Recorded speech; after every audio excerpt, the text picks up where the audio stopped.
Last day of group action coming up, and 10 will become 8 at the end of the day. Barcelona sure has provided its share of action. I'm not surprised about that at all. Looking forward to the next 3 days here as this tournament develops. We give away the ECS trophy, then off to Malaga on Sunday for the ECCW. I'm Mr. Maximo. I'm back. This is the European Cricket Series, Spain, and it starts right now.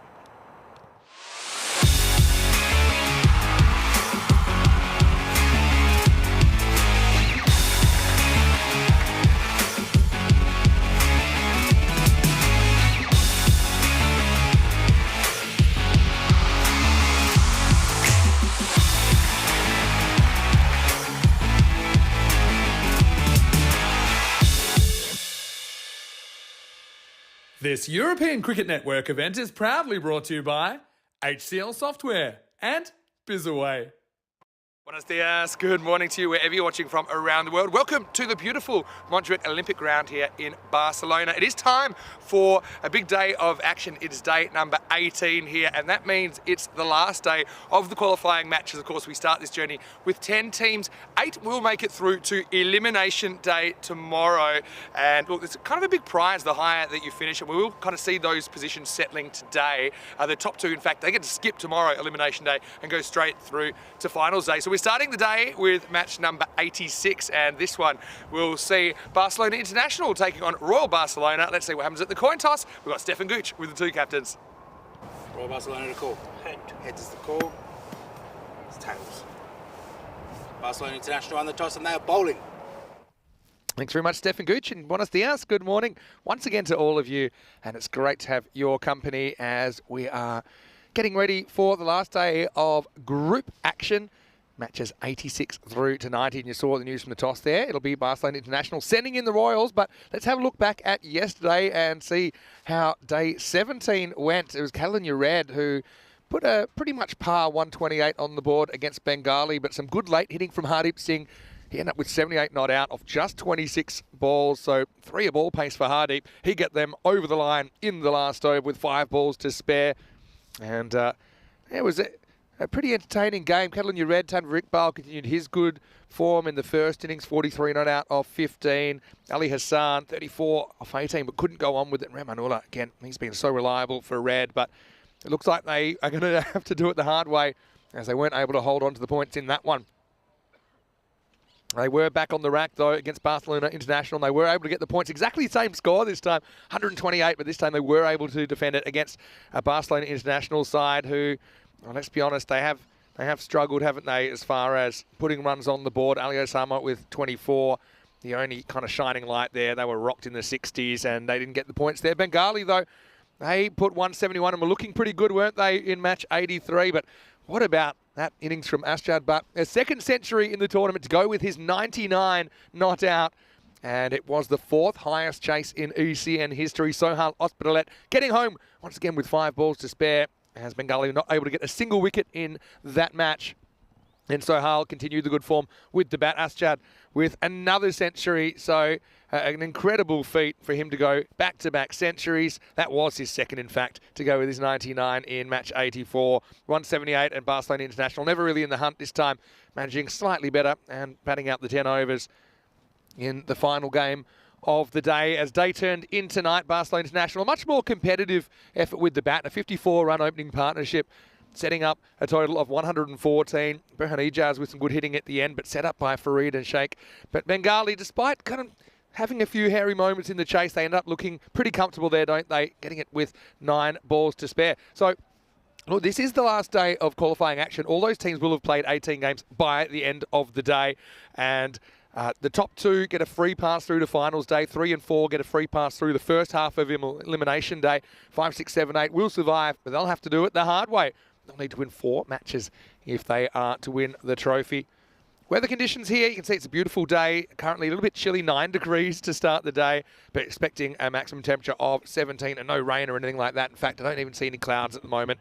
There's plenty of blue sky. Coming up this morning, Barcelona International, as you saw there at the toss, their captain Umar Razi has won the toss and elected to bowl. So Royal Barcelona with a 9-7 record, they'll be hoping to do the business. In fact, these 2 teams will play a double header, kind of a split double header today. As far as the situation, and Royal Barcelona at the moment, they're sitting in 6th on 18 points. They could get as high as 4th, and that will be what they're trying to do here. They will be big favourites, as you can imagine. Some of their players to watch out for. Nabil Kaiser leading the side.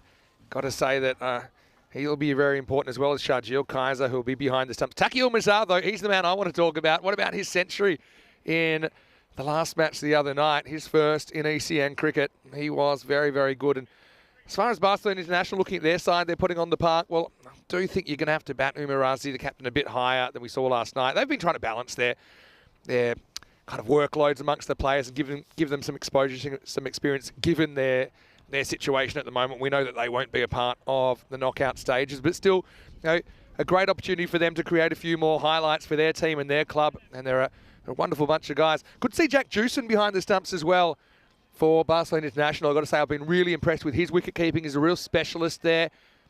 So it's not a day to probably break out the short sleeves by choice. I will say that, starting in single digits. But these players, they're some of the toughest you'll see in world cricket. And I mean that.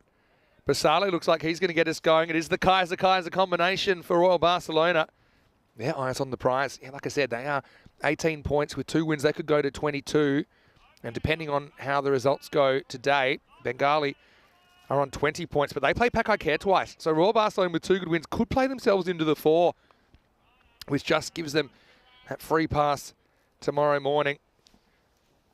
Not as windy as yesterday. That's one thing I will say so far, because we had big problems with the bales blowing off and equipment blowing over and wickets blowing over yesterday. Here we go with the start of day 18 live from Barcelona. Popped up in the air. Should be cut off, and it is. Yeah, got to say, Jewson being back in the side, me as a wicketkeeper myself, I just think it's such an important skill to be able to squeeze the batter by going up to the stumps at this level. I just think it makes them a bit claustrophobic, a little bit tied to the crease compared to being able to dictate terms. And there we go. That's what I'm talking about. It's a top-class take from Jewson. That's brilliant keeping. Because the thing with these takes, you are blinded by the body of the batter, and you half a chance of a stumping there as well. Excellent work. So now they make the field change. I don't mind this. They're putting an extra fielder on the leg side. And that's all to do with the in-swing that you can see Basali's getting here. You might need more than that on the leg side. This is going to be over everyone, though. Maximo! First one of the day. And look, I suppose the issue is the length, isn't it? Just getting a little bit too short and paying the penalty. We're off to the races. Morning to everyone in the chat as well. How are you this morning? I'm here today. Rico is off, and he deserves a day off. He's put in a big shift. Rico 4. He'll be back tomorrow, though, for Elimination Day. Basale. Can he get it right? This one doesn't swing, bit of natural variation. Again, that's excellent keeping from Jewson to get across to the line of the ball. And so, yeah, I just think Barcelona International, they actually did a pretty good job with the ball in the field last night. It wasn't quite good enough to get the win, but it all starts with the ball and putting the ball in dangerous places.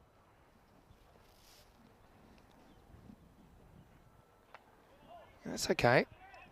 Just angled away, it'll be a single. Hello to everyone who's watching, whether you're watching in Spain or the Catalonia region, or whether you're watching from anywhere else in Europe or around the world. Always great to have you with us. I know Barcelona International Cricket Club in particular, they've had a lot of viewers who've been taking part in the live chat as well. So hello to Sam if you're lurking around. I know that Maxi's probably watching from somewhere in the world. I think he's on the subcontinent at the moment.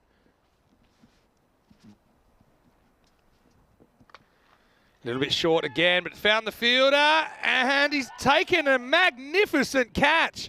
Oh, it's Bentley who went into overdrive there, and he doesn't even dive. It's quite a crazy catch. It's about knee-high, lurches forward. They made the field change earlier in the over, and it works out. Basali with a big breakthrough.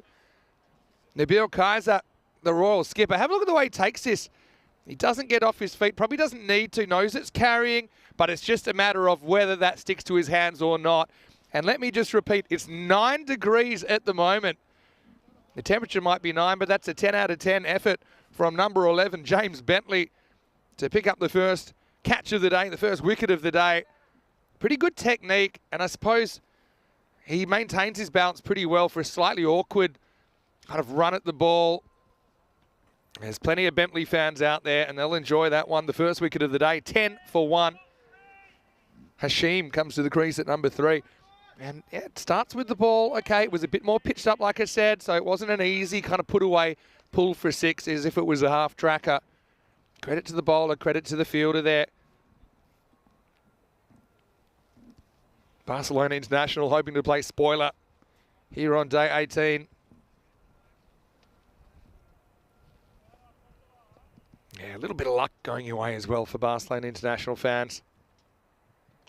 Oh, now this is in the air. Well, someone has to reach this, surely. It's a real awkward one. Oh, and he's dropped it. Oh, he got close to it in the end.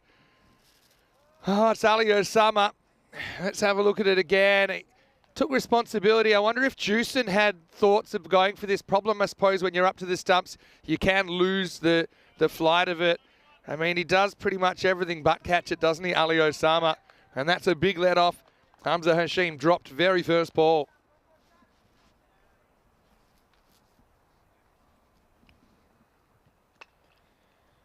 And so in the end, it's a pretty good over from Basali. Probably keep him on as he is swinging the ball around. End of the first. And it's 11 for 1. Well, the countdown is on to the first ever Women's Euros of cricket. It starts on Sunday, so we're 3 days away now. 5 teams waiting there. Well, they're not waiting just yet, but they're waiting to travel. I think they'll be there on Saturday, and then we start the matches on Sunday. The format, pretty simple. There's 4 matches every day. And then we have a 3-match finals day just because of the sunlight at this time of the year on the Costa del Sol. So we'll have Spain as well as Italy, the Netherlands, England 11 and Austria competing in the first ever ECCW. Join us for that. I'm sure you will. Vishesh Gajar to bowl the second. Again, he's a much more effective bowler, I think, with the keeper up, with Jewson in the side. Hashim got super lucky first ball, faces up again. This one almost gets away from Jewson, but he's able to make the partial block, make sure there's no extra runs. The thing with Gajar, because he isn't express, it's all about him getting it in the right areas. That first one just gets away from him.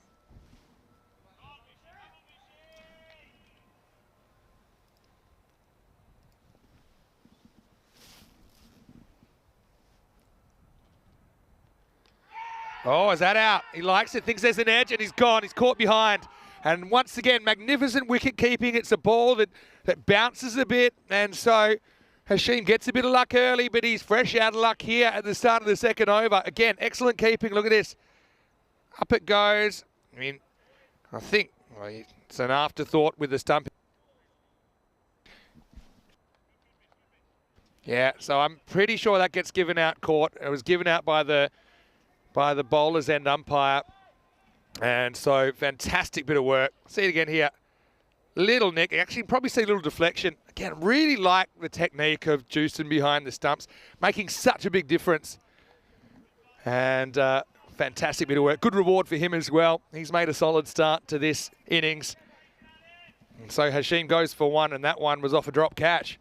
It's 12 for 2. And Barcelona International, this is their finals day. This is what you got to realise. If they could grab a win or 2 here, they will go out feeling a lot better about their ECS experience. Of course, their first tournament with the European Cricket Network. Anna Sultan comes out at number 4. Just with the keeping of Jewson, one thing I really like about him is he makes a big effort to get his eyes and his head towards the line of the ball rather than just reaching. It's a real skill being able to keep up to the wickets. A little bit short, slight miss hit. Yeah, so I mean, the catch was, I won't say it was very wide, but if you just have a look at the technique, look at his head. And he's keeping his head in a good balanced position. Stumping's a bit of an afterthought. And he's also prepared to deal with the bounce of the ball. All right, well, this is in the air. Can anyone catch this? Oh, it falls into space. But I'm liking the kind of mojo around International this morning. That's Joseph Dunham, who's into the side, who chases that one back, but can't quite get it on the full.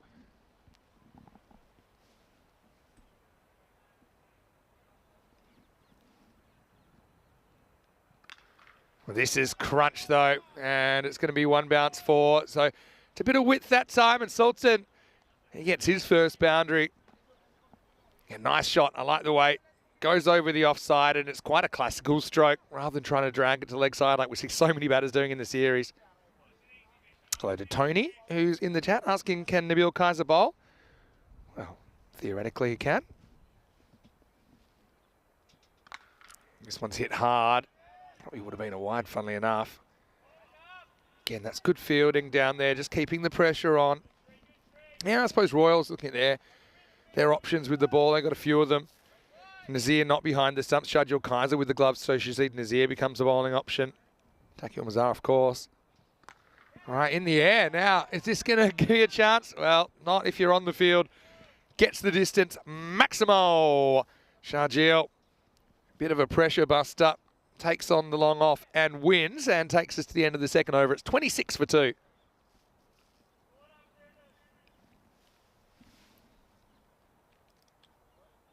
So, looking at the table, you can see what Royals are trying to do. If they can push up to 22 points, well, Badalona CC, they can't get more than 22 points, so they'll overtake them on net run rate. Bengali are on 20, and they've got 2 games to play, but those 2 games are against Paco Care. So, I mean, that's what we're really looking for from Royals today. Nabil Kaiser, a bit of discussion about him. Well, he's captaining the side today. Yeah, it's 5 wickets in the series, so I wonder if he'll bowl.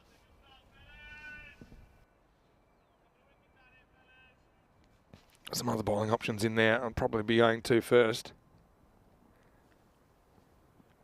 Now, this is an interesting one. They've decided to go for Burhan Ijaz in the 3rd. I would have been so tempted, I think, to go back to Sriram Basale. Let's see if Ijaz can keep the pressure on. Well, a muscle ball first up, partially knocked away. It's a dangerous length to bowl, though, to bang it in. But I suppose he had the pace to beat the batter's judgment there.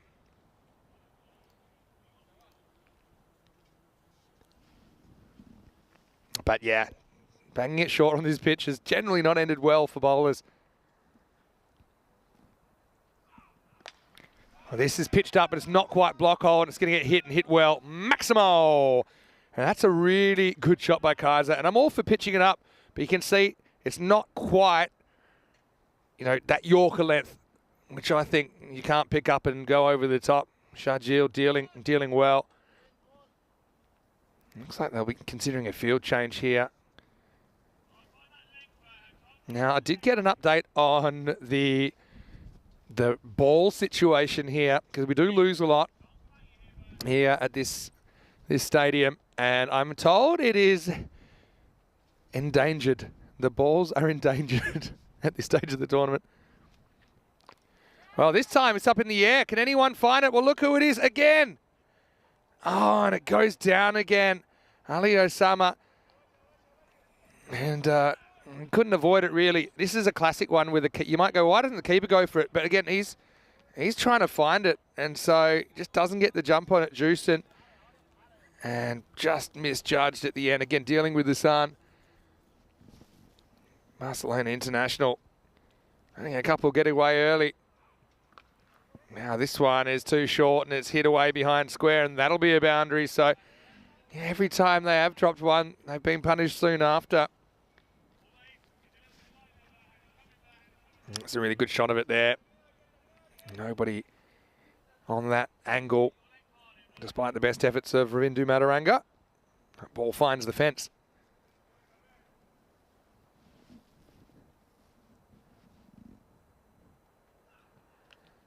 Oh, this one's actually, I think, bottom edged into the leg of the keeper. Let's have a look if I'm right here. Definitely a bit of bat on it. Big bottom edge. And yeah, you can see his hand goes to the spot, but I mean, humans can't react to that quickly.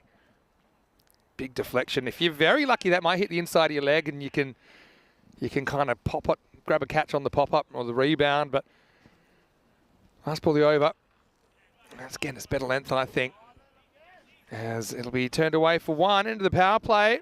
little bit for everybody in that one. It's 39 for 2 after 3. So Royal Barcelona, I think that run rate is pretty much acceptable. If I want to go to the numbers and see what the kind of average run rate in the series is at this stage, it's 13.6. So it's pretty high scoring series.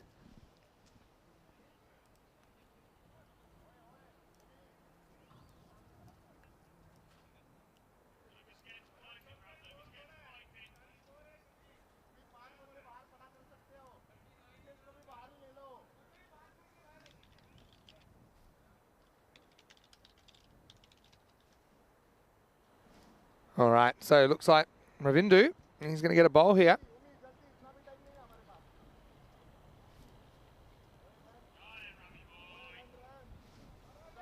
Now, end of the power play, so 5 outfielders allowed from this point in time.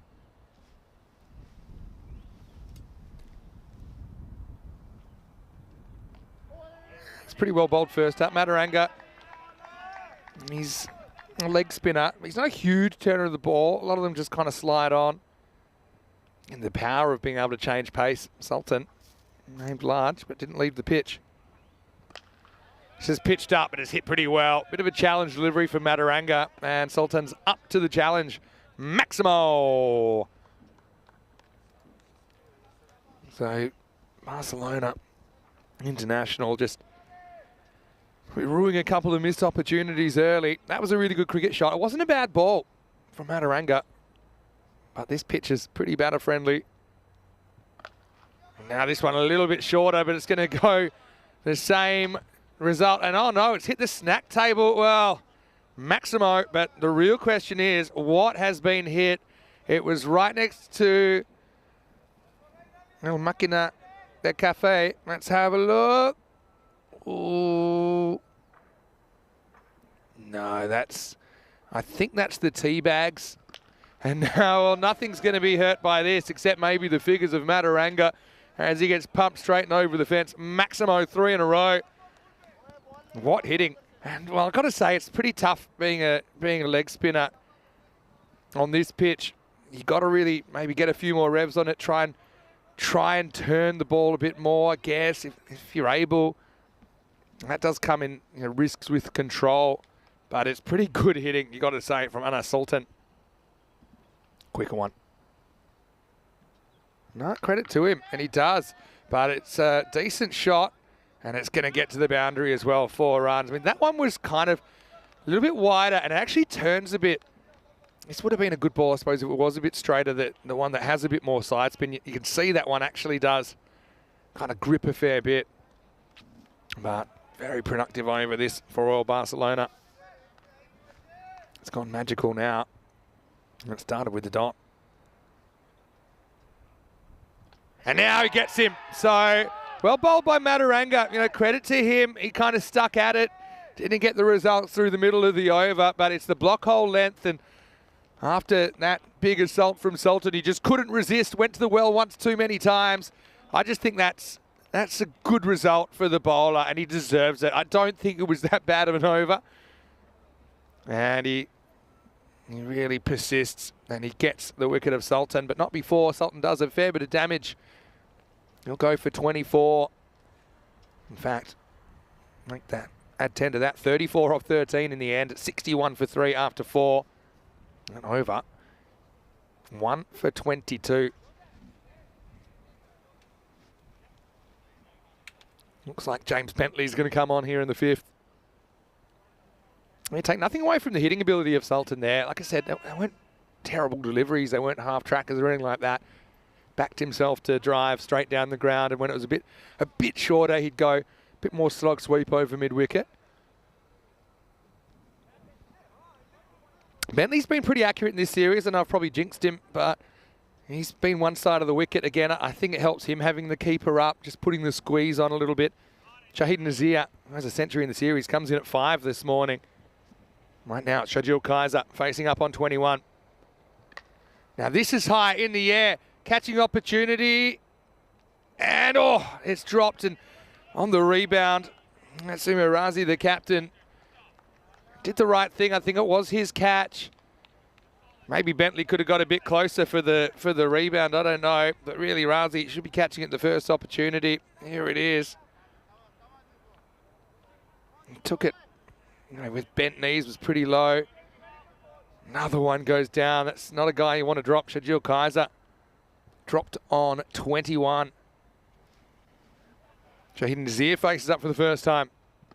And he's going to start with a Maximo. Big hit. And Bentley probably getting a little bit too straight, and it's hard. Where do you bowl to this guy? Shahid Nazir got out on the right side of the bed. Again, it wasn't quite the block hole. Just kind of warming himself up here, Nazir, saying, yeah, I'm feeling good. Still over half this innings to go.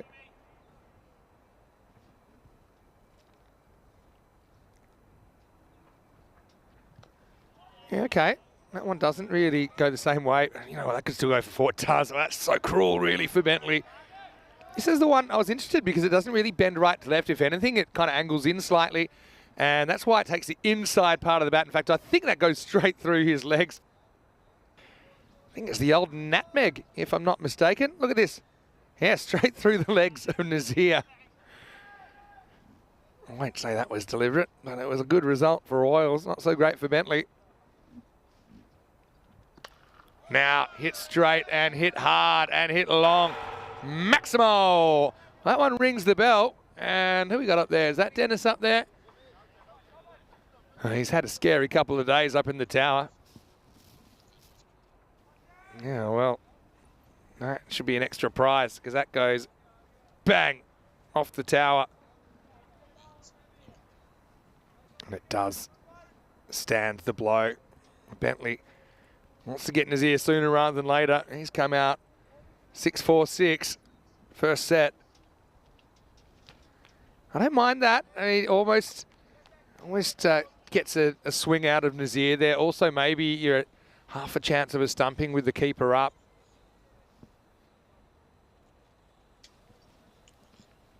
Excellent keeping, though, once again. I'll try not to keep going on about the keeping of Jewson, but I've said it. I've thought it in private many a time watching in Barcelona International when he's been behind the stumps. Yeah, so he does spoil a wide that time. And they'll get a dot out of it because they refuse the run. Bentley's go-to is that little wobbler, the little kind of outswinger that's just inside the tram line. You can set a field to it, and they have. 5 on the offside, including a deep point and a long off that's kind of creeping around towards deep extra cover. Last ball, the 5th. This one, though, just angles in, and it's adios pelota. Maximo! Another magical over. There's Nazir. There's just the tonic to keep the score moving in the middle overs. End of 5. Royal Barcelona are 85 for 3. And Barcelona International probably looking at each other going, well, we've had some highlights here, haven't we? We've taken 3 wickets. We've also dropped 3 catches, though. That probably hasn't hurt. So, Group D. I'm getting a lot of questions about Group D. What do I think the best matchup will be? I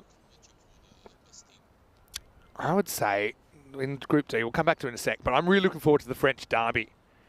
On the surface, that's going to be a real spicy one. All right, this one's up in the air, and it's going to disappear as well. Abracadabra. Maximo. Kaiser dropped a moment ago, and he looks like he's in the mood to make the opposition pay.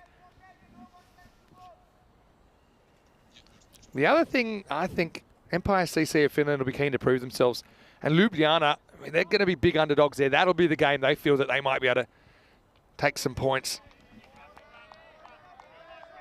I like this from Adaranga. He hasn't been rattled. They've been after him, but just have a look at the spin he gets here. That's how you might be able to do some damage here, I think, against guys that want to drive that kind of length. Got to turn it. This one doesn't really turn, though. It hurries on. 1 hop to Bentley and keeps it to 1. Yeah, Ljubljana, a team that we saw runners-up in the ECS Croatia 3 years running, actually. And to be honest, they're pretty much with a couple of exceptions, the Slovenian national team.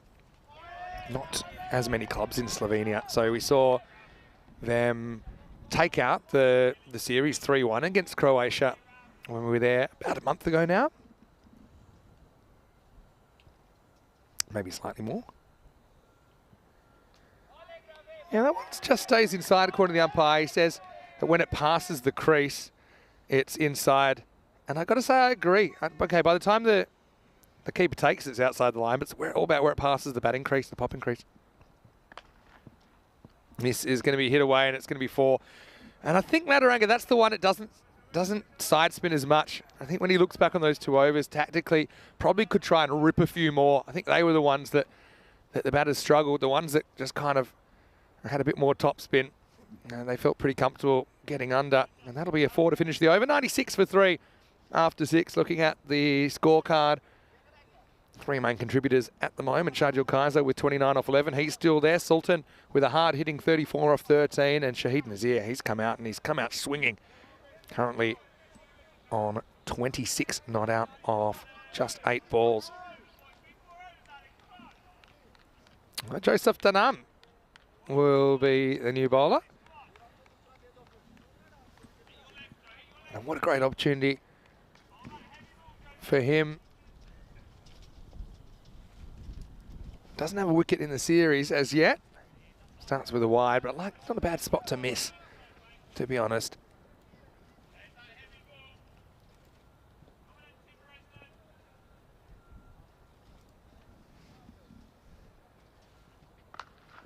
Pulled away and away from the infield. Bentley has to field it in the dirt. Again, he's been pretty good out there. It's not an easy spot to field any time of the day, to be honest, here in Barcelona. Those kind of fine leg to deep backward square positions at this time of the day, that's the one with the sun in your eyes. Later in the day, it's a bit more the kind of the mid-wicket region. Pitched up and hit. Now it's going to be 4. So, yeah, I suppose you can't have them everywhere. Just looking at this field, I wonder what I'd be doing here. Maybe I'd take the deep point and bring him round and just try and get an extra man. Straightish. They've got a fairly orthodox long on, long off, deep mid-wicket, deep backward square. So kind of 4 guarding that region. And maybe you could use the 5th. Not easy to set fields in this form of the game. Of course, it's very hard to protect these boundaries. That's kind of the challenge, I think, what makes the cricket so interesting as well. Oh, gets this wrong. That'll be a no ball, and it's going to be out of here. Maximo. 7 carreras. It's the 7 up, and it's the field and captain's worst nightmare. This one, just a hanger above the waist, and he just pounds it out of the ground like a baseball home run. I suppose this is a baseball ground after all. Of course, where the 92 Olympic baseball was played, but free hit to come. That'll ruin your figures pretty quickly.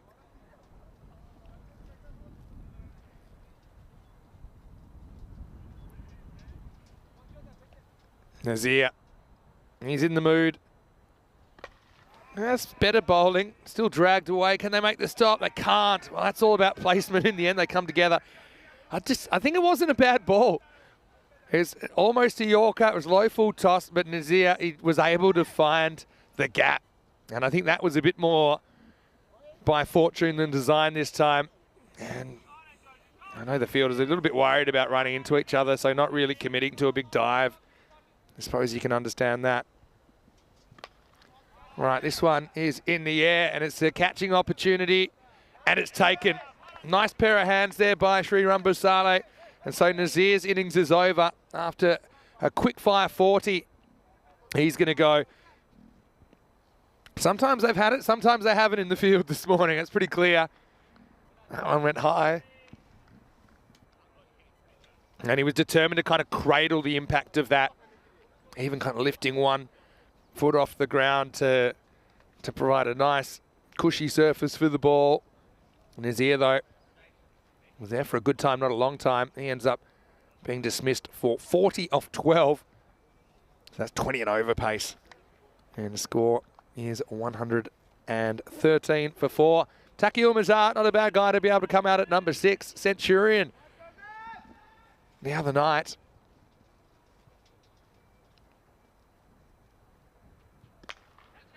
And he'll start straight away. Well, he's going to have to hustle here. It's really good fielding. Really good fielding. Sets the opportunity there. And Basale's actually pretty filthy that he doesn't hit the stumps, but it's about a 40-metre throw. But he just says, it's come to me so quickly. I think if I hit the stumps, I can get you. And he's absolutely right.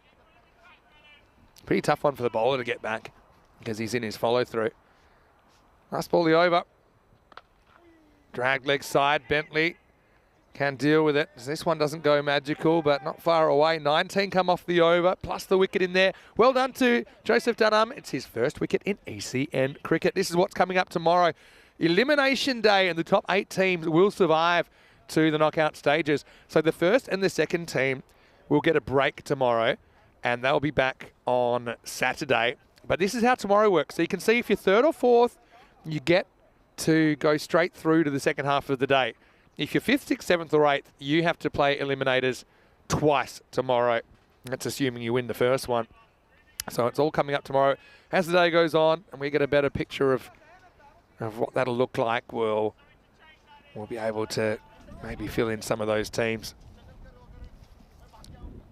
So over number 8 coming up, Dave Martin is going to get a bowl, and I've been waiting for more Dave Martin. He had a catch dropped last night, and it was a bit of a heartbreaker. This is pitched up, not a bad ball. It's going all the way back though, and it's out of here. Maximo Kaiser. Remember, he's been living dangerously. I wouldn't be disheartened though if I was Dave Martin there. Certainly was a lot straighter than his first ball last night. Pep Gonzalez, who I'm sure will be watching. He'll be hoping that Dave has a good day with the ball today. Kaiser to 37.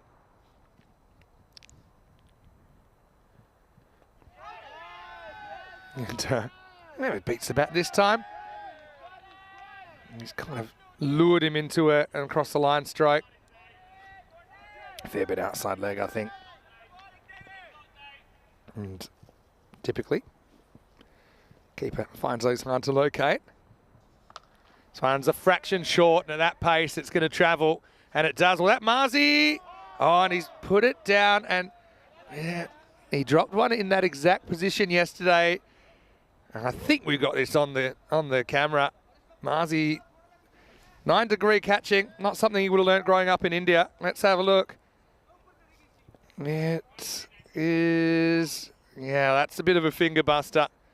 To be honest, going over the 10, it's not an easy look for Mars. Oh, this looks like that's going a long way as well. Maximo. Well, Martin buying a wicket, but he better get out the checkbook because it's going to be pretty expensive at the moment. I just hope he gets a wicket. He should have had one last night, Dave Martin.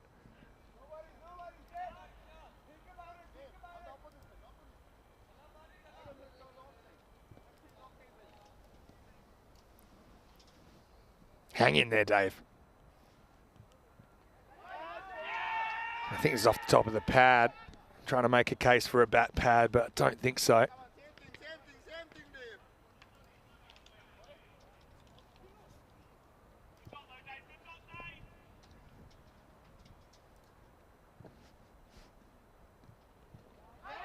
Yeah, it seems to be the line that's been a bit more effective. Not the worst over you'll ever see from Dave.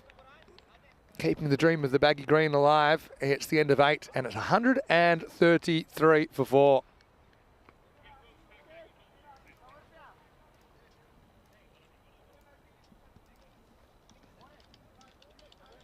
Looking at the run rate, 166 pace. So Grassland International obviously finding it pretty tough. The thing is, when they have taken wickets, they've got the depth, don't they, Royal Barcelona?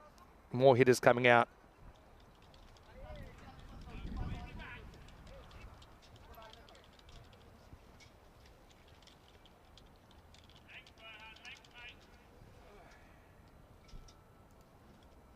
Okay. This is going to be hit, and, oh, well, he backs off that one. Razi, I think it would have been easier for him to go forward and actually try and take the catch because he wears it anyway. That one stung. Checking out the replay.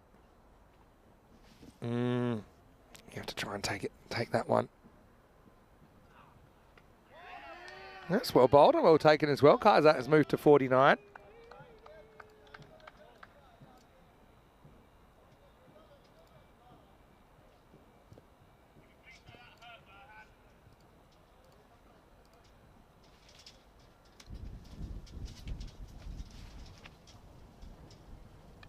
All right, Sky, someone's got to take this. It's another steepler, and it's another one that goes down.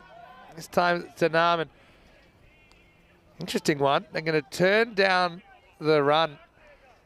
I would have taken it. If he knew he was on 49, I bet he would have. Chajul Kaiser. And you can't really blame the sun for that one either. A little bit breezy, but again, you're seeing the difference. And Ejaz, well, it looks pretty philosophical about it. Not very pleased. Steps across, and he will get his 50 this time. Nice shot, improvisational from Kaiser, who creates his own line and brings up his half century in 22 balls. Had the length to work with there. Smart batting and a good innings from Kaiser. Yes, he's had some luck, but he's made the most of it as well.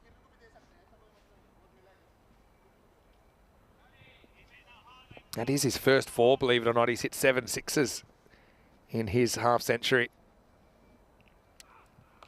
Now tries something similar again, and he gets a similar result. In fact, this time it'll be even better. Maximo! Ejaz, well, he'll be feeling the rough end of the stick at the moment because really should have had Kaiser caught earlier in the over, and since then he's gone 4 and 6 pick-up sticks and picking up the pace here, all happening in the 9th. You see the difference, and yeah, Barcelona International, I know they have been training hard. This is hit towards deep mid-wicket, who should handle this. The ground fielding's been pretty good. Into the 9th over here, 145 for 4. But I will say, no, that's probably something they need to work on, the high balls.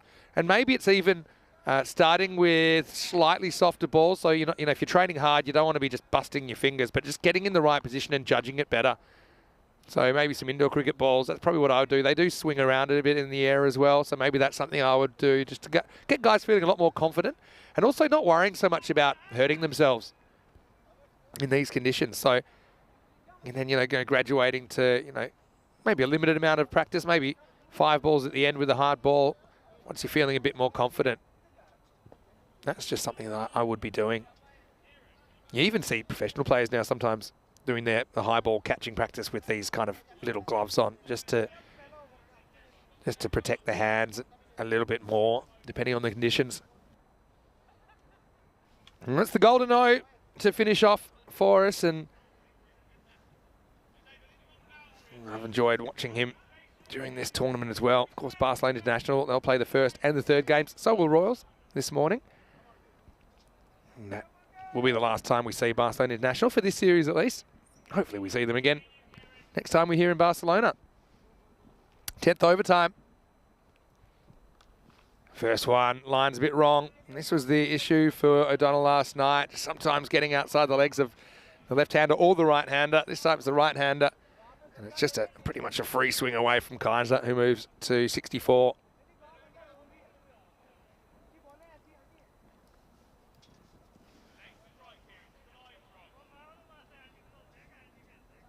Does have 5 wickets in the series, Kieran O'Donnell.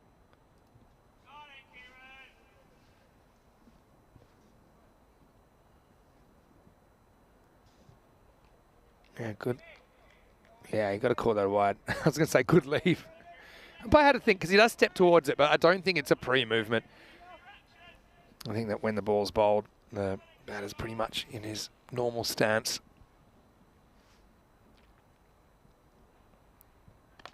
Now, miss-hit. All right, catching opportunity.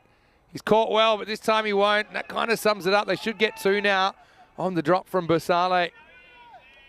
He's definitely one of their better fielders.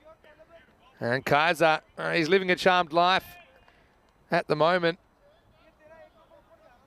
That one really should have been taken, but it means that Shadjil Kaiser will survive.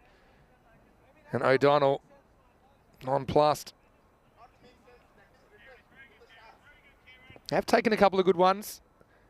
But again, I don't think the fielding's been quite up to the standard of the bowling in this 10 overs.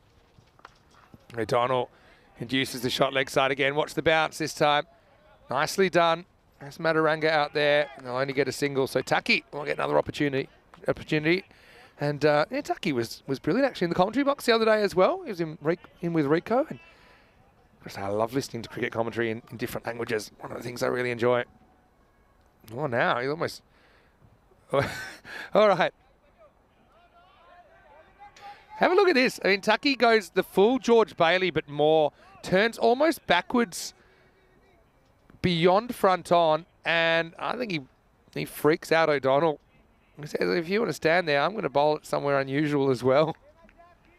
No follow through from O'Donnell there. Look where he ends up. He ends up just half a step past the crease. It's only going to be a wide though.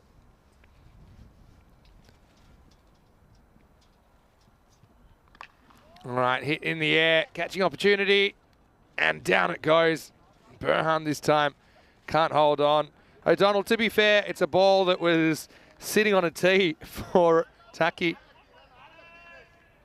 So my little tip for O'Donnell would be, trust yourself a bit more. He's kind of putting the ball there at the moment, and maybe develop the one where you roll your fingers on it like a left arm orthodox, which are normally pretty accurate. This one is down the leg side, but he's going to get lucky, and then he's going to get slightly more lucky. As Bentley does stop it in the end. Yeah, so that's probably the two things for O'Donnell that I'd be saying. Trust yourself, follow through, actually bowl the ball, don't just put it there, and get that kind of one where you roll your fingers on it going. And perfect that. It's also going to be a good one to take away from the right-hander. I do think he makes this stop. You see the rope in the background isn't disturbed. Okay, last ball coming up. And it's going to be hit all the way to the line and over the top. Maximo. So Taki finally gets the 6 away. And he'll finish on 9. At the other end, Kaiser finishes on 68 not out. And Royal Barcelona make 162 for 4 off the allotted 10 overs. Look, I will say, we'll look at the bowling analysis in the end. And look, I do like that they're throwing the ball around. But strategically, I think, you had to give Basali a second over while the ball was swinging around, and then you can try and work it out down the stretch. But, I do see both sides of it, and I do like that they bowl 8 bowlers. And just try and give them a bit more of a taste of what the European Cricket Series is all about. That was a great catch by Bentley, but he was kind of a bit of an island as far as the fielding went early. Also like the keeping of Jack Jewson. His biggest issue, I think, down the stretch was that there weren't many balls that were missed. But there were a few catches missed, that's for sure. And Ali Osama had a bit of a torrid time there. That was a brilliant bit of keeping. Dealing with a little edge. And that was the end of Hashim. I think, the bowling's kind of almost there. Some of our snacks weren't there after the tea and coffee station was disrupted. I liked what Mataranga does as well. I think he's a decent bowler. And I'm sure he'll be a better bowler for this series as well. That was one that went down in the outfield, and it wasn't the only one, was it? Meanwhile, there were some impact innings, weren't there? And Shahid Nazir came out in a mood. He was going at a magical pace. Eventually, he would hole out to Basale down the ground. Marzi, well, he's a bit low on confidence at the moment. Maybe we have to go and take him out for some remedial fielding practice as well. Late in the piece, Kaiser, we made the most of those lives, didn't he? As he went to 50 and beyond. And a couple of little help around the corner shots. And so, it's going to be a tough one, Barcelona International. I think realistically, we know this one's beyond them. But still, they'll be hoping to go out and put together a good 10 overs. Royal Barcelona put themselves in a good position. Again, they're all about chasing the top 4 today. They'll need 2 good wins to do that. And 162 off the 10, 68 not out for Shadjil Kaiser, assisted with 40 from Shahid Nazir, 34 from Anas Sultan, and Taki went out and put the icing on the cake at the end of the 10. Pretty good as far as the extras went, with just 8 wides and a no ball. That's something that I think's improved a lot. Wickets went to Basali, Gajjar, as well as Mataranga and Dunham. And look, I do understand, Barcelona International, it's their last couple of games. They want to give guys overs. They want to give guys, an opportunity to show what they can do, to create their own highlights. I think that's admirable. In the end, they are chasing 163 for victory, and we'll see that after the break. Vinny Sander here, Mr. Maximo for ECN. Hope you're enjoying your start to the day. Back with more cricket shortly. Back soon for more European Cricket Series.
This European Cricket Network event is proudly brought to you by HCL Software and Bizaway.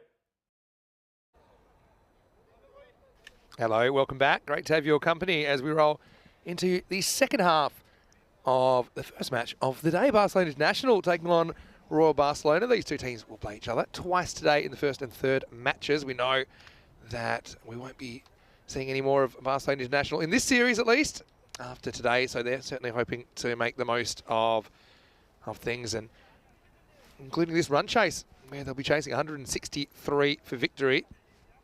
And so Royals, they do have plenty to play for because they are essentially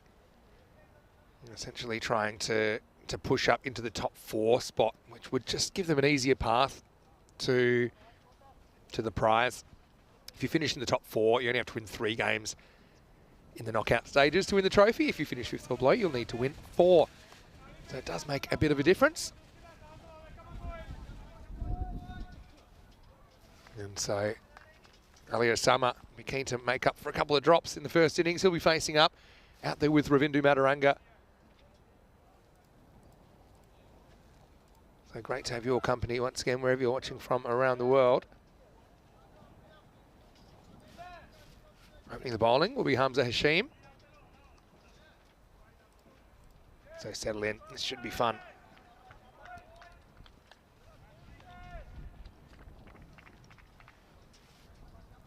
Everyone ready to go? Can they get the jump here? Need a good power play. They did have a good opening partnership last night. No Fareed in the lineup. Oh, is there a real nick on this? Umpire's not convinced. I've got to say it wasn't really a convincing appeal either.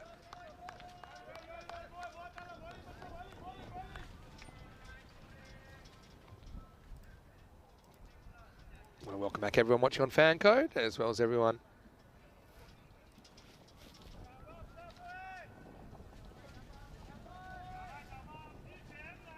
watching on our YouTube channel, of course.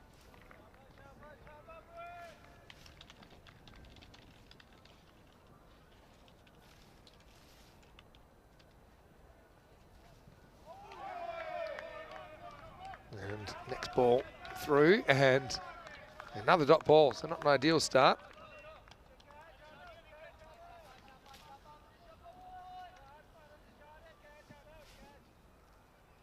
Summer. Be hoping, like I said, that he can get his team off to a good start. He's got to put those first 2 out of his mind. Hashim, good to see him getting the first over. Oh, strike 3.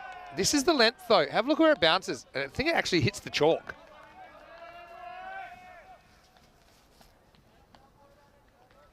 I just think more bowlers need to hit that line. That was spot on. Should get an extra prize for that. What you meant to do with it.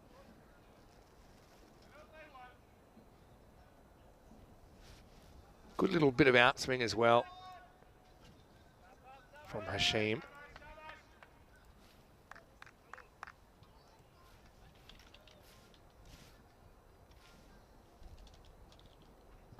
Oh, yeah. This is going to take, and he's getting sent back here.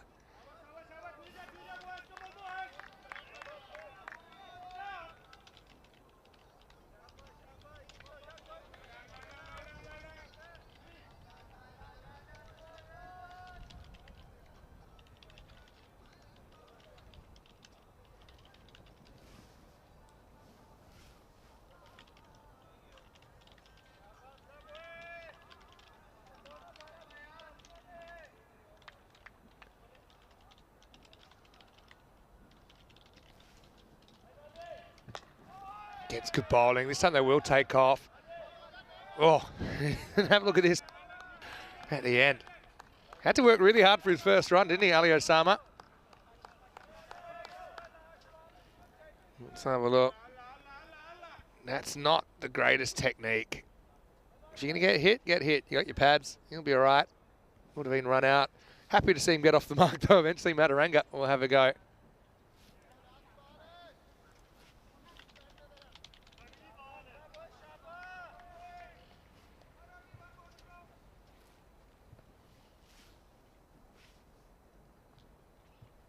Doesn't really bend, so it goes down leg side.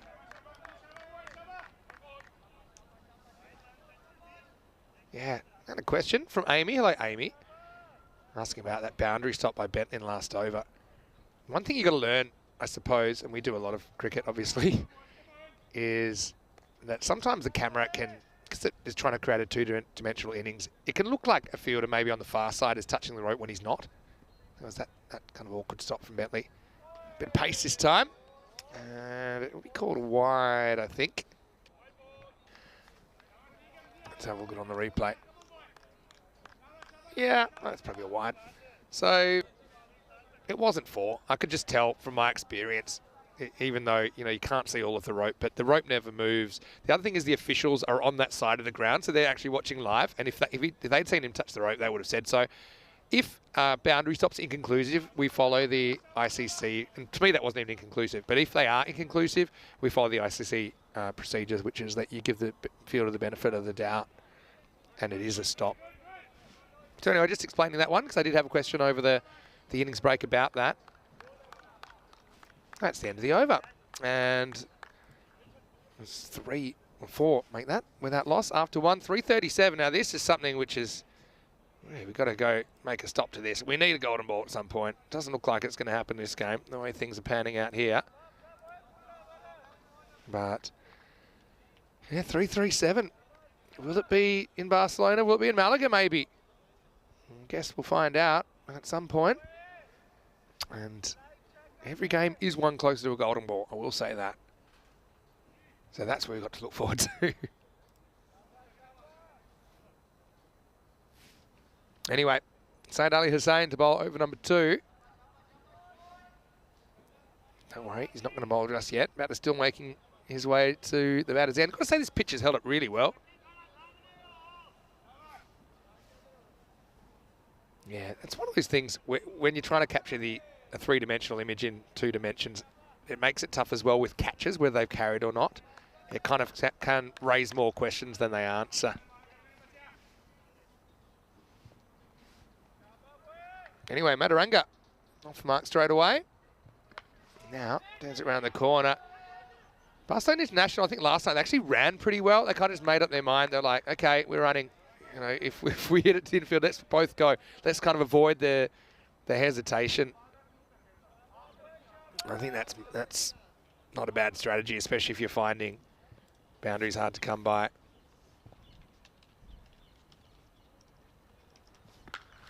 That's cracking shot from Mataranga. That's what he's up there to do. A little bit short, pounds it. And that snack table has been under assault so far this morning. We already had the great spilling of the tea in the first half. This one narrowly avoids it. And Jeff is in the chat from Grizzly Bear Sports saying he's loving watching the grizzly ball swinging around. Yeah. Something in it for the bowlers. This is hit hard. That's a one hopper down to Taki Umazar. And so, yeah, I just think when it comes down to it in this series, I mean, all teams have plenty of hitting. That's pretty clear. But I think the team that can hold their catches and take their chances, that's the team for me that's going to go real deep into the tournament. And we saw Barcelona International shell a few. How you deal with that? I mean, like I talked about it a bit in the first innings. It's a tough one. Anyway, this is up. It's in the air, and it's hit real well. As Summer wakes up, Maximo. That one goes the journey. Good batting. He certainly got all of that. He did not move a muscle. Just sat there and watched it and enjoyed it. Let's hope there's plenty more of that. Greatest feeling, I think, when you really nail one out of the middle of the bat.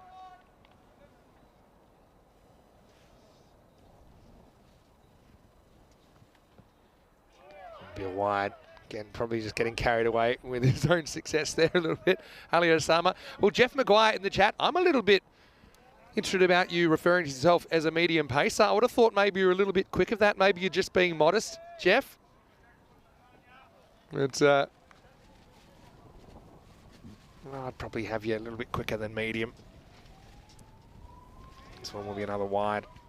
One thing about Osama, if that's his play, if that's his style, if he's not going to be able to hit over point, he probably has to sneak across a little bit more, kind of tape ball style, and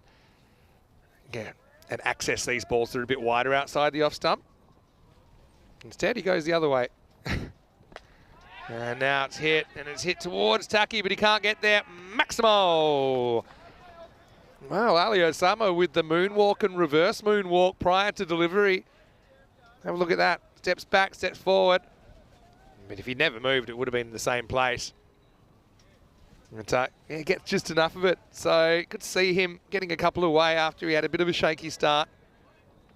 Yeah, Jeff said he's watching from cold, damp Northern Ireland, flying to Malaga tomorrow.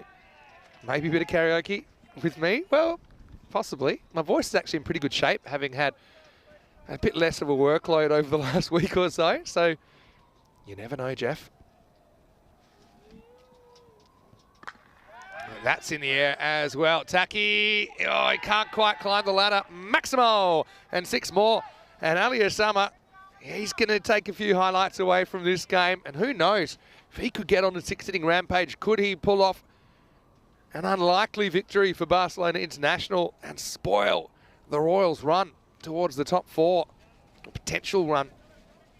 The Royals will be watching pretty closely Bengali versus Pakai Care game, which is in between the first and third game of the day. So the score now 29 without loss after 2. Good hitting there from International. Royal Barcelona 9 and 7. The reason they're basically in a 2-way race with Bengali for a spot in the 4, or potential spot in the 4. That's kind of what today's all about. Also, Pakai Care just want to establish themselves in that top 2 during the day as well.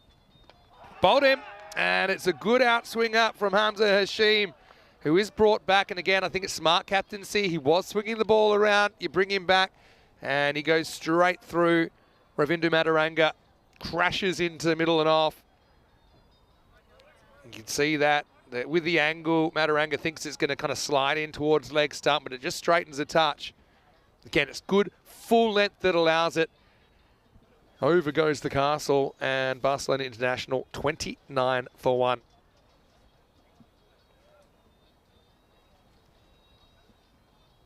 Time to roll out the Bentley. James Bentley coming out at number 3. Well, Jeff, I've got a question for you then. If you're going to sing karaoke, give us your 3 best karaoke bangers. Let us know in the chat. Good to see you as always. Grizzly Bear Sports, huge supporters of European cricket this year. It's been great to have them on board. And I know that the people of Barcelona, they'll certainly get a bit of brand exposure to Grizzly Bear Sports, as several of the balls do run down the hill into the city from the left-hand side of this ground.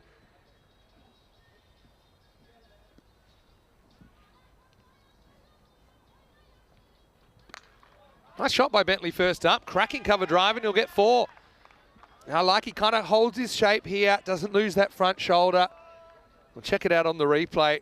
Just good, kind of solid hitting position, goes with the line of the ball and with the movement of Hashim. That's a great start for James Bentley. I bet he enjoyed that one too. Hashim probably just needs to try and reproduce the Yorker down the line that got the wicket of Madaranga. Tries. Nice straight drive though again. Bentley prepared to hit it straight. I think that's the difference. If you try and hit that to the leg side, you're probably not. You're probably walking back. But he's willing to just adjust, hit it straight down, full face more or less. Gives you more margin for error. Bentley 4 and 1 to get him going. Osama had some troubles with Hashim in the first over. This time he does go offside, and he'll just get over the fielders. Held up. Well, it's going to be stopped in the end. They almost messed this up on a couple of fronts. I mean, first there's a genuine air swing. Have a look at this. Bang. But then this is tapped back, but then he almost picks it up while he's over the rope. But he just lifts the foot. See here, just lifts the foot before he picks up the ball. So he's okay, I think, in the end. Osama gets away with it, moves into the 20s.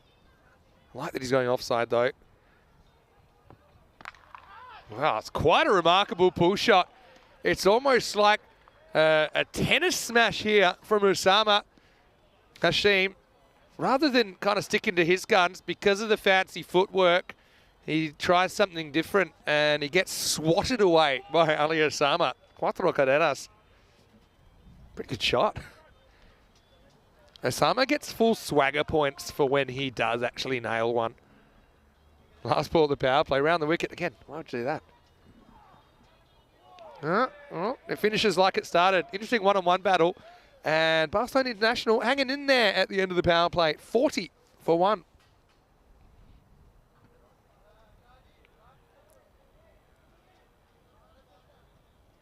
Jeff is known, he just said in the chat, for never bowling one no ball. And he also said he's annoyed he never got a hat-trick. I got one hat-trick in my life. I'll never forget it. I was 15 and didn't really bowl from 18 onwards. The other thing is, if you've never bowled a no ball, if I knew that, Jeff, and I was playing a game with you, for example, I was keeping, I'd make sure I put my gloves in front of the stumps just so I could ruin your record. Or maybe one of the fielders could be outside the circle that should be in. Good on you though, Jeff. Love your passion for European cricket. Love the support of Grizzly Bear Sports. It's been top class this year. And hopefully a partnership that continues well into the future. Shahid Nazir with the ball. It's been a bit of a revelation for the Royals. He's going to bowl over number 4 to Bentley. This is one where Bentley, I think, just loses that front foot a little bit too much. You see, look, for where the ball is, he shouldn't be stepping that way. He should be stepping pretty much straight down the pitch. So just adjust that, the line of that front foot step depending on the actual direction of the ball. Because he's a good driver, we've seen that. Same again, right? So, I mean, if you're a bowler and you see the batter's constantly kind of clearing that front leg, you feel pretty confident if you bowl on this channel that it's going to be a tough one for them to judge and for them to catch up with. Oh, okay. He's already come in, Jeff, with the first karaoke favourite. It's a good one too.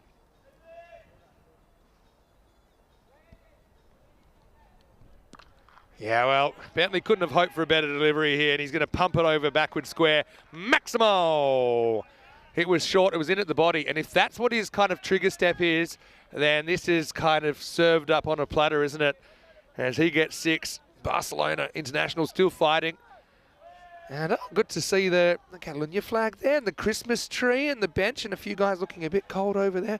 They should get some of these hand warmers. Again, I don't have my endorsement deal worked out yet, but I'm using them right now, the rechargeable hand warmers. They are amazing.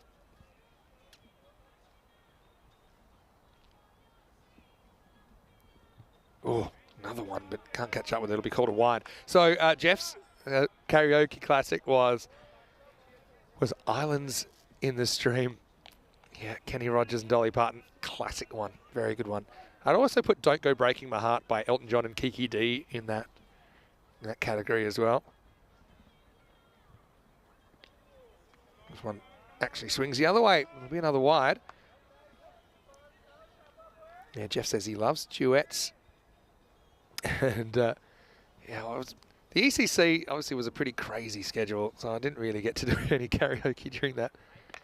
All right, false shot in the air and gone. So yeah, Bentley, I think he'll learn a bit out of that innings as well when he goes and kind of sees what his pre-movements were, and that's kind of what gets him into trouble here in the end. Just have a look again. The front foot going away from the ball, and it squares him up, gets him a bit too front on.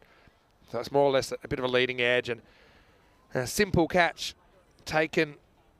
I think that's Mohamed Amar there in the circle, and that'll be the second wicket to fall. 48 for 2. Kroom saying, and he's managed one hat-trick. Well done, Kroom. Doesn't think he's ever bowled a front foot no ball, which you shouldn't for a slow bowler. True. Yeah, but has managed a back foot no ball. Well, if I had my way, I'd abolish back foot no balls. But I won't get into that rabbit hole just yet. I just think we could tidy up the laws a bit with respect to the bowler's feet and just make it that front foot that matters. Don't worry about having separate laws or parts of the law for back foot and front foot. Nazir chipped in with the wicket. Now gets the bowl to Basale, who swings and misses at the first ball. Hello to Helix. Nice to have you with us as always. Plenty of viewers down under, and I know they're enjoying the first test. Now they're calling it the West Test. Australia versus Pakistan. Full toss and hit to the leg side. I'd say it was classical fielding. On the kick they're going to get two. That's tremendous running from Basale. And that's another reason that I think well, no ball called here. So, full toss called. I mean, in the end, it'll be a no ball. I'm pretty sure it was for height. But I was going to say, when it gets kicked, then you can always take the two. You've got that extra fraction of a second while they have to pick up the ball. Free hit then, but missed by Basale.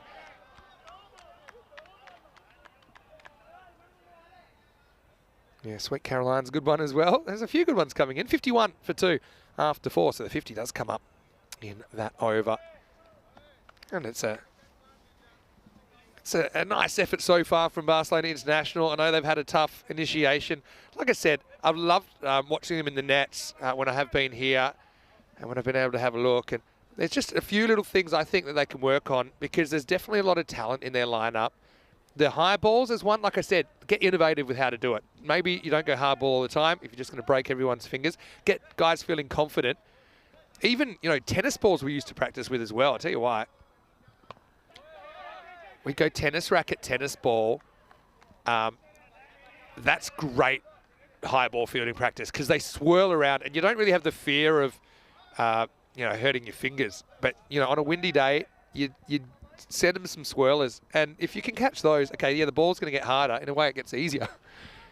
This is pulled towards mid wicket. Yeah, so you see a lot of training done that. Yeah, tennis ball, tennis racket, whack a few higher ones, get used to swirling it, get used to how to position yourself for a particular wind. And then we would have these kind of indoor cricket balls, which were kind of somewhere in between, and then we'd finish with some high ones with the real ball. Because you don't want to go straight. You might say, okay, let's just go high balls with the proper hard one straight away. But if guys aren't confident, that's going to actually make them feel more anxious about it. So that's just probably one thing I would say if you do get a chance. And that's also something you do in any open space. It doesn't have to be a cricket net situation. Just won't carry down the ground. They've gone the kind of Southern Cross here, Royals. It'll just be a single. Yeah, so you can do that at any place, any park, if you like. We used to do it at the beach a fair bit as well. Yeah, so Jeff Mob's in the chat. And this is hit pretty well. And Maximo, 6 runs. And number 1 rule was activated. Protect the equipment, which I did. And it ended up. If Rico was here, it would have put a hole through him. I will say that one. But Rico with the day off.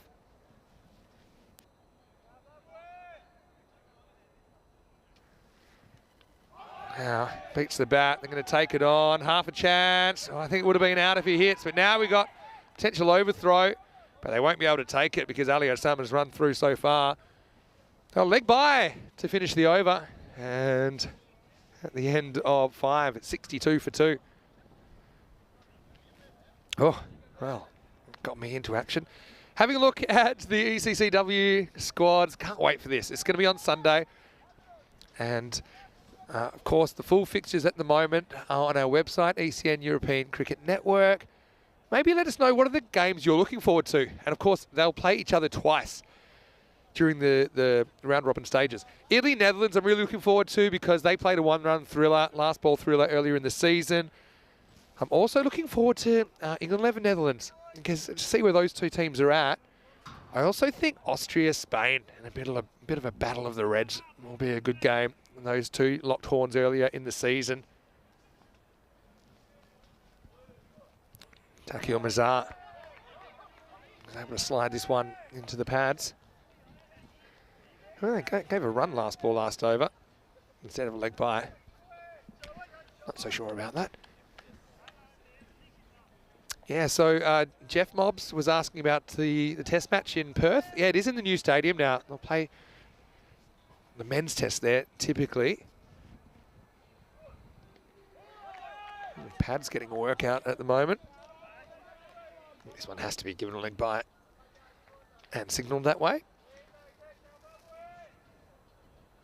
So, yeah, I was talking a bit about this yesterday. Perth is my hometown, so I watched a lot of cricket at the Wacker. The new stadium, I will say, it's brilliant for spectators as far as the amenities, the comfort level. The Wacker, you used to just bake, right? Well, that's absolutely tattooed. Flying out of the ground. Maximo. And, well, you're sitting there, you're practicing quietly, and suddenly you've got some company. That was smashed by Busale. And again, he enjoyed that. And Ali Osama enjoys it as well. This is what it's all about, really. Barcelona International, just the solitary win so far in the series.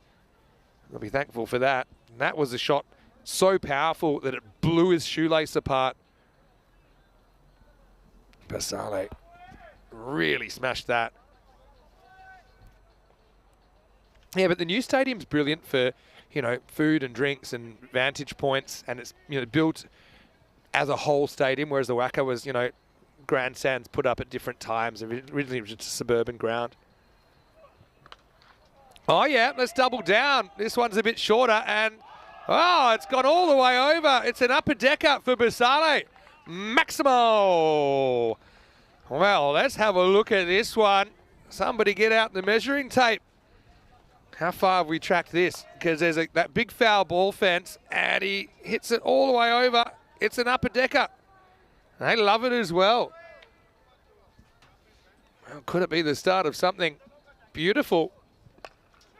Slight miss hit this time, but in the gap, and that's 4. So he gets enough of it. So Barcelona International, they're not giving up. It's about 20 and over required, but with hitting like this, if they can get on the dream run in the next 4 overs, you never know.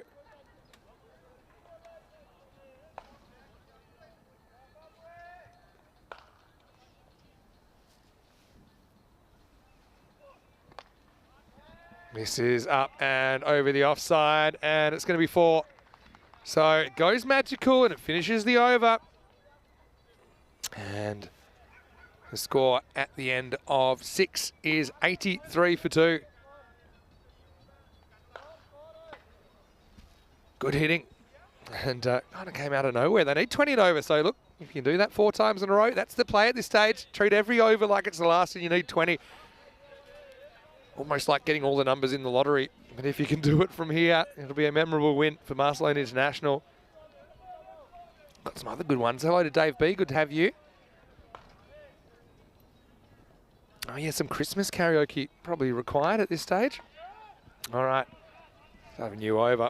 Just going to be one. Probably not a bad result at the moment because Busale does have the hot hand. Yeah, as far as the whack up, but there was some sort of charm about watching cricket at the Wacker. The actual playing surface was so kind of cricket groundy.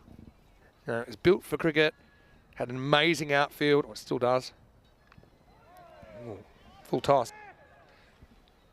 This one with the pace, it's Nabil Kaiser bowling now, probably just drops before it reaches the batter seat. Oh, interesting one. I'll let it go.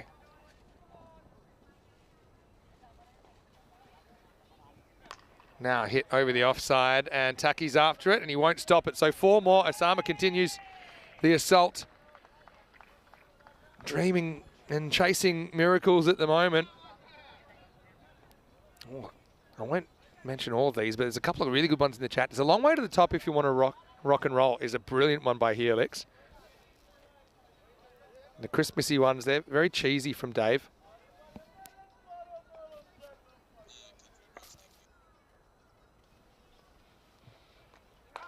Wide-ish. The umpire says it's okay.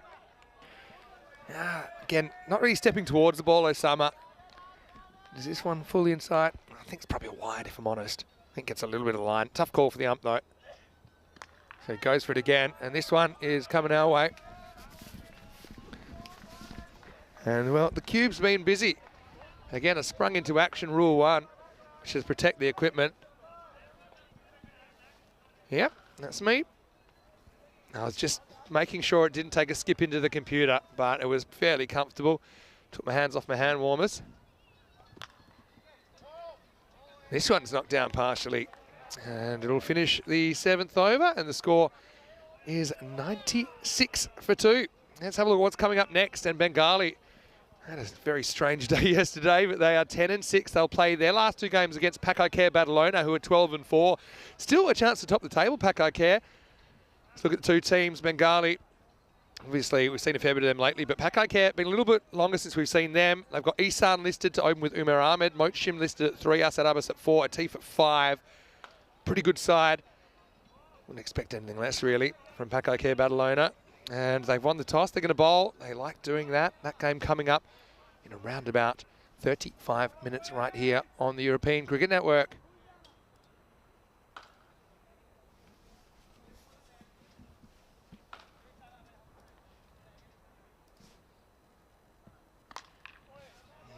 Flat bat first up, straight down the ground.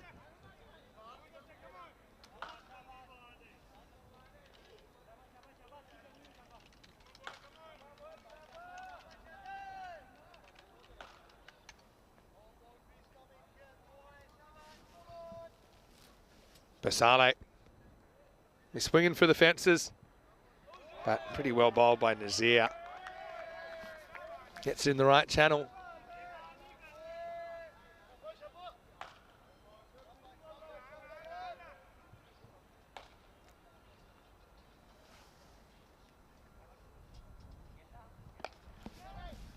He's finds the field as well. Helix just saying about the outfield in Perth. Helix was saying that in a turf conference with Rod Marsh, he said it'll be, after they relayed the outfield, it was going to be a 4 or a 1. I assume you're talking about the whacker there, because yeah, that's the thing at the new stadium, because it's kind of the sort of grass mainly for Australian football. It's not quite what the whacker was. All right, this is going to travel as well. Gone out of the ground, Maximo. And 50 for Osama. Well, I'm really pleased for him, because he had a bit of a rough start in the first half of the game and even to this second innings, but he's hung in there, and it's a real exercise in tenacity and persistence as he brings up his half century off 24 balls. And straight back to business. A lot of good straight hitting from Ali Osama.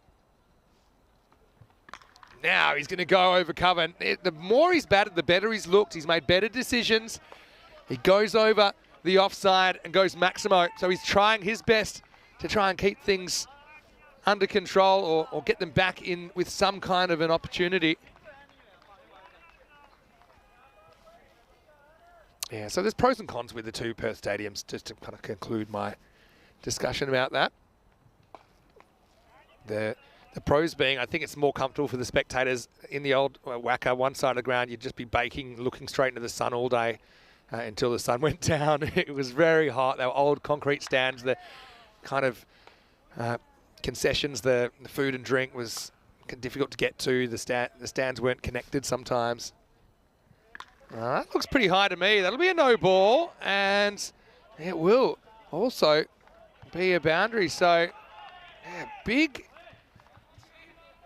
ball, really. Yeah, I think it's a good call. And Osama just kind of throws the hands at it, and he's hoping for that miracle.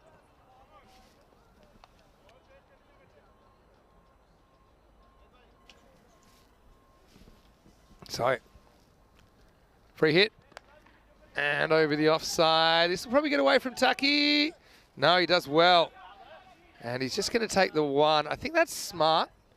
Osama moves to 66, and at the end of 8 overs, it's 119 for 2. So the 7 up and then the single. So look, yeah, it's not impossible. 44 off 12.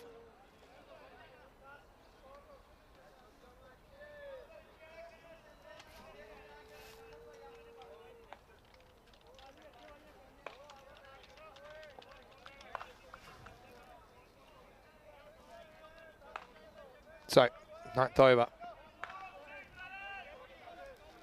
Need a miracle.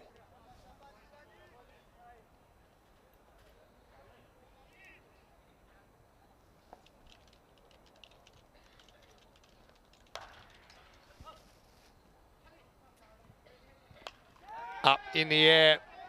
It'll be a tough one if he can reach it. Oh, well, he wears it actually. Musaddiq Ahmed in the end. They'll leg it back for 2. Oh no, hopefully he's all right here as well. But yeah, certainly looking a bit of discomfort here. What happened here? I think he just hurt his back a little bit. You can see him pulling up. Maybe lower back. And Musaddiq, it was a good effort actually going back with the flight. Osama, 68, needs to go large here. Boundary's the only way to bring it down. And it's in the air, slicing away into the gap. Fielder comes around, can't hold it. Could go, I was going to say got to go for 2, but he's really struggling. Ali Osama.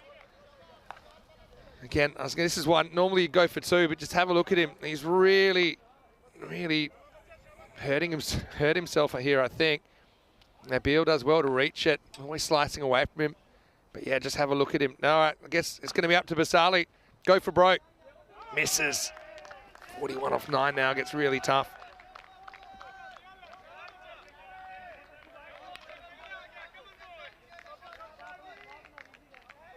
Yeah, Helix, always love your input as far as the types of grass and all these things. You love this grass because pretty much takes care of itself.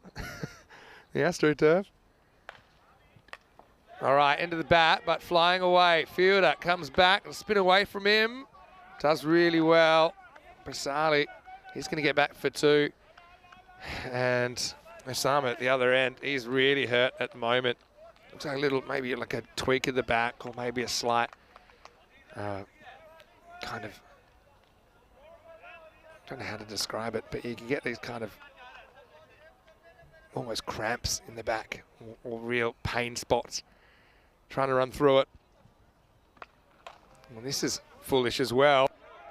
And that'll get away for 4. So, well, trying to get it down to something. It'll be super strong. Let's have a look at the height. Oh, yeah. Maybe that is. I think I'd probably call this. Let's have a look. Yeah.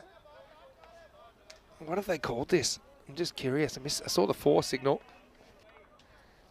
And yeah, I think they have called it, Keeps the game a bit more alive and interesting if they have. Yeah, it has been called. So no ball plus 4. I think it's probably classic waist height. So it's a good call by the officials. They've been excellent.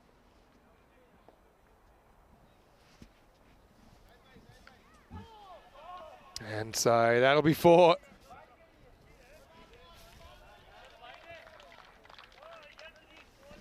And so, well, swing hard. You never know. You're luck in the big city here. So what does that make it? Makes it 30 off 7. Well, 6 here, let's say. But the big issue you've got is Ali Osama can't really move anymore. So that could be a problem. I suppose it's not really singles that are going to do it. It's got to be boundaries. All right. So let's see what happens this ball, then I'll give you my best strategy. Okay.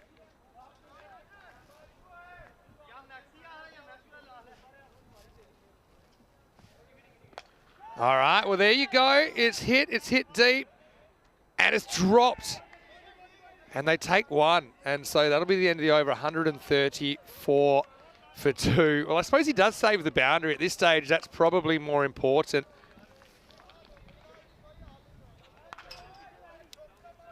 And 134 for 9, 29 required. To be honest, I'd considered retiring out Osama if he's not facing, because now I think you're going all in on hoping Basale can hit boundaries, and maybe that means you need to run at 2 to get him back on strike. Osama just struggling with the fitness here. Dave asking, why is it called AstroTurf? And I think it's to do with the fact, didn't NASA experiment with it? Or am I totally missing the point? Or was it because Houston Astros, the baseball team, were the first to kind of pioneer it in the 70s? I actually don't know. Good question. All right, here we go. Last over. Need 29.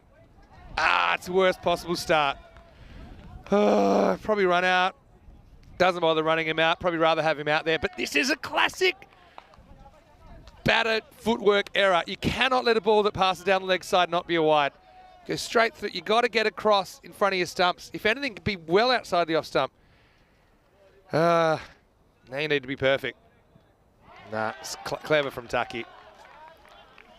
Yeah, so what else we got? I love, Steve said, a mate of his got sunburned through a mesh fence in Adelaide and he's had the nickname The Grill ever since. That's quite amazing.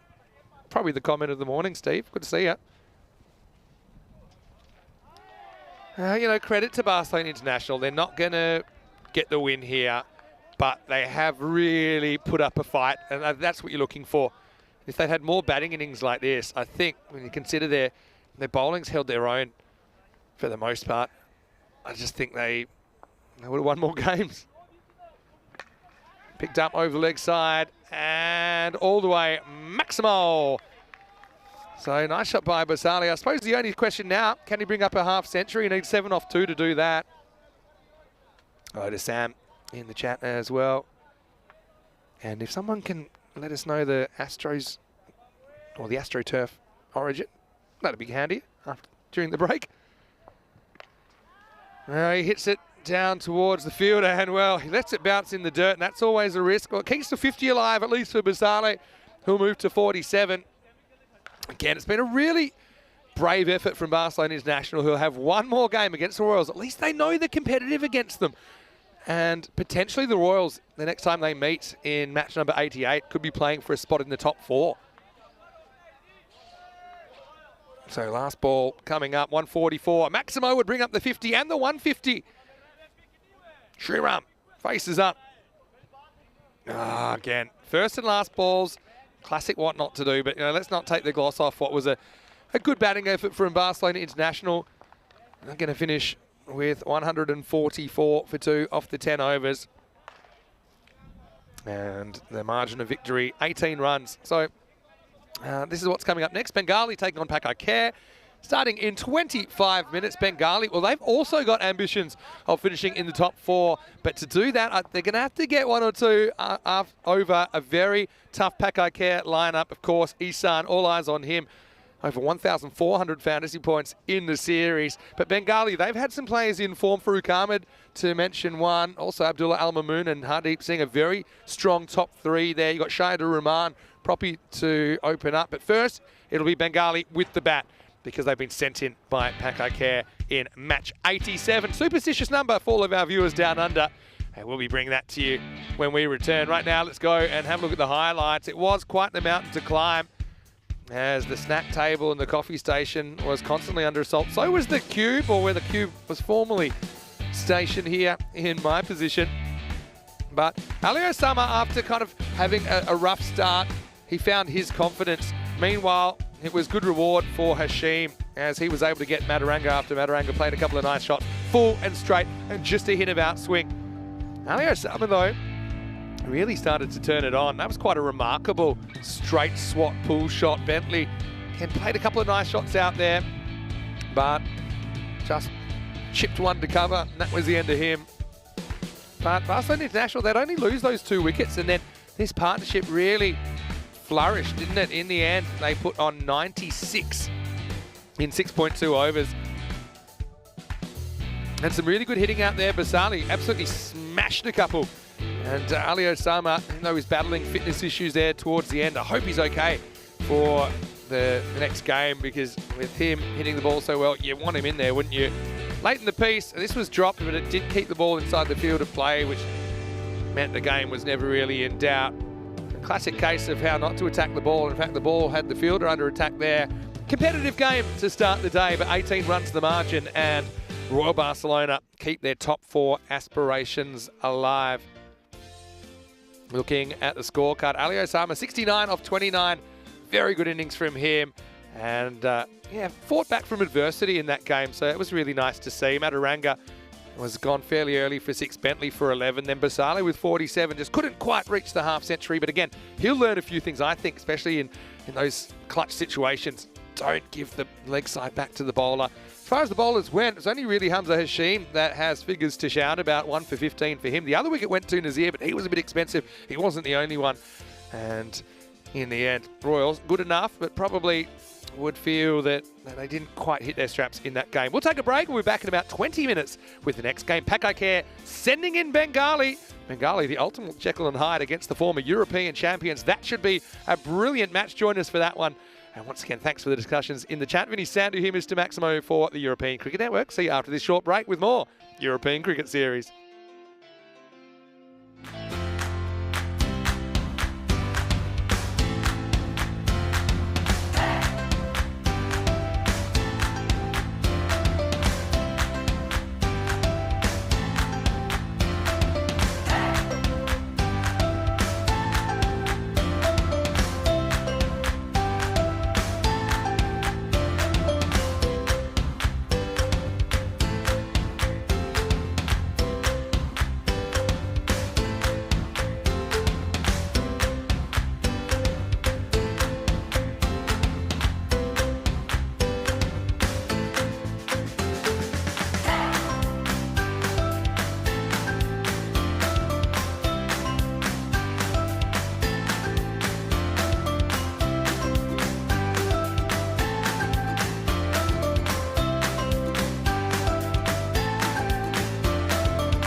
This European Cricket Network event is proudly brought to you by HCL Software and Bizaway.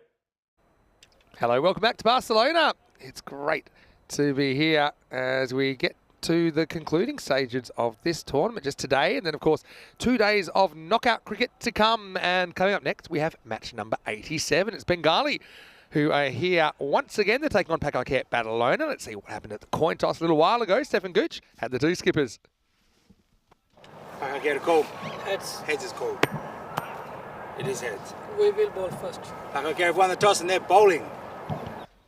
Thanks very much, Steph. And Pakai, skipper Labid Mahmood, he loves to bowl first. I think it was some sort of discussion that they bowled first something like 18 out of 20 matches or something like that. So they'll be chasing. And Ali Ahmed late in for Sami Ullah in the Pakai lineup for Bengali. Pretty strong top three. And I suppose we'll see if they can kind of get on top early. I think that's a bit of a key for Bengali. Because Ahmedullah has really come along as an off-spinner. Listed down the bottom of the Bengali lineup there, as Pakai will bowl first. And Mohammad Isan, Umar Ahmed, pretty strong opening combination. You throw Mochim in there, who we haven't always seen batting three, but I do think he's the man for the job with this kind of balance in the team. Also a mixture of fast and slow bowl options for Pakai Barcelona. This is match 1090 in ECS cricket alone this year. So, I know that a lot of people, big Pakai fans, of course. They won the European Championship back in 2022. And nice to see us running early a little bit here. Players getting ready to take the field. Umpires will lead them out there. Pakai Barcelona, they actually will be part of the ECL in 2024 as well. In fact, they will head up Group F, but they are going to have a fight on their hands, I'll tell you that much. They've got Donnerstadt from Austria in their group, who I think will give them a real run for their money. You've got Indies from Guernsey. They put up some pretty good performances last year as well in Group A. Talon Stallions also were in Group A last year. And then Crosby from Isle of Man, their first ever ECL. And Donnerstadt, who are in the same group as Pakai, actually did qualify for one of the lost ECLs. Of course, in 2020 and 2021, we didn't have a tournament because of the pandemic. So, umpires are out there now, and Pakai following closely behind them. And I want to give a warm welcome back to everyone that is watching on Fan Code in the Indian subcontinent, and of course, those of you watching on our YouTube channel, ECN European Cricket Network. If you haven't already, please give the video a thumbs up and also subscribe to the channel.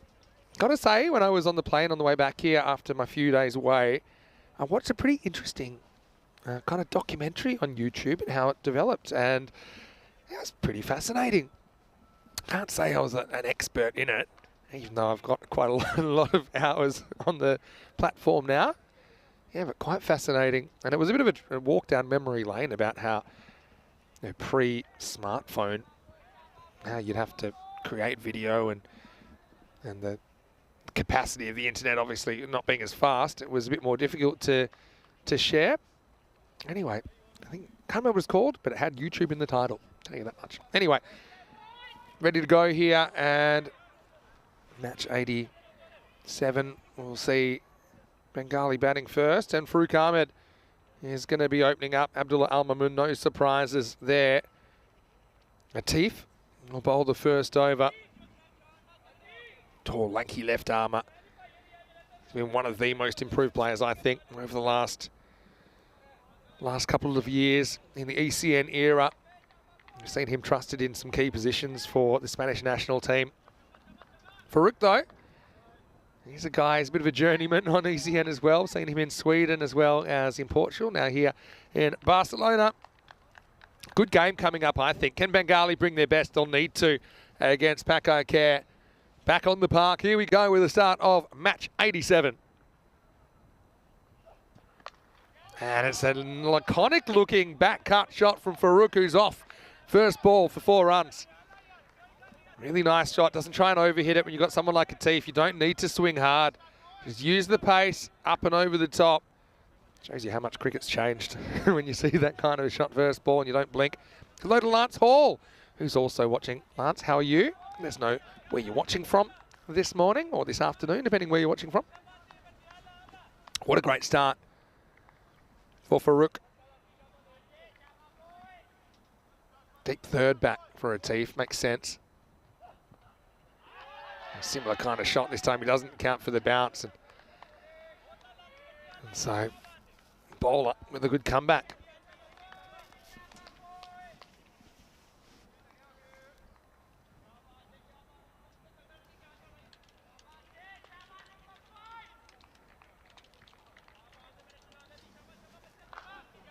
Mohamed Atif does get a lot of lift off any surface, really.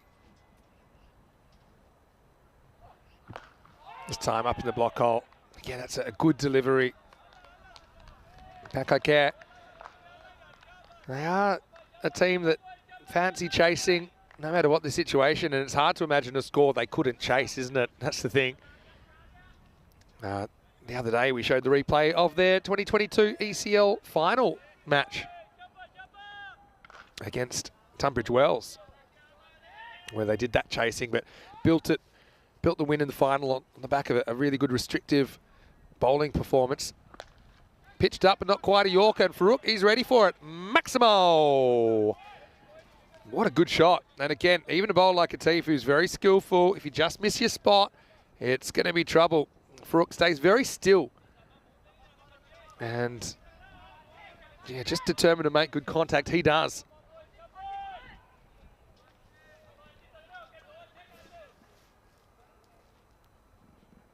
Atif with the comeback ball. Came back well last time after getting hit for a boundary. This time he'll come up with a dot again. A question from Paul. Hello, Paul. Asking, has Mohamed Kamran retired? Miss watching him. Yeah, we all love watching Kamran. He's unavailable at the moment. I wouldn't say he's quite done yet, though. Hopefully he's a guy we can see back out there. Yeah, it takes a big toll on your body. This man, though, Atif, bright future ahead of him, I think. Last ball, the first over coming up. Good Yorker. Well, it's a really interesting one-on-one contest there. And honours even, really, I think. Maybe you give it on points to the bowler with only 10 off the over 10 without loss. 3 days away. It is este fin de semana this weekend. That will be at the Cartamore Oval once again. First time we've ever had a series there in December as well. Now, I've heard, I don't want to jinx it, touch wood, but the weather forecast is actually pretty good for next week because, I mean, Costa del Sol's called that for a reason. But you'd think, playing cricket in Europe in December, is that wise? Guess we'll find out. You're always going to have some patches during the year where it could be a bit of a problem. But yeah, looking at the forecast next year, I've got all sunshine.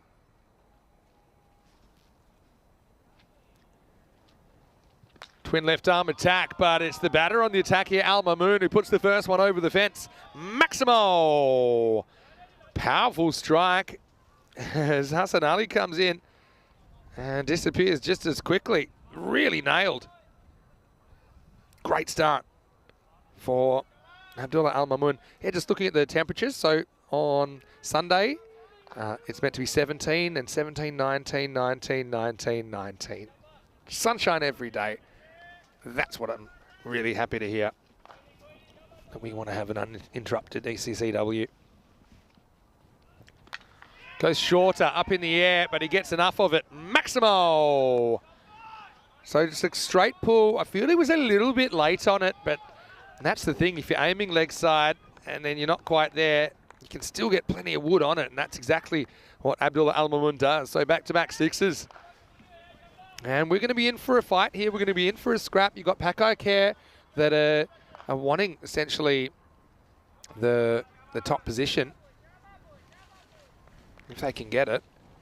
Definitely at least locking in a top 2 position. Oh, he's given him. That's not a good decision. It doesn't really take too long to make his decision. If this bounces outside of the leg stump, I'm just telling you that straight away. But he doesn't really think about it too much. Oh, well, there's a bit of a glitch as well in the matrix, so we don't have the replay from front on. But I'm just telling you that live. I'm pretty sure that one is not pitched in line. That's an unlucky one really for Bengali fans, I think, because Mamun was looking on, but he's going to have to go for just the 12. And the score is 22-1.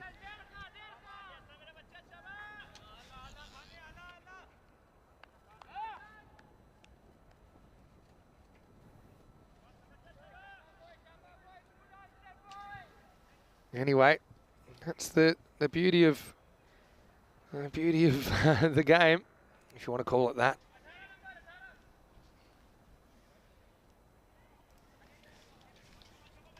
So Farouk is left there, and we'll have number 3 come out. The first ball, got it drilled for 1. Now, interesting for me that they've gone for Zahid Hassan at 3 instead of Hardeep. Obviously feeling it's a bit early for Hardeep to go out there. Helix has asked, do I have my Santa outfit ready for the run-up to Christmas? Well, I've got a couple of Christmassy numbers I'm planning on using. Down the leg side, some good wheels from Hassan, but this will be called a wide.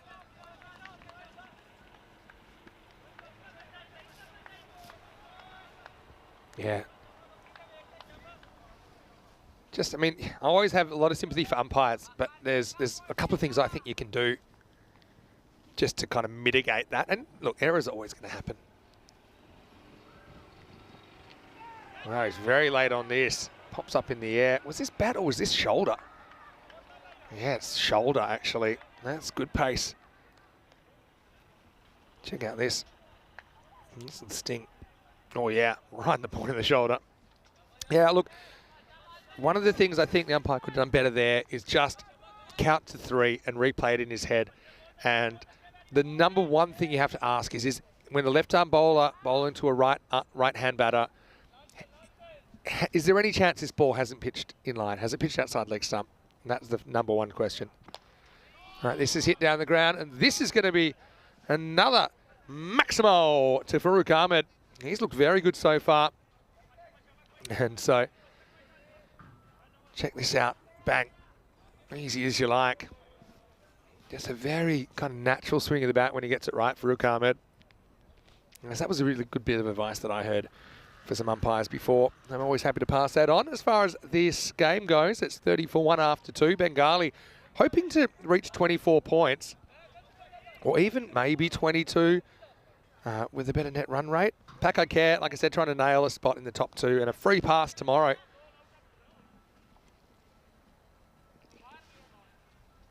Yeah, so, yeah, give yourself that 3 seconds, take your time, and you won't get them all right, but I think you'll kind of catch a couple of bad decisions before you stick the finger up. It is one of the toughest calls, I think, in any sport to umpire or referee, the LBW thing, because it has so many elements that, you know, you kind of need to tick all the boxes. And typically you have to do it in a pretty short amount of time. Anyway, Atif, we'll come back to bowl out in the 3rd. Now this pitch is, oh, it doesn't pitch at all. I think it hits him outside leg. Pretty good Yorker first up, Hassan. Let's have a look at it here. Where does it hit him? just outside leg stump and missing leg stump. So no issues with that one.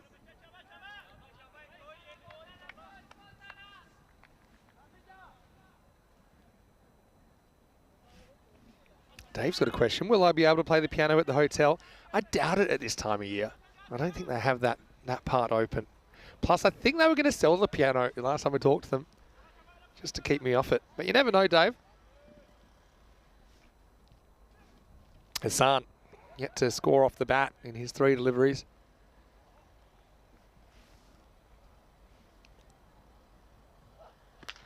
Goes for the Yorker again, but just misses, and this is going to be 4. Good shot by Hassan. Finally catches up with the one.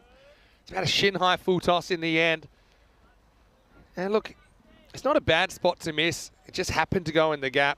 I think it's probably thigh-high, actually, more than shin-high, but still well struck. And Hassan is off the mark.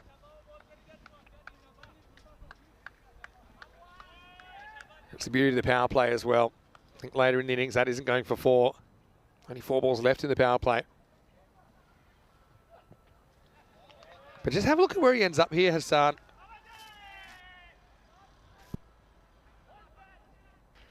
Hassan has a pump at the stumps. He's almost daring him to throw here.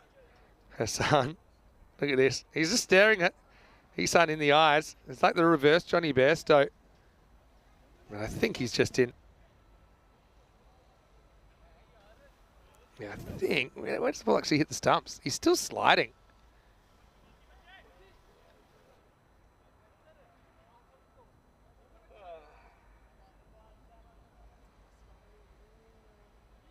I'll have one more shot at this. Let's have a look. I think he's back, but look, it's about here. Yeah, there you go. But, yeah, but the fact he ended up so far outside the leg stump, it's just not that smart batting. You're giving the bowler more room to work with. You're giving him a bigger office. Now, he's not going to survive any further. This time it's Latif that propels the ball into the stumps, and a good Yorker takes care of Zahid Hassan for just the 4. And Bengali loses the second wicket, 34 for 2. But again, you know, look at the body position here. He's pretty much giving up his stumps, and a bowler like Latif, you know, he's going to attack them if you give him a look. And so, nice bit of bowling from the youngster. Hassan not especially convincing in the 3 spot in that innings. He'll go for just the 4. The score 34 for 2.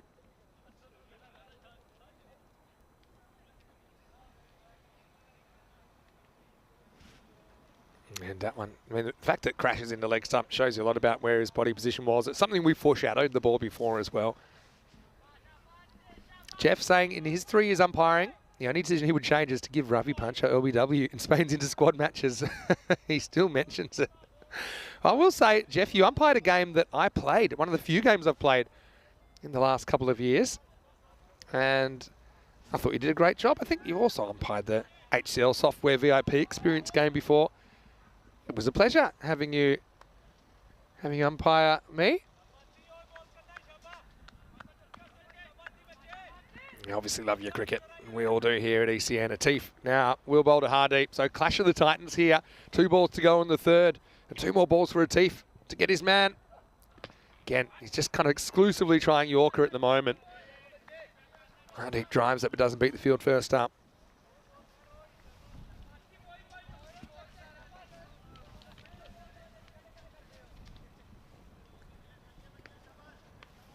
Lance is watching from Isle of Man, of course, Lance. That's right. Oh, so he's doing his opposition research, right? Ooh, had a bit of pace on it. What does this hit? It's hit off the gloves, I think. Hardeep certainly hurried up a bit here. He'll get 4. Let's check it out in the replay. He just kind of wafts the hands at it. Yeah, maybe top of the bat as well. So that'll be a boundary to finish the 3 overs and the score 38 for 2. Yeah, Lance, I want to know how are Crosby's preparations coming along. So yeah, question for you, Lance. What sort of training are you able to do over the winter? Do you have indoor facilities there? I've got to admit, because I haven't been to the Isle of Man, I don't know too much about kind of what the infrastructure's like there. But obviously, being a country in the British Isles there, I imagine there's There's a bit of cricket infrastructure that maybe some of the European nations don't have. You know, what does your December, January look like heading into the ECL next year? My question to you, Lance, and thanks for tuning in. Right now, change of pace, and Abid Mahboob, the skipper, to bowl the fourth. False shot in the air, doesn't carry, and a bit of luck there. Natif wanted it, but couldn't quite get there.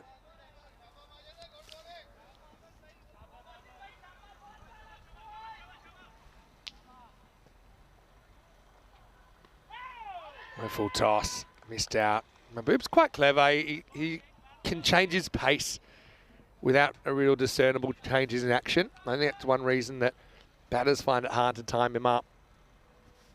Farouk's looked good against the pace for the most part so far. Now he's looking pretty good against the spin as he lifts this one up and over the leg side. Maximo! Third time's the charm for Farouk. Two pretty experienced players going head to head here.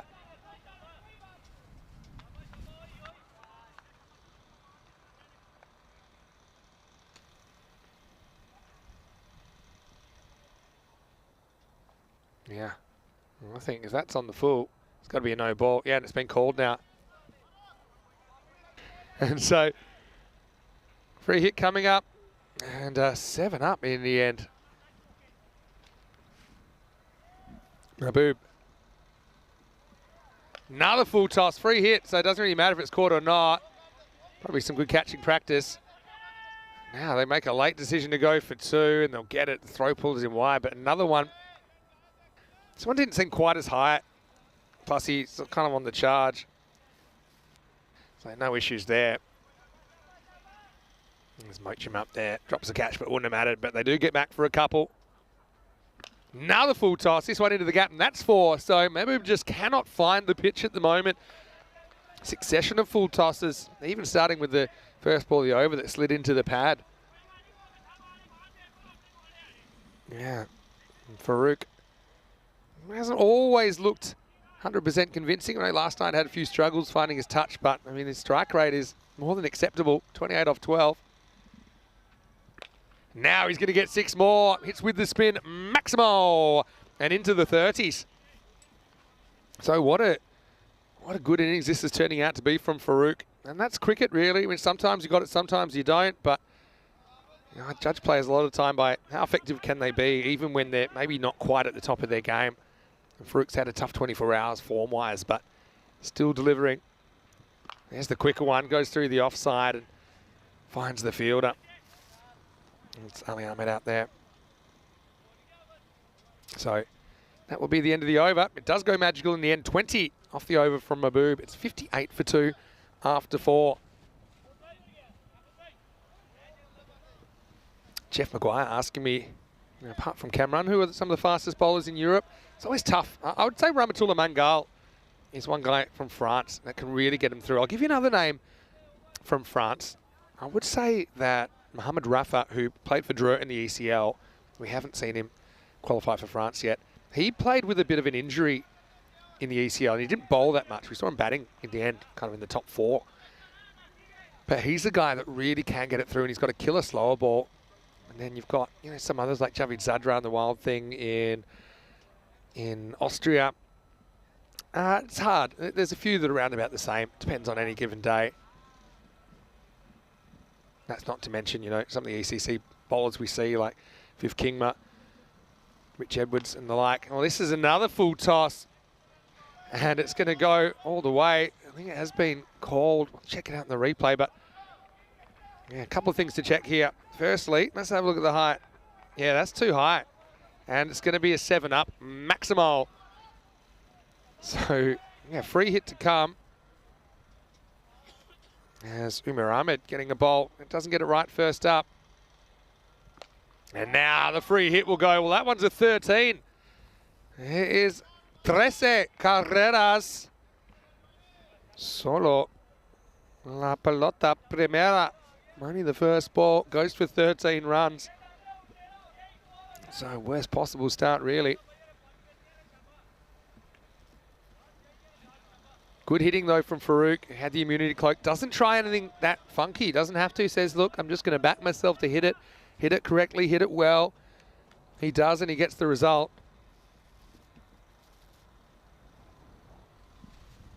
That's a quicker one. It's pulled straight. Got protection down the ground, so just a single. And Farouk Ahmed, in a blink, he's 48 off 17. Got a question from G1. Which is the strongest team? Well, depends what you mean. Do you mean in the whole of Europe? Do you mean in this game or in this tournament? You've always got the win predictor to refer to. Hardeep. Maybe just to take the one. I think two, and they might have even gotten away with it, but I don't think Hardeep was ever really looking for it. And the win predictor, what do we think of the win predictor on the screen? I've got to say, it's a bit like a part of the furniture now, but I've really enjoyed it. Thanks to our friends at Intelligent Cricket as well, who Corey does not work for, just to be clear. Big swing to the leg. Farouk misses out on this one. Yeah, it's pretty good how it adapts. Not quite in real time, but not far behind. And at the moment, saying Bengali 42%. And certainly a decent chance. He's hoping for a wide here. They won't even be able to run because he doesn't play a shot. And so they're just cramping Farouk. See here, he thinks that's going to be a wide, but see how it seams back a bit and just catches him on the thigh pad in the end. So that's what that was all about. Farouk will get a third chance to bring up his half century here though.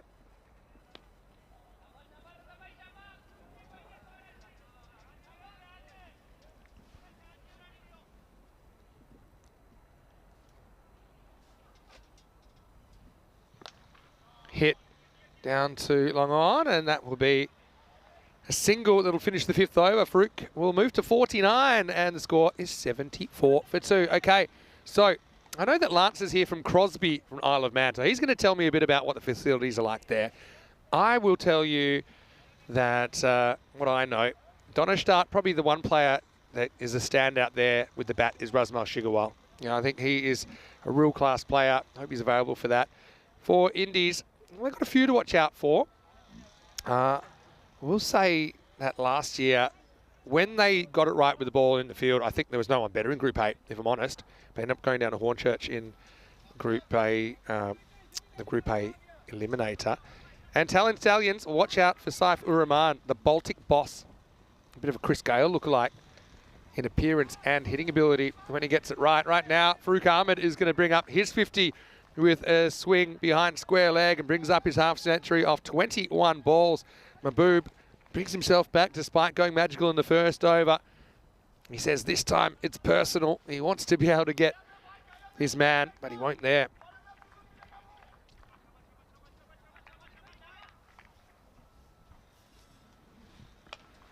This is away, and well, it's not going to be stopped in the end. It was an awkward kind of effort from Mochim.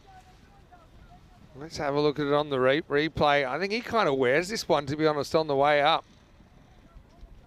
Let's have a look at it. Always tough dealing with those kind of hops.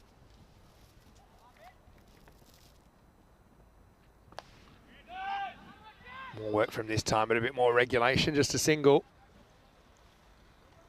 Yeah, so it sounds like some of the commentary at the moment for some of the international cricket, it's maybe a bit more random than our random commentary. I think that they've taken a leaf out of our book again. Sounds like they've started random question time. Get through for a single here. Yeah, we've been influencing the wider cricket community in more ways than you think. I see the clock's made an appearance. Still don't think they get it quite right. But it's a step in the right direction. Full toss. This has just been such an issue so far for Abid Mahbub, and that one also gets drilled into the gap. That's 4 runs. 50 partnerships come up as well.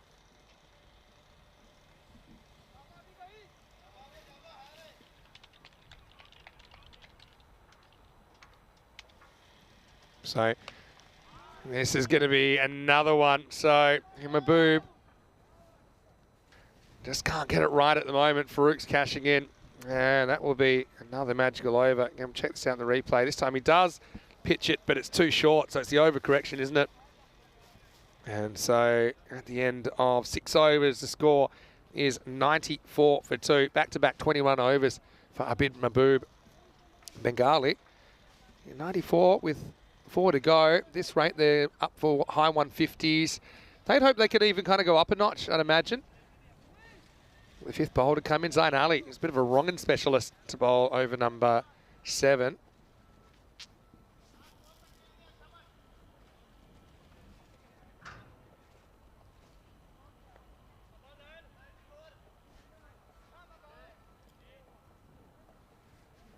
Zain, it's an unusual customer.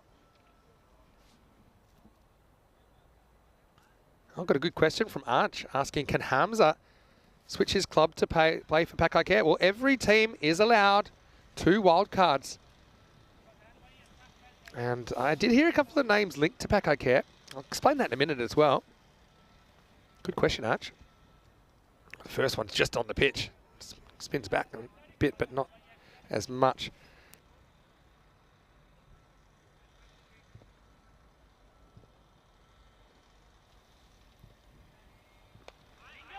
And again, wrong end, but not quite timed. Just have a look at Zain Ali before we get to the wildcard chat. But he looks a bit like a leg spinner, but have a look. His back of the hand. So see, look, it's not quite like a leg spinner. It actually will turn left to right. This one doesn't turn a lot. Watch it this time. And that one won't turn either because that's a full toss, and the full toss virus spreading through Pakai Care, and that's been hit maximal. 6 runs. And so that one is easily hittable. If that's your main weapon, guys find it weird to trust their eyes and pick you, then those full tosses certainly not helping. Farouk to 74 and counting. Yeah, so each team is allowed 2 wild cards. And what I mean by wild cards, 2 players that haven't played for the club in the 12 months preceding the ECL. Yeah, that's really well bowled, and it's going to spin over the stumps. It's going to beat Isan. They'll just get one by. But yeah, you see Farouk kind of playing it like it's going to turn into him, but it kind of goes the other way. See, comes in and then a little bit of left to right. Only a little bit. That's enough to beat the bat, and it's only the bounce that saves Farouk.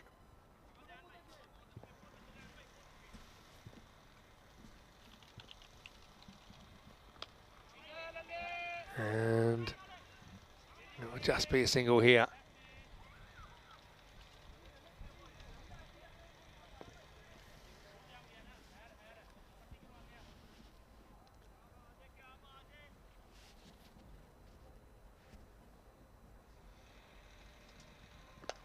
Oh, it's good footwork. That's how he counters it this time. Drills it up and over the leg side. Maximal. Farouk Ahmed to 80. And I tell you what, centuries in this series, it's been a bit like being in the audience at an Oprah show, hasn't it? You get a century, you get a century. Everyone gets a century. And he hasn't got it yet. He's on 80. And to be honest, he's going to have to play a high-risk game from here, so it's not a shoe-in, but he's looking the goods at the moment, Farouk. 80 off 28, last ball of the 7th. Edged and, oh, well, it doesn't carry to the kind of pseudo-slip again. I think he's struggled a little bit against Zain compared to some of the other bowlers. Again, look at this, how it spins left to right, to the opposite of what it looks like. Big edge. It's hard to work out exactly where to put that guy, so you can't really be critical. He does save any run. The score is 110 for 2 after 7. So, yeah, this is where we are. We started filling in the blanks. So we know that Kellyn Ured are going to finish 7th. They'll play first up. We know Sohail Ospitalet are going to finish 8th. And they are playing the second eliminator. So it's all about filling in the rest of the spots. Now, you might go, well, where's the first and second team there tomorrow? They're playing on Saturday, right? Saturday finals day, which are the semi-finals. So that's what we've got to look forward to. We'll keep filling in that picture as news comes to hand. Question, why are there so many full tosses? Probably can't answer you with that one, but it is fairly cold conditions, 12 degrees, despite the sunshine. So maybe, especially for a wrist spinner, the grip isn't particularly easy. And this first ball down the leg side, will have to be called a wide. Hassan Ali went back into the attack.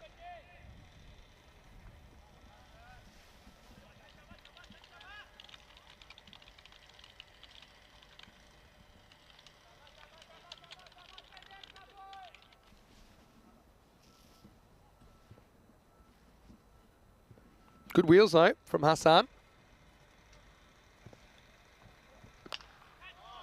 And so down the ground, this is going to be 4. It's a pretty good shot by Hardeep, who's been starved of the strike since he's arrived. But this is a very Hardeep shot. He drives it despite it being a pretty good length delivery. It's not particularly full to play that shot, but he's so powerful. He's a tall, imposing kind of a figure.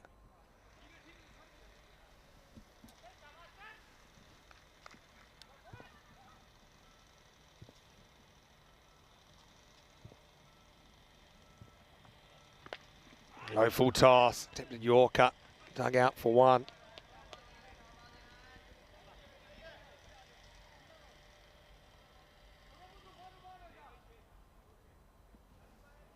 So Farouk, 16 balls left in the innings, he's on 80.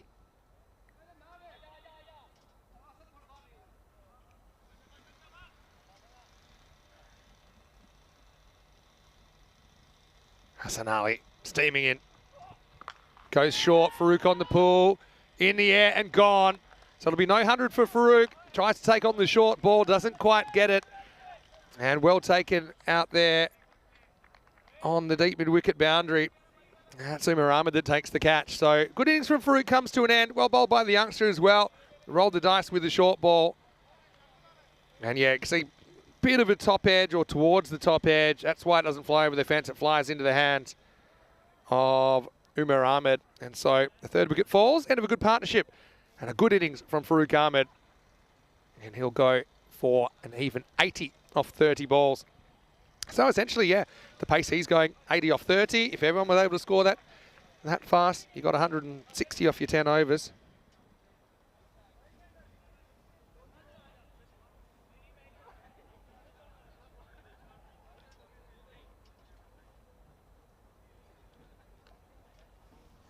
So this is a Shader Rahman, not a bad guy to be able to bring out at this stage either.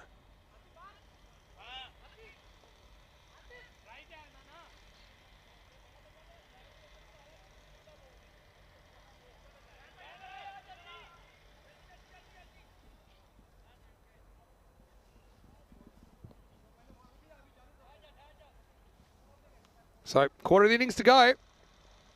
Bengali lose the main man, but they'll get another opportunity through Rahman to advance the score. They'll start with 1 down the ground.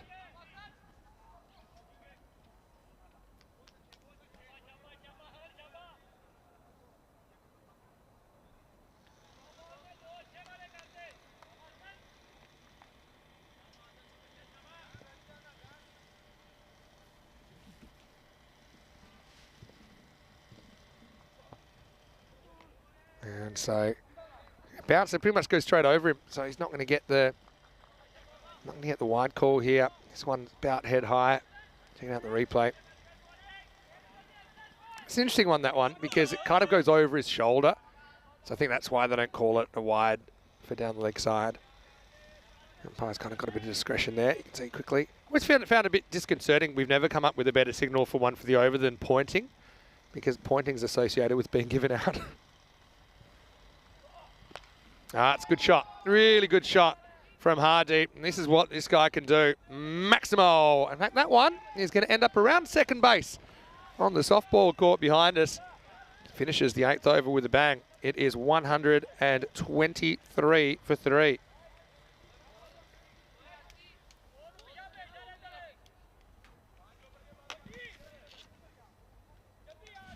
Well struck. How many is enough against Pakai Care? Well, there's probably no score I'd say they couldn't chase. They're one team. If you made 200, you might not be safe.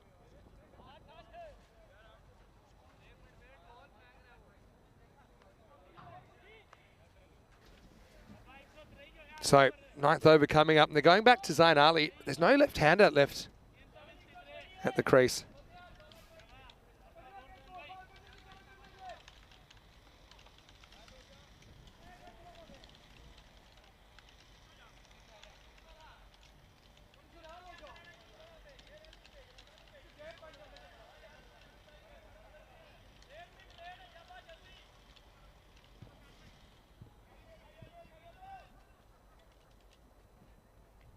Oh, it's the wrong one, but it's a bit too wide.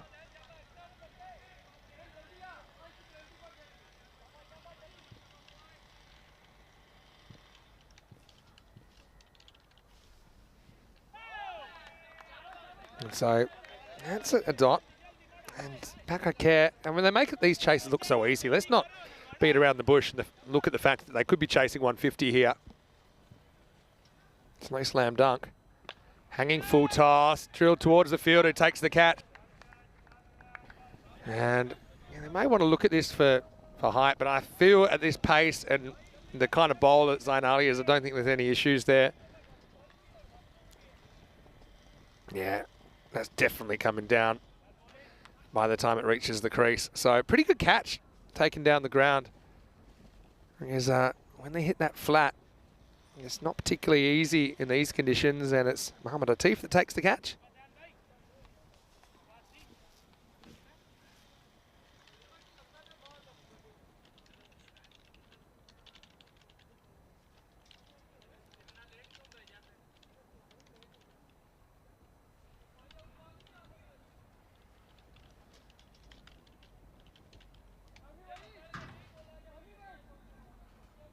Anyway,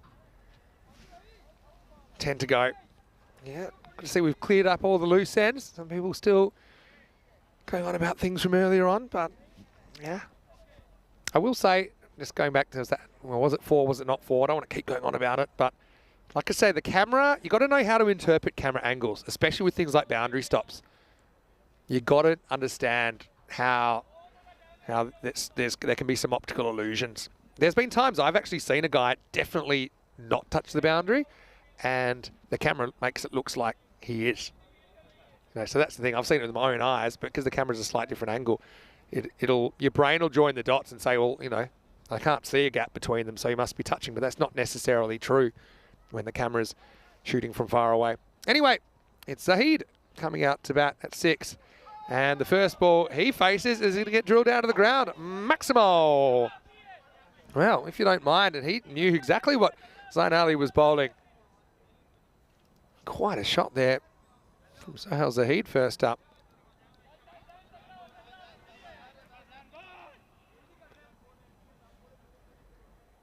Sohail, oh, we have seen playing for Nacka before in Sweden.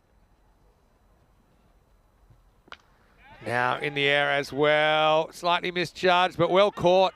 Did well to get back and retract that one, Hassan Ali. So it'll be a 6 and out for Zahid. And he'll be the 5th wicket to fall, 130 for 5, but he certainly had the right approach.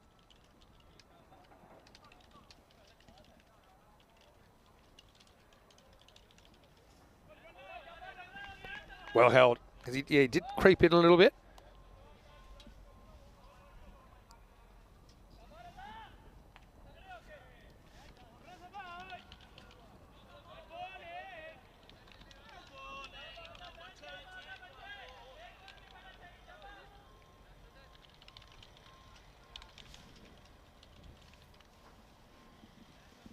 Two to come then in the 9th.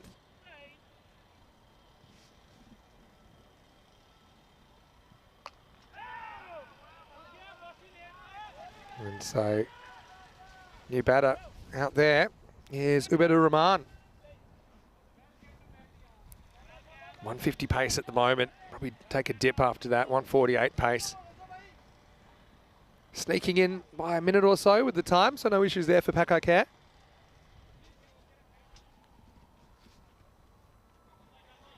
How does Hardeep take this on?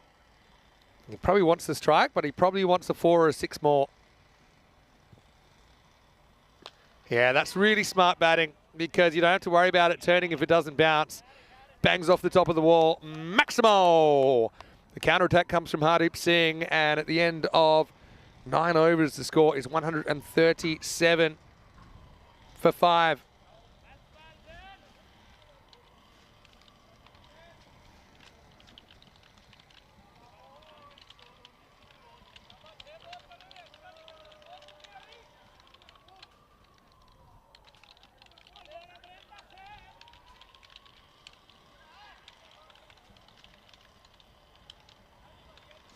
So last over coming up.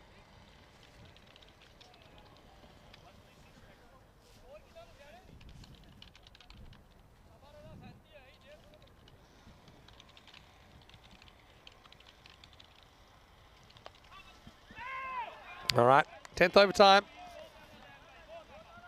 And so starts with a single. Still feel like it's going to be a close game. And the real key will be, can you get Isan early?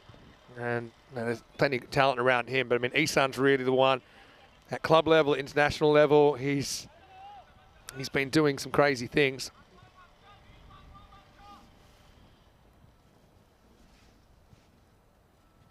All right, in the air, should be caught, and Nafiz will drop it. Well, now Hardeep legs it out. I bet he wishes that he'd run harder earlier. He was sure that he was gone. And at least he's still there. Nafiz, now he's a tall young man, and got in a good position, but then down it went.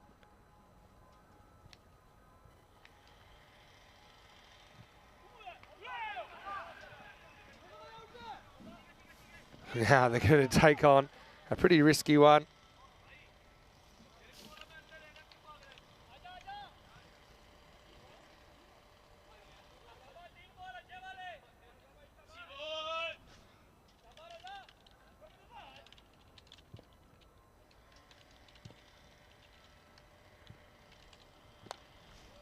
So this is going to travel out of the ground, and Hardeep does get the strike back, steals it back, and then he smashes it down the ground.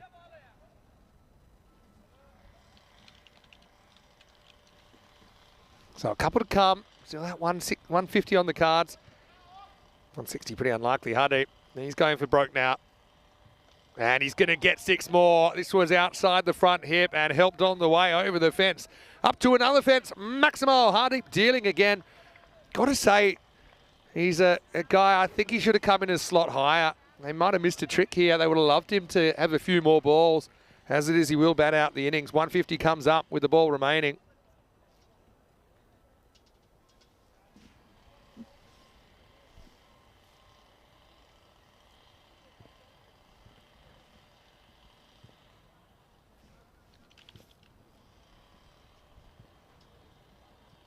All right, up in the air. Now, this is 6 as well, so perfect finish for Hardeep. That was just up into the skies.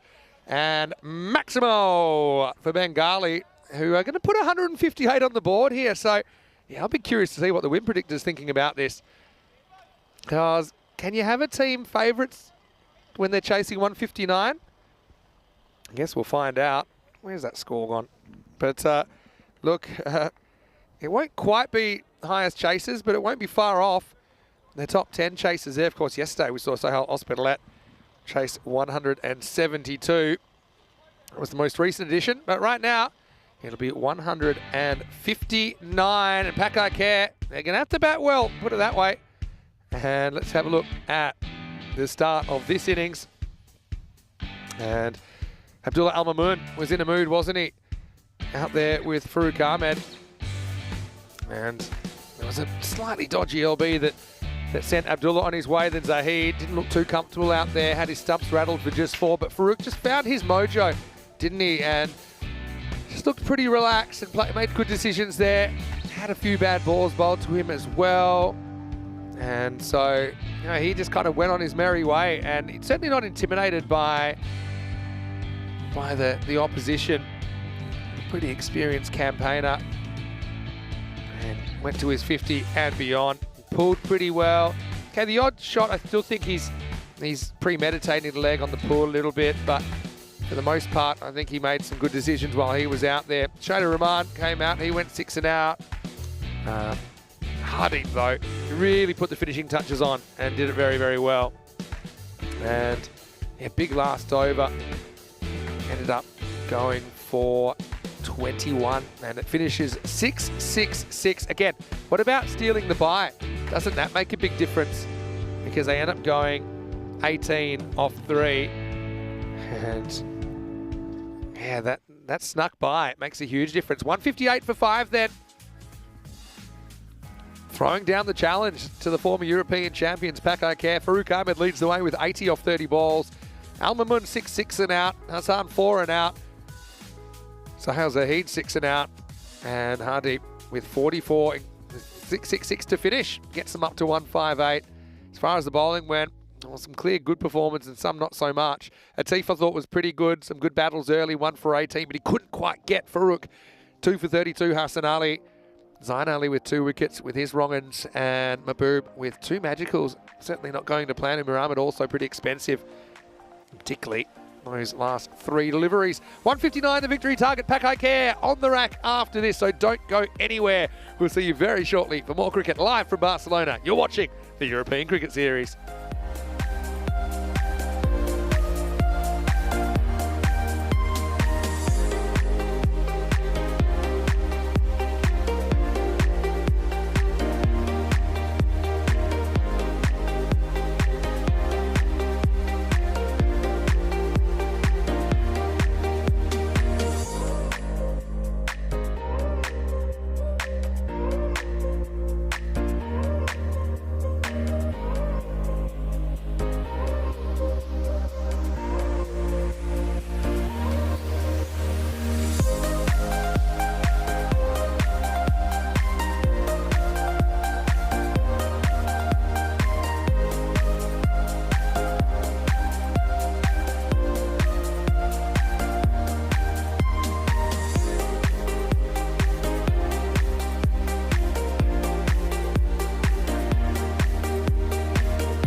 This European Cricket Network event is proudly brought to you by HCL Software and Bizaway.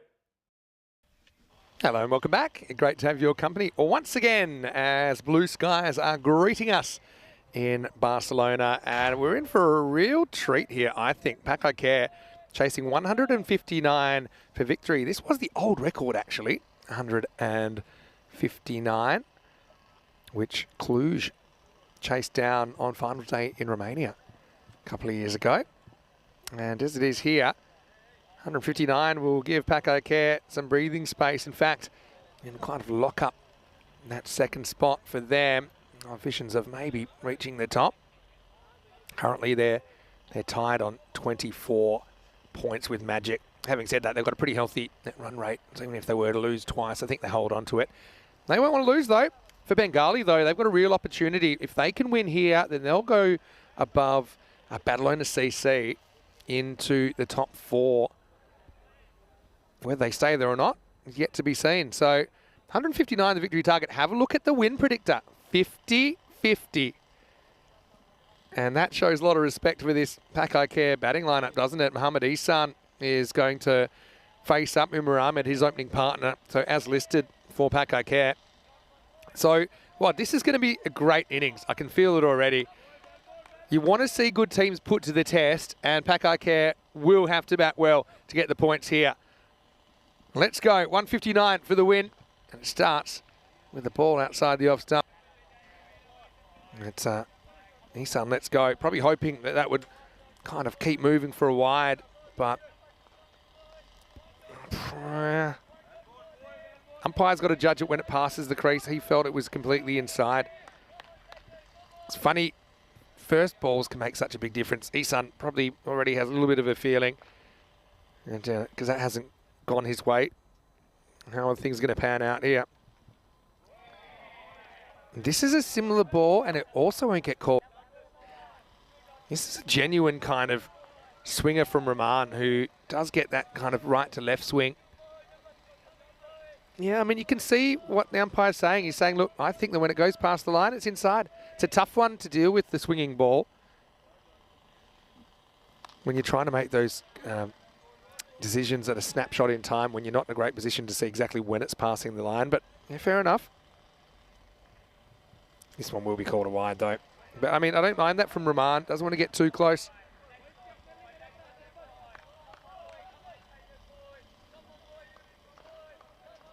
Ihsan not spooked into swinging at that. It's funny the skills we've seen develop in ECN cricket. One thing is spotting a wide and leaving it alone, which isn't really something that I think happens in a lot of other cricket, because if you get in a position to hit it, in other cricket, normally you lose your right to a wide, for example, even if you move after the ball's released. Goes after this, and he will get some bat on it, and we have the first run of the contest. Yeah, so have a look at that win predictor and how even with this start, with 2 runs off the first half and over, Bengali gaining a few percentage points there to 55%. A few talks about run rates in Test cricket over the last 10 years. Look, yeah, the Bazball thing, it's a catchy name, but I don't think it's just limited to England. I think it's partly conditions in certain places favour it. Just the mindset and influence of short form cricket, yeah. All right, lifts this one up straight, takes on the straight fielder and wins. Maximo.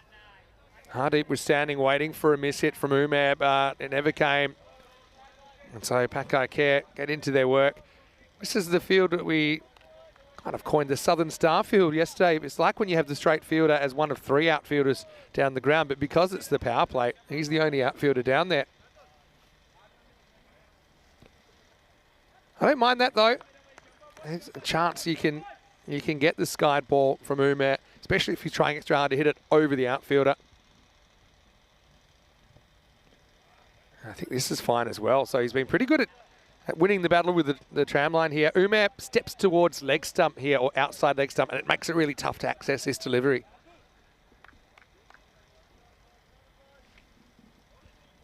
Fair enough there. Yeah, look at that left foot, where it ended up.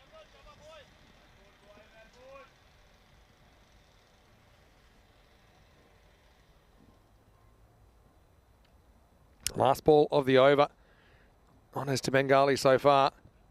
This will be a wide though. I think he's been pretty good on those tight calls, and they're not easy. I think if you're looking for one, looking for one way, you can make an argument either way.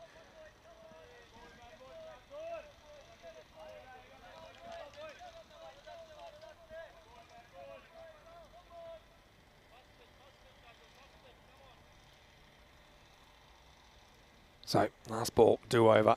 This is where you get a Maximo here. You feel like you're at the rate and you've kind of got out of jail a bit in the over. Umair's looking for it. And he is going to get one right back to the line. Hardeep stands tall and he's actually stopped the 4, I think, here.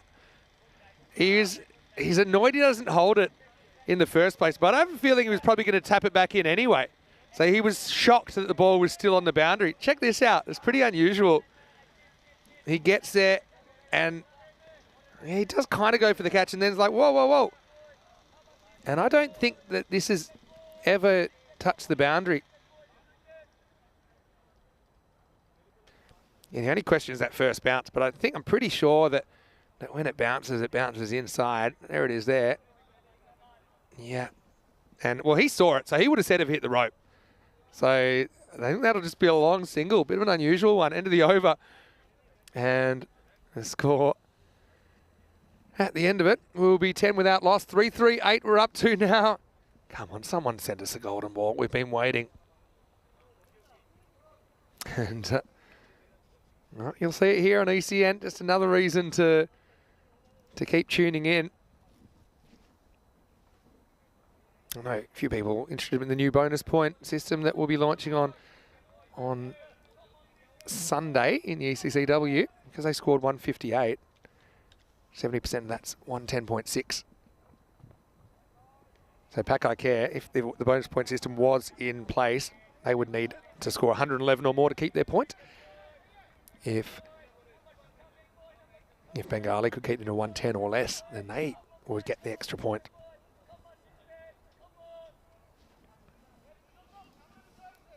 So Hardeep, he's disappointed not to hold on to that catch on the boundary.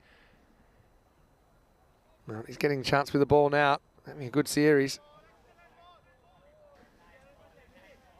So it hasn't really happened for Pakai Care so far, has it?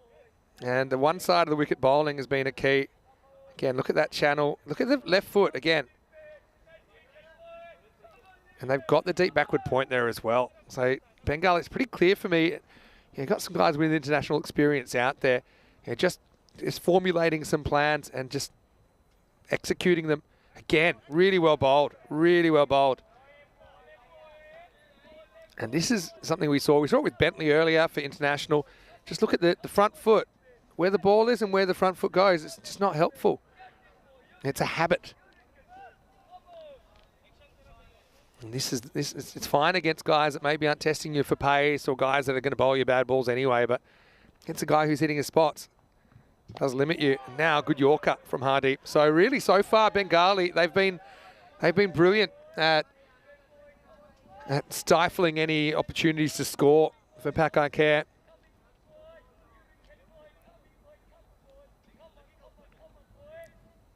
Not to open the can of worms again, but that last ball, the first over, I don't believe it was. It was a boundary. Yeah, the biggest question was, did it land on the rope slightly and come back in? But I don't think it did. Remember, the benefit goes to fielders as well. Another good ball from Hardeep. Keeps it just inside the tram line. You can have a look at it again if you want. But, yeah, no real issue there. He's actually watching it. So, he would say, and he reacts genuinely because he says, oh, hold on, it's still in. If it had hit the rope, he wouldn't have reacted that way. So, no issues there at all. A couple to come here in the second. Oh, short. The first real bad ball. And he bowls it right into the wheelhouse of Umair. And Hardeep, he bowled such a good over. Well, it's not disastrous, but he'll be disappointed. And just gets the hands out in front and is able to swing it away to the leg side boundary. Hello to Nick. Good to have you with us. Hopefully your day is going well.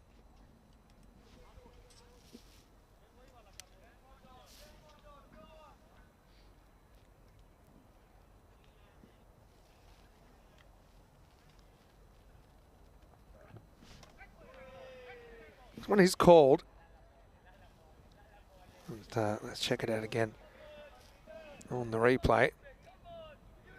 Yeah, I mean, they've had a few go their way, Bengali. Remember, if the ball isn't completely inside the tram line when it passes the crease, they'll call it a wide. And you can see how we have to be pretty black and white on these as a rule because there's so many balls and it has quite a big consequence on the innings.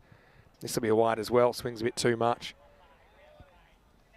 So yeah, you can't be a little bit airy-fairy, and to be honest, you can't really say things like, in the umpire's judgment, or if you feel that. You can't really be that wishy-washy with the wide enforcement. I think in such a short game, 60 deliveries aside.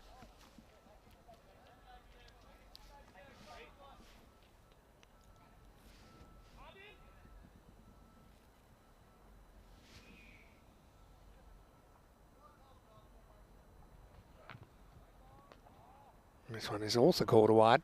Yeah, Steve's saying, asking did it land on the rope, or he said he feels maybe it does. This is where it comes down. Again, the rope is between the ball and the camera, so you actually cannot tell. You might feel that, you might think that, but this is where, with the camera at that angle, we had one earlier that we discussed a fair bit this morning. I'm not enjoying that call. Is that the camera really can't tell you for sure. And I think the guy a metre away has seen it all the way. That's why I don't think that's it, hit the rope, even though the camera might suggest it. Anyway, end of the second over. Pakai Care still failing to launch in this power play. 18 without loss after 2. And yeah, you don't mind giving away a wide or 2 on the tram line if it means that you're preventing scoring opportunities. Bengali have an opportunity to get into 4th place if they can win here. And Pakai Care do seem to be pretty comfortable in that top 2, but they won't want to be leaving anything to chance.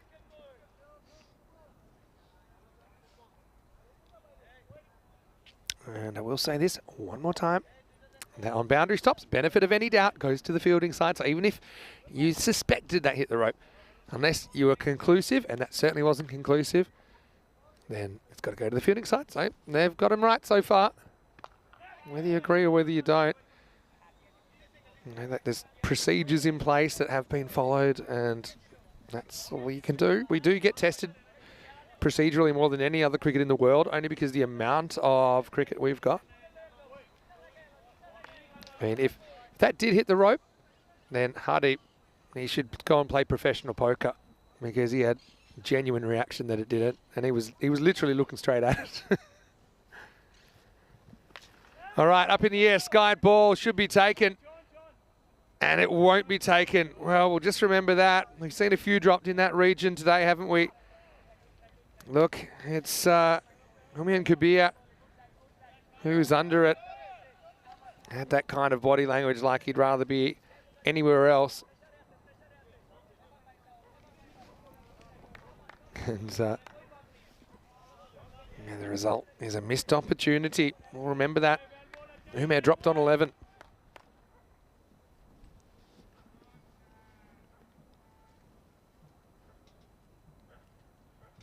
Wow, talk about committing. He goes huge. This is actually quite brave from Isan. He said, look, I don't think you're going to go at the stumps. If this was on the stumps, he couldn't have reached it. He went that far outside. Now, the bowler had such a good look at the stumps. This is where, if you can see that, make a late adjustment, you've got to go at the stumps there. Isan, brilliant batting. The gamble pays off, trying to get something moving towards the end of this power play. Fake this time. And now he stands tall, and he's going to hit it over point for 6. Maximo, which is so smart. I mean, I know Isan too well, so I knew he was just faking it. So now he's basically saying, look, okay, this time I'm going to pretend, and I'm always going to go back. It's a fairly normal kind of delivery from Rahman, but gets hit over point for 6. And this is what great players do. They're able to kind of outthink the opposition. And Isan, you know, he's an ECN great anyway. He's known he has to do something quite drastic to get Pakaiker back towards the rate and heading in the right direction. And he's outthought Shaidu Rahman the last couple of deliveries. Portugal versus Spain. Shades of that here. 2 to come. Now, may look for 2. No, probably not worth it at this stage. Don't want to run out your big player, Umar Ahmed. Last ball, the third coming up.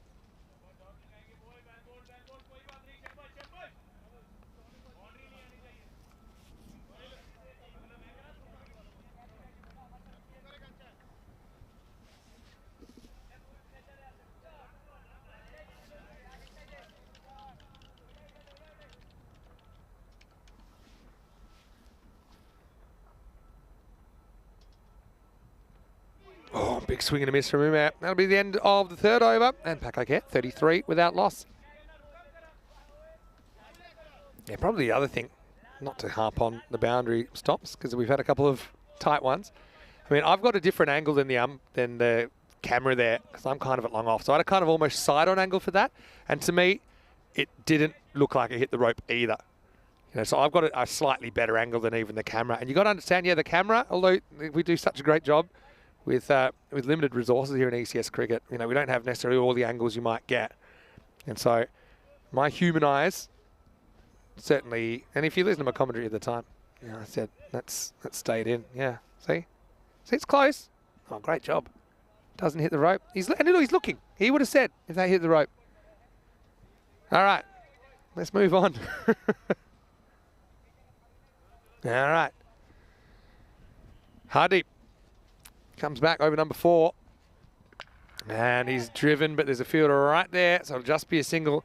And I think Isan is the guy you want to see at the other end as much as possible at this stage of the innings.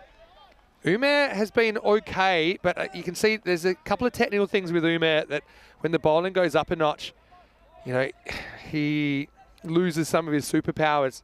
Still a very good hitter of the ball, but it's that trigger left foot outside the leg stump that's getting him into trouble. That one's straighter. It probably was one to hit, but he just gets a thick outside edge down for a single. What's this required rate gone out to now? Yeah, it's come out to about 18.3 now. It started at 15.9. I would probably go all in and, yeah, as well. They've decided to bowl out their openers. I would as well. Try and get as far ahead in the game as you can and then trust your middle over bowlers to keep it going. But one thing you haven't done, you haven't gotten a wicket in particular Isan, who's just pumping out big scores for fun in this series. But what they have done well is they've put themselves into the favourites position, Bengali, and now Pakakare are going to have to bat out of their skins to pull this off.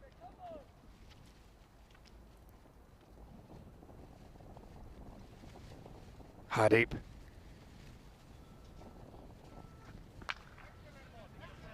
Even the balls that are kind of in his zone to hit Umair hasn't really been able to deliver in this innings, ticking at about a run a ball. Yeah, Martin's made a good point with that one as well. Down at long on, saying the rope never moved, and that's true. Often you will see a bit of movement. We will see a dramatic kind of change in the ball's expected bounce. Like I said, if it did, and he didn't own up to it, he's probably playing the wrong sport. Hardeep. Anyway, this is up. It's in the air. Farouk. He tracks it, but he won't get there. Maximo. There's Isan. He's battling here. No real fancy footwork or tap dancing from Isan on this occasion. Just kind of presses, waits, hits, and gets the result. This would be a big win for Bengali. Also, don't forget they'll take on Pakakare in the second match of the doubleheader in match 4 today as well.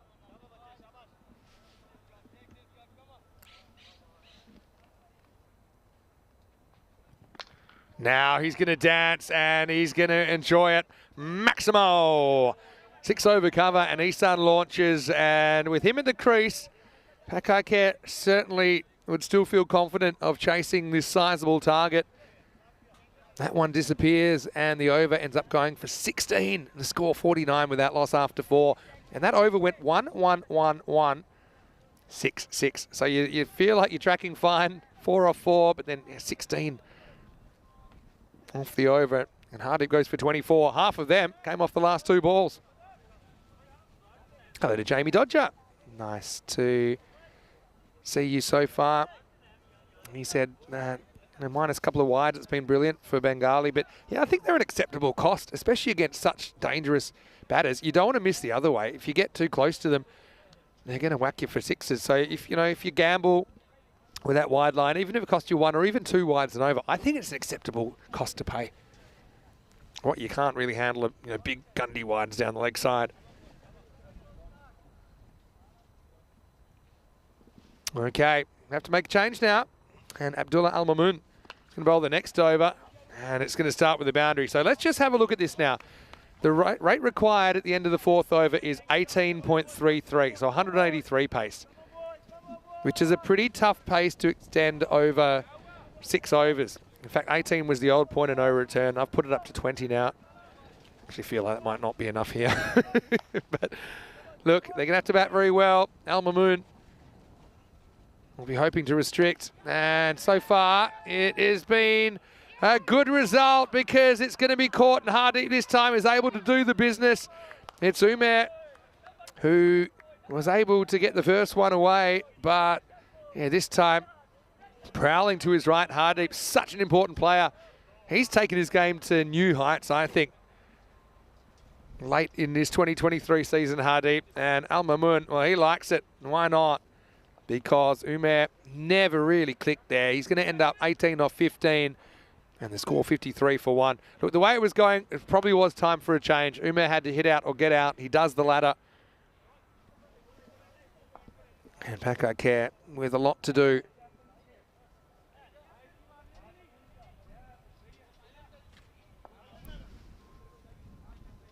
Really nice catch as well. Got in a good position.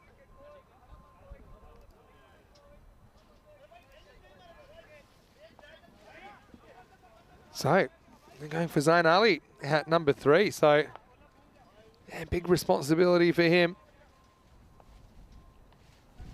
Isan, 29 off 11. He's been all right so far. Oh, his first ball, not particularly convincing. Al-Mamoon cannot believe this hasn't taken out the stumps. I think it bounces over middle. Zain Ali with a kind of nervous little poke first up. He's just actually missed the off stump on the replay. And you're watching that, you're going full in at the stumps, or actually probably defensively thinking, go outside the off stump. That's exactly where Zayn's going. And he's forced to keep it out. So, well, think of Isan as someone that's in the gym right now, and everyone just keeps putting a bit more weight on the bar, and he's struggling to keep it up. And that's kind of what this feels like. He has to take his medicine there. Zayn just keeps it out. 2 to come in this over. Again, love it. Love this bowling. Because if you had a look at him, okay, even my first instinct, okay, you know, bowl full and straight, but I'd be going forward outside. You know, dots hurt Pakakare more than even a wicket here. Dots kill them, and he can't even get a swing on that. Again, look at that. That decision from Zayn to put the front foot outside the leg stump. Last ball the over. They won't take a one here. Oh, they will. Okay. Yeah. I'm a little bit surprised there tactically, because that is the last ball of the over. And a brilliant over from Abdullah Al-Mamun. Considering the first ball went for 4, in the end he only goes for 5, and he gets the wicket of Umar Ahmed. Halfway through this chase, Pakakare 54 for 1. They are going to need 105 in the second half of this innings. But they've got a guy there that's probably capable of going at that pace. This is the last stop on the ECS Roadshow here in 2023. Hopefully by the end of the season, like I said, we'll be able to give you some information regarding the schedule for the start of 2024.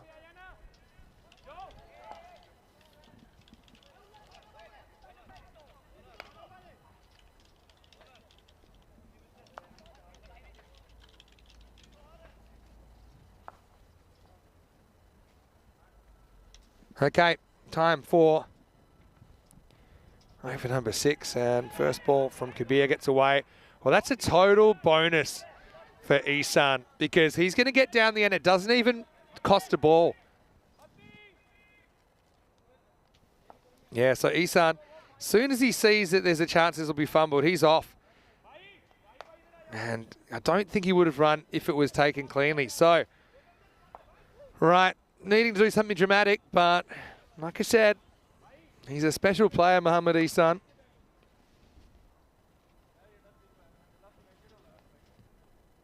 All right, this is where the rubber hits the road for me. Kabir in, and Kabir out. Maximo cannot bowl there to Isan. He'll eat you for breakfast, lunch and dinner. And really, with Isan there, I'm not prepared to rule out a successful chase. Just kind of slot. You at least got to kind of, you got to go Yorker. I mean, I can't, anything else I see disappearing. Kabir. Not Yorker, 6 more. Well, as sure as the sun will rise in the east and set in the west, if you bowl there to Isan on this pitch in these conditions, you're going to go out of the ground again and again. And the youngster, it's a big test for him, no doubt about it. It's a huge test. At the moment, he's finding it real tough going. He's not the only bowler to struggle with Isan at the other end. Let's see if you can get it right this time. Yeah, and this one is going even further. In fact, that's probably the biggest 6 today. Maximo. Well, the pitch is there, it's laid out, but you don't want to use it, especially with Isan there at the other end. Tries to go a bit shorter, but look, he's good against any length here. Incredible hitting. Very, very good shot. I mean, sometimes we forget how difficult it is, what this guy's able to do.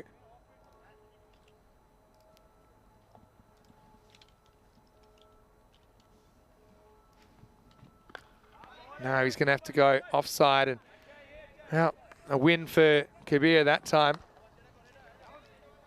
So yeah, you need basically 20 and over, let's call it. You got your 20 off this over. So Pakakare just looking for those 20 overs stacking up. Now, there's a conference here. I think Isan is saying, look, let's not take any singles. Let's just have a couple of goes at hitting a boundary, because I'm not risky giving up the strike. That's what I think that's about. He does. Just need to stop it. In fact, it's almost caught. Oh, it's going to result in 4. Oh, it was a tough one, Bengali. They go for the catch, and I get that. But Al Mamoon, once Hardeep's going for the catch, he has to back up the boundary as he goes in towards the ball as well. And Al Mamoon in the background, he got a bit too close to where the ball was dropping, needed to go to where the ball was going.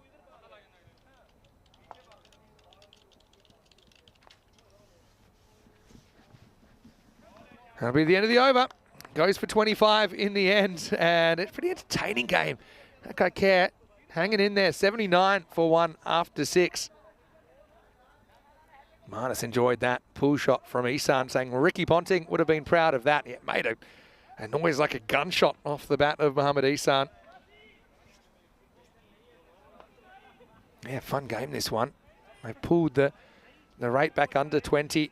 In fact, now it's exactly 20 after that ball. So 80 required off the last 4.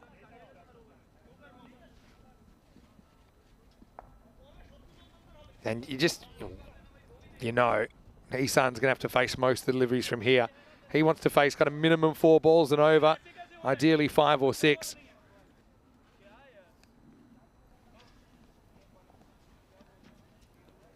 We are going to go back to Abdullah Al Mamoon. The other thing is they're going to have to throw an over. Probably next over, the 8th will be bowled by someone new, a 5th bowler, to force them not bowling out 4 bowlers in 8 overs.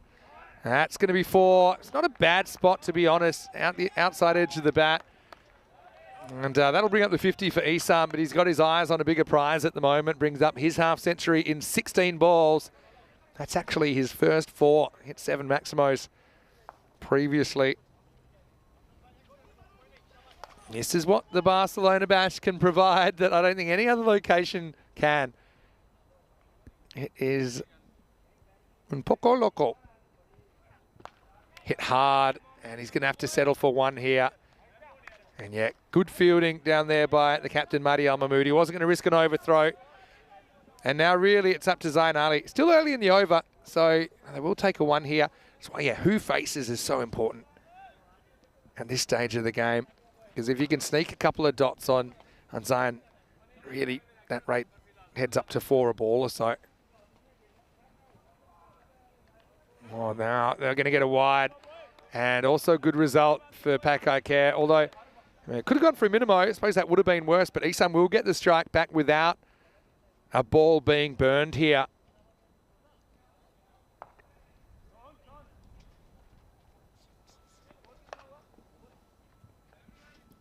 All right. It's a fun game to watch, this one. Degree of difficulty super high, even for Isan. He's facing up. And he's going to go high, and he's going to get the distance. Maximo! And one thing about Isan, he's better than most at keeping his balance even when he's on the move and keeping his batting shape. See? Stays very side on, and then just kind of goes a little bit inside out. Bat turns in his hands. That's where he wants it. That's where the gap is. As it was, it didn't matter if it was in the gap or not because it was all the way over.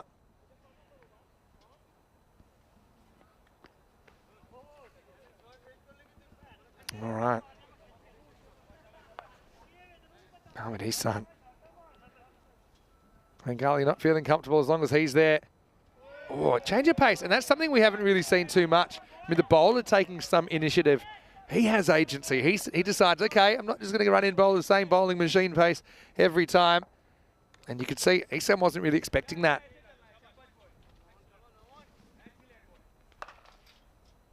What a game. Al Mamoon's been great here. Can he hold on? 2 balls to come for him. Great bowling. And they think of a single.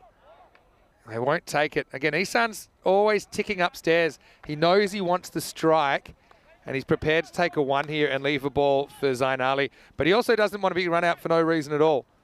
Good bowling.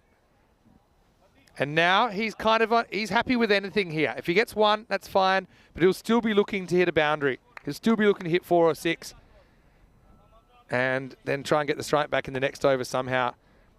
Al Mamoon's been great. 1 for 18. Last ball of the 7th coming up. A slight false shot hanging out there, and it's well cut off on the boundary. That's Ubaidur Rahman out there. So, yeah, very good spell from the bowler.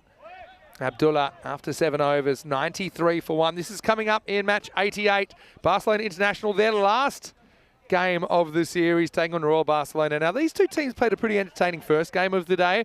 It was Royals that got up by 18 runs. But Barcelona International, got to say, I think that Basali had a pretty good game. Looking at that side, Bentley did some good things. Gajaz had some good matches during the series. Razi's led the team pretty well. Mataranga, I think he's quite a useful wrist spinner. Royal Barcelona, though, they've got their eyes on the top 4, and they can really put the pressure on Bengali if they can get the win there. That game coming up at 12:45 local in about half an hour's time. All right, so Mahdi Al Mahmood now. Change of pace. Ihsan is in the driver's seat, and he's prepared to speed. Right now, 66 required off 3. Okay, so Ihsan pretty frustrated. I think first ball, he'll just get a 1. I suppose because it's not a, you see, you say, why did I take that one? It's not a knockout game or anything for Pakai Care. So maybe you don't have to be as ruthless with your strategy. Maybe you can kind of back Zain Ali to try and contribute as well, given it's a group match. Well, that's the kind of ball he should be putting for a boundary if he's going to be facing up. As it is, at least he gets to the other end. Marty gets away with it.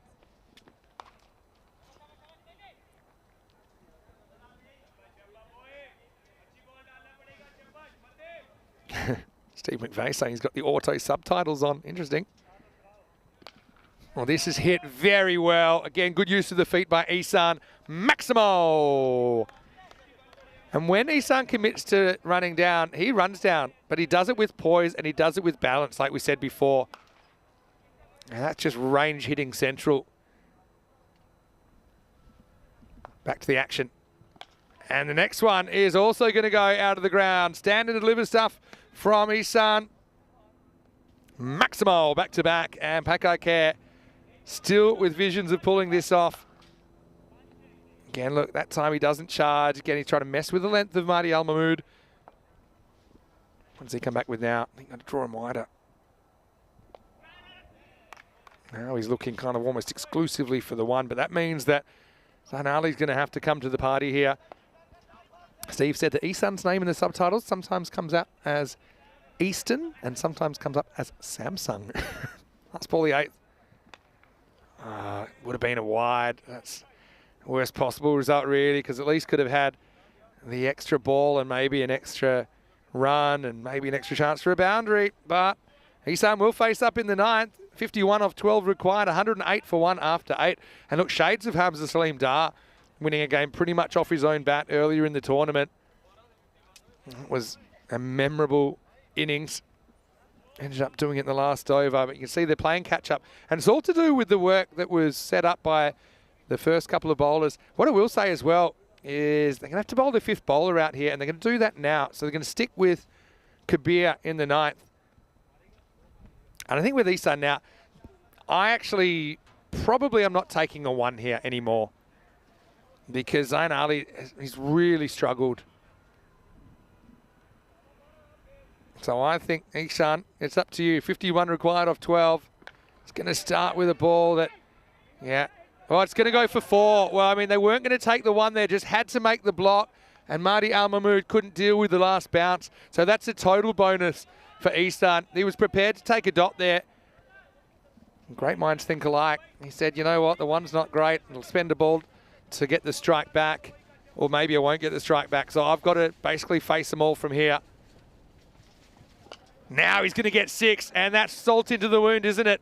So what should have been 0 became 4, and now the next ball disappears. Maximo! And it was a bit of a late step, considering how far he got outside the off stump. Then maybe the bowler, I mean, I'd be gambling and going bottom of middle stump, bottom of middle and leg, seeing if I can knock him over. You get him here, you get the game, you feel. Now hit hard again, miss hit. This time he wants the 1. And he'll get it. He wants 2. Oh, no. Yeah, it's going to be run out. It's actually a good heads-up play at the very end.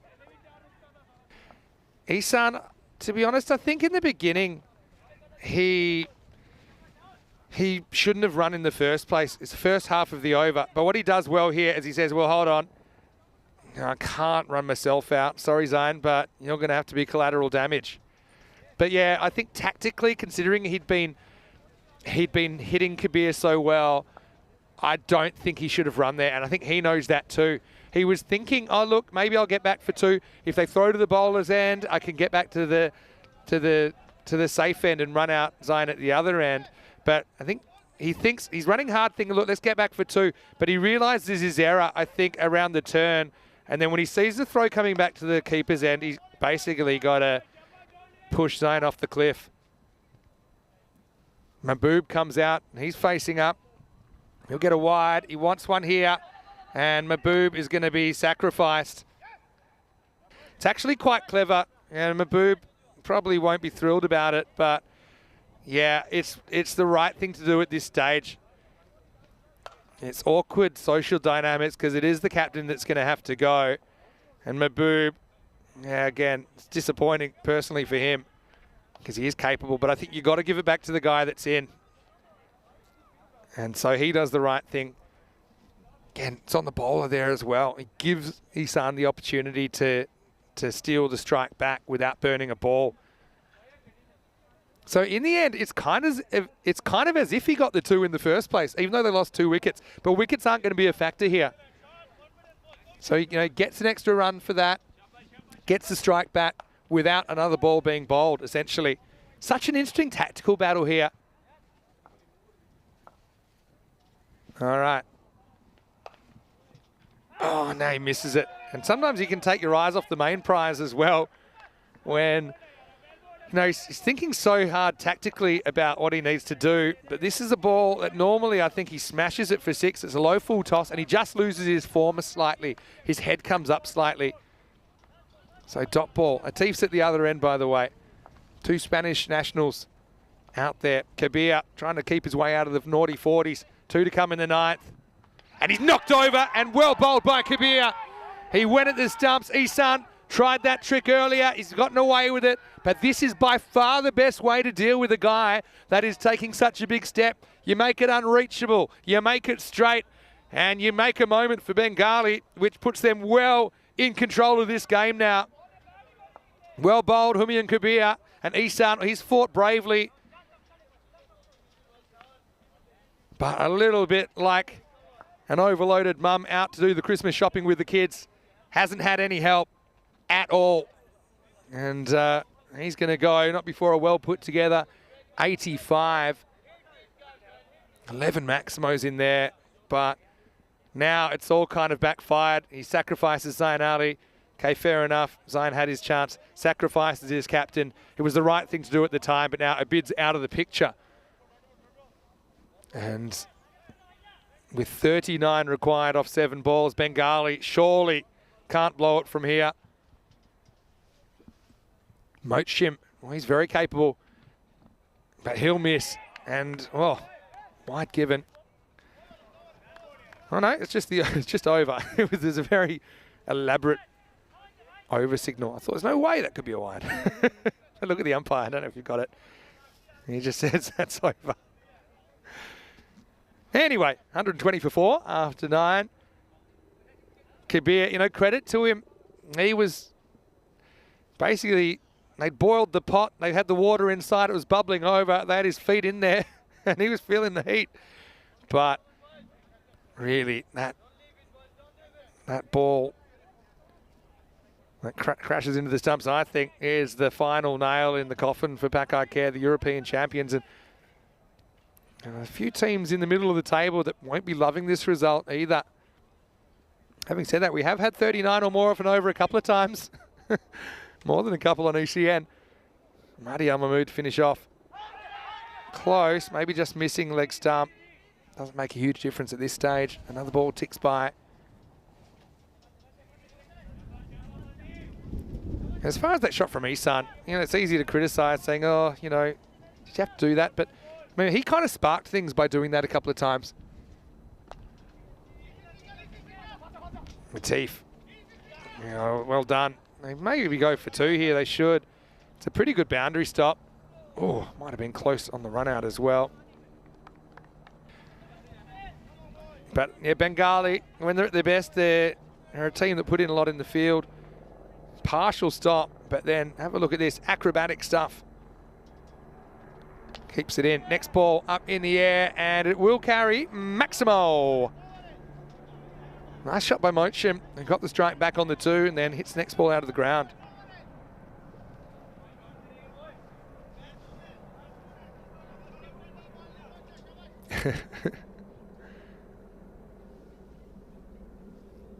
Loving the interactions in the comments as always. Right off the end of the bat, this will be one. Pakakare, they'll get their chance for some revenge though later in the day. They will play Bengali again, and who knows, Bengali, they might be playing for a spot in the top 4 and a bit of a break tomorrow morning. At this stage, they could probably use it. 18 games in. Hanging full toss. Teef will get off the mark here. And credit to Bengali. They've executed. Just remember those last 3 balls of the first innings. All went for 6. Last ball coming up. And Bengali, they could finish with a wicket here, and they will. So Hardeep, it's fitting that he takes the final catch as Pakakare aren't able to chase down the 159. It started as a 50-50, but Bengali got on top in the first 4 overs. The opening bowlers dealing, and really all 5 bowlers contributing. A good team effort, and Bengali get the win.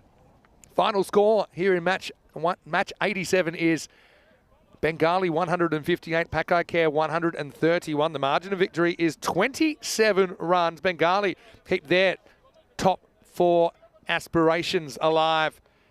And there are a lot of moments in there, and like I said, it was a real team effort from Bengali. But for me, it was Kabir getting Ihsan in the 9th.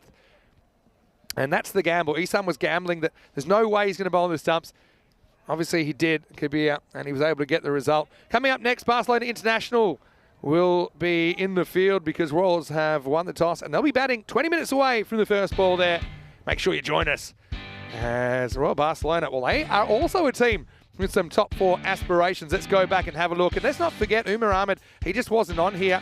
That's a ball that almost hit the rope but didn't. A couple of blades of the AstroTurf between the ball and the rope, and that wasn't a great moment for Kabir early on. He dropped a regulation catch, but he would more than make up for it later. Ihsan kind of had the weight of the match on his shoulders, didn't he? And once again, he batted exquisitely. 11 Maximos in his innings of 85, and it's just become normal what he's able to do. But, well, a couple leaked towards the end. Remember, there was that one that got through. There was one even later in the piece. I think it was this one. Well, this was actually the start of the sacrifices, the human sacrifices. Ihsan probably tactically shouldn't have run in the first place. It cost him a wicket of Zion. Didn't really hurt him too much because he did get the strike back. That was the one which really should have been stopped. It cost him 4. But that was the moment. Kabir, again, I've said it before, just shows you I'm not just full of hot air. If a guy is going that far, you've got to go at the stumps. Don't make it a race to the wide line. Attack. Your best way of neutralising the threat is to get the batter out. Late in the piece, it was left to Mochim and Atif, but the game had pretty much gone from there. Hardeep finishes things with a catch down the ground, and Bengali, they'll be very, very happy. They've had an interesting 24 hours. We saw them blow 171. They weren't going to blow this one against the former European champions, Pakakare, who were restricted to 131. 85 for Ihsan, but really didn't have a lot of help. If you look at Ihsan 85 off 30, everyone else faced 30, but they were only able to score 34. So that really says it all. 85 off 30 from Ihsan, 34 off 30 from everybody else. Al Mamoon steals the figures 1 for 19, but he built off the good work of the openers Shahid Rahman and Hardeep Singh, who just kept the power play under control. Kabir came back after a tough first over, and Mahdi Al Mahmood with a wicket at the very end. He was decent enough as well. It sets up a very interesting return clash in match number 89, a little bit later on between those two teams. But next is Barcelona International. It'll be their swan song, their last game of the series, taking on Royal Barcelona. See you in around about 15 minutes for that. Until then, Vinny Sandu here, Mr. Maximo, for the European Cricket Network. We'll see you after the break with more ECS Spain.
This European Cricket Network event is proudly brought to you by HCL Software and Bizaway.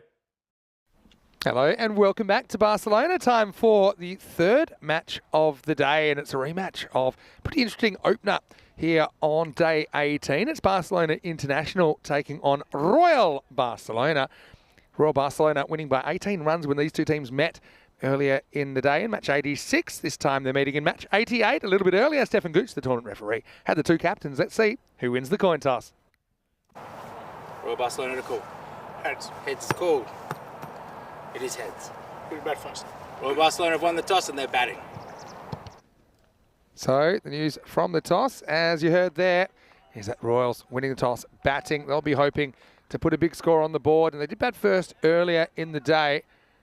And they were able to kind of bat Barcelona International out of the game. 162 they put up. Barcelona International, pretty good reply from International, making 144 for the loss of 2 wickets, but ultimately wasn't enough to get their second win. This is their last game of the tournament, Barcelona International, because they won't be progressing to the knockout stages. Royal Barcelona, they've still got their eyes on 4th place, I think. And we'll see the table pretty shortly, but they're led by Nabil Kaiser. Shahid Nazir came in at 5 earlier today. I have a feeling he might bat a bit higher. Have a feeling Taki Mazar might bat a bit higher. Again, they're kind of shuffling their top 6 a bit just to try and keep everyone in nick. Barcelona International given an 11% chance of an upset. Anytime you finish your campaign with a win, even if you haven't made it to the final stages, it always feels good. So I guess we'll be seeing how that goes. A warm welcome back to everyone around the world, no matter where you're watching from, whether you're watching from our fan code network in the subcontinent, whether you're watching from our YouTube channel. It's great to have you with us as always. So Barcelona International, last roll of the dice here. Can they finish with a magic performance? Looks like it'll be Burhan Ijaz to get us underway. Say Basali bowled a pretty good first over before, but this time he's behind the stumps. So yeah, obviously it's a big loss to not have Jack Jewson in the lineup, but obviously these guys have other commitments. And yeah, Jack, I'm sure will be watching. Well, he was very, very good before. So, shake, rattle, and let's roll into match number 88, live from Barcelona.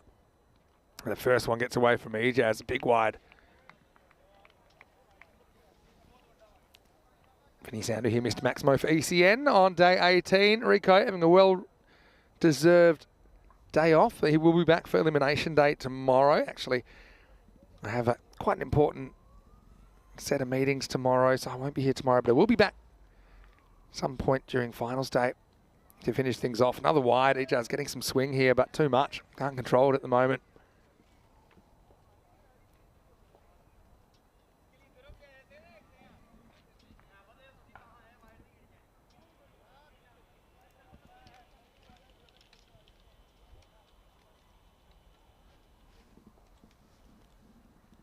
Another outswinging ball, which is going to be another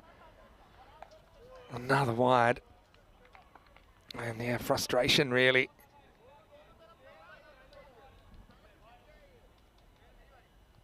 I mean, it is good he's getting the movement, so there's that.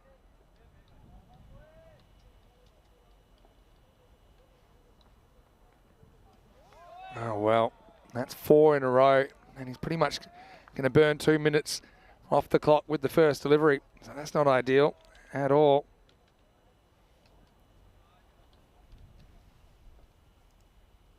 So my approach here, I'd actually come from a little bit wider.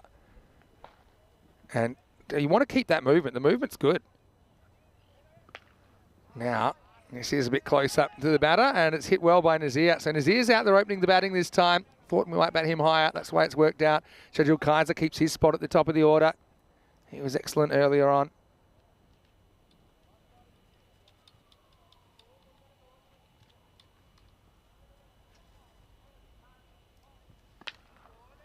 This time it's pulled away, and we'll just get the first run off the bat.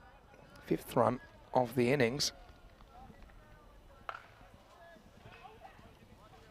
Dave, just mentioning Steph's glasses. Yeah, well, Steph does a fair bit of umpiring, and they're always being told they need glasses. Maybe in Steph's case, they were right.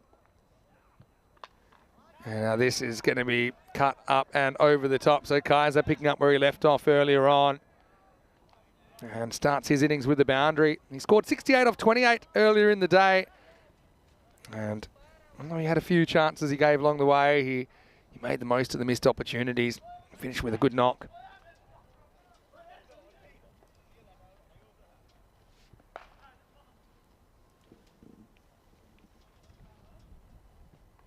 A little bit short, called wide.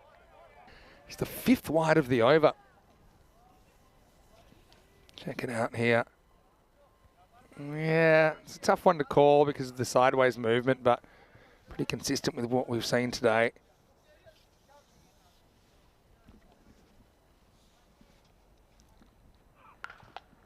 This one kind of holds its line. So yeah, so we've still got 2 to go, and we've been playing 3.5 minutes. Like, that's early, you've got time to make it up. But yeah, first overs, hey? I think Steph has worn the glasses all week, by the way, Dave. Short now, in the air. Now this is catchable. He's running too far, has to go back, and he's never going to get there. And, well, let's get a load of this from the Big O. And I could tell straight away, yes, he's staring into the sun. That's not helping, but he gets underneath it. The ball bounces where he should have been. And then what happens next? He still had a shot, except he's out of bounds now, so that's why he can't get it. And the Golden O, he's going to be removed from his duties out there at deep mid-wicket. And the field replacing him, I think, has sunglasses on his head, and maybe they should be on his eyes. And well, Bob Aijaz this time, certainly taking his time to find his radar. Oh, a bit of a stop-start job. They will get through for the single in the end. Sometimes my position really shows you the future before it happens. I could just tell that Kieran, he'd run under that one. It was going to carry over his head. End of a longish over, 15 without loss after 1. And we're only 3 days away from the ECCW starting. A lot of buzz about that. So there should be. It'll be a bit of history coming on Sunday morning. So I'll make ECN your place of worship and see a world first ever ECN Euros of women's cricket.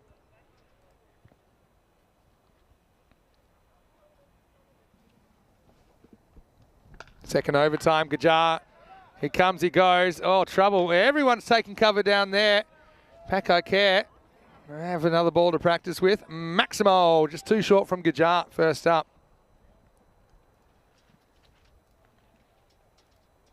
And so, yeah, an easy put away. Got to get length right if we've learned anything on this pitch.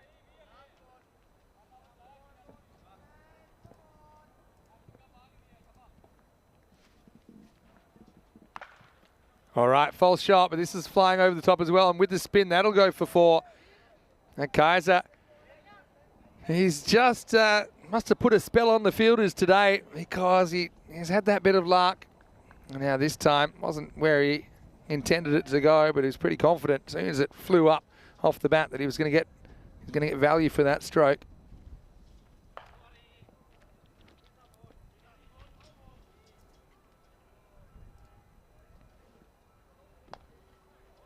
Now the next ball, dug out. That's a better ball from Gajar, and that's where it needs to be a bit more often, I think.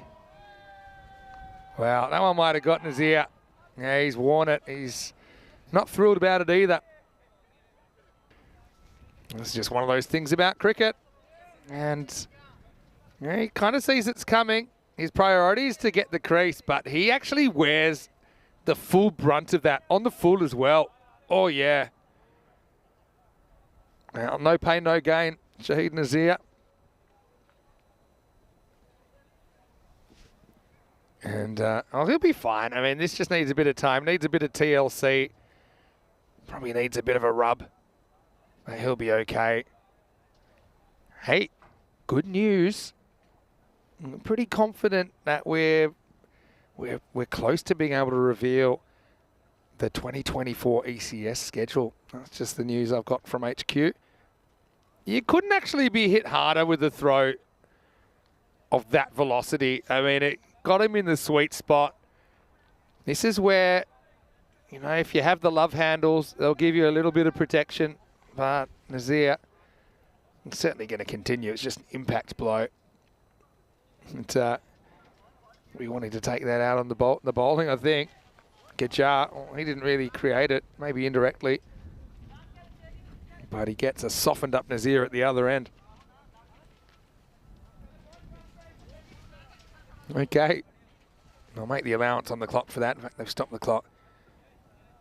Nazir regains his composure and faces up with 3 to come in the second over.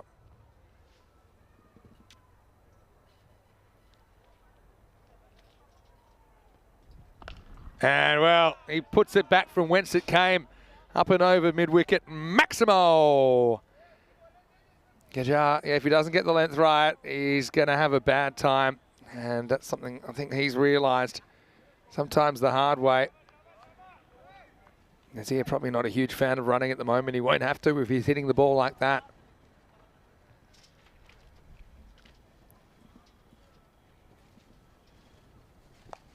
Better length this time. It's going to set a bit of a task for the fielder. Does well. That's Ravindu Mataranga out there. Slides down to his right. Good technique.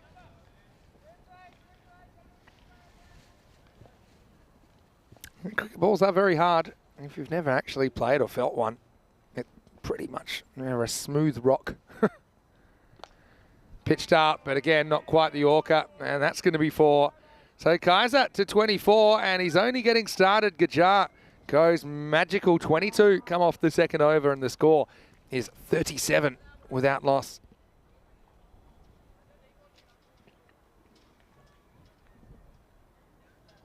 Looking at the table, all teams having played at least 17 matches now, so whenever you see them from here on, they're playing their last match. So what we learned now is that Pakai Care cannot finish top, but they will finish second, I think, unless they get some sort of royal thudding by Bengali in the next game. I don't even think it's mathematically possible. So I think Catalina Jaguar and Pakai Care are the 2 teams that are going to go straight through. Pakai Care in second and Jaguar in first. This is going to be hit away through cover this time. Nazir gets a boundary again. Ijaz just giving too much length. I've got to say, I'm pretty surprised that they went back to him because of his control problems in the first over. They haven't been afraid to ring the changes, but I suppose you got Basali instead of a bowling option. He's behind the stumps, so can't really bowl him.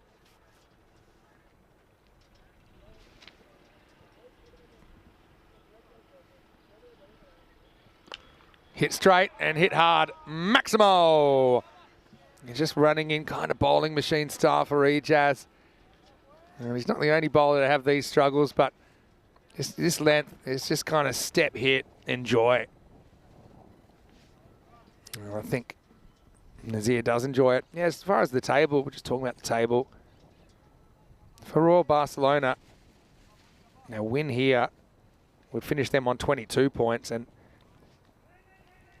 I think with their net run rate, it would take them above Bengali, who currently sit in that position. But then Bengali, they'll have the right of reply in the next game to try and steal that 4th spot back against Pakai Care, though. But they just beat them. No reason they couldn't do it again.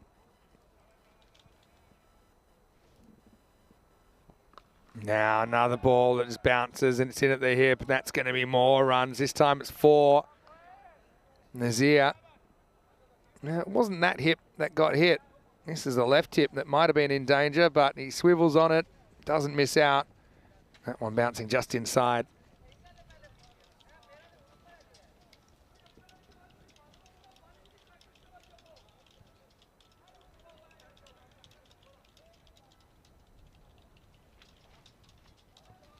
Now, again, rocks in on a length, and adios pelota, Maximo. 50's come up and the 50 partnership for Royal Barcelona, but yeah, got to say, I don't think it was very smart to bring Ijaz back. He just seemed like he wasn't hitting his spots. And now you've got the same batters going at him and going hard at him in this over. This over has gone 4-6 wide, 4-6.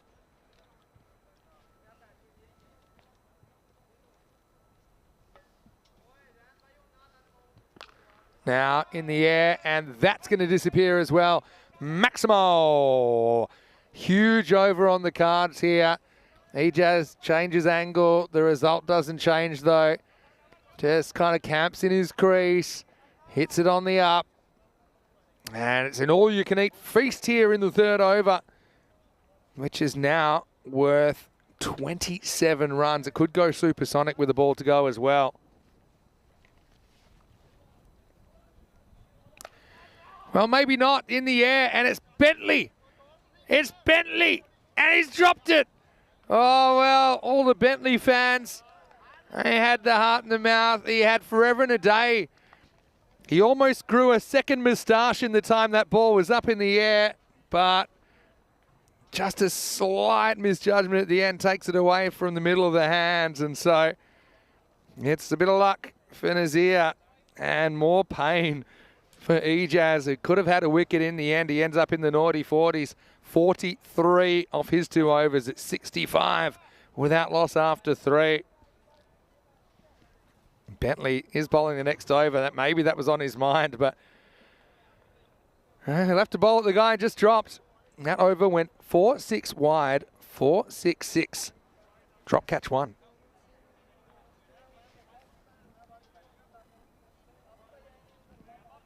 Anyway, onwards and upwards, Barcelona International. I mentioned their issues with the high ball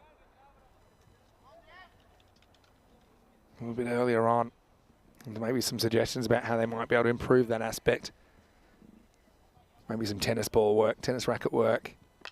All right, another chance. Well, who wants it this time? Nawaz. Well, he's not going to be able to find the drop zone. And it's going to get away for a single. Again, he doesn't quite look 100% there, Nawaz. Maybe he's got an issue with that left knee, but he just needed to take one step more to his right. And Bentley feels the other side of the drop catch dichotomy. And he's bowled pretty well this series, Bentley. I think that's his office, just inside the tram line with a bit of natural outswing.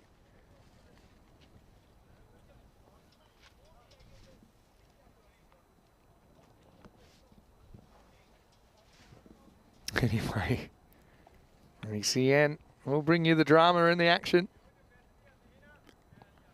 It's actually pretty clever batting, I think, from Kaiser. He's sick of just watching these sneak in. He's hit some well outside the line.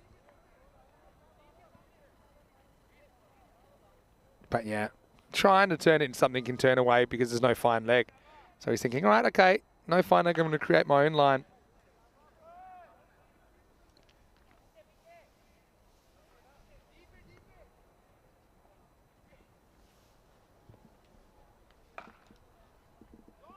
Have enjoyed James Bentley.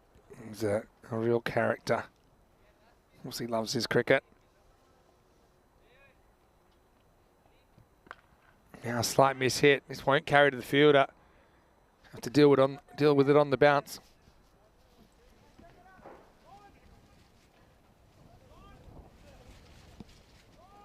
Can Bentley break through? Hasn't really been hit yet. Hasn't really gone to the boundary.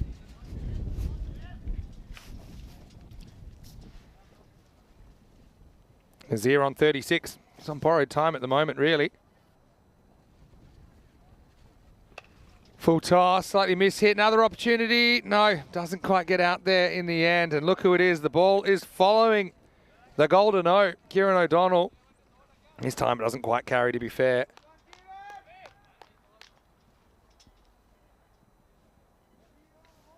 So last ball, the over coming up.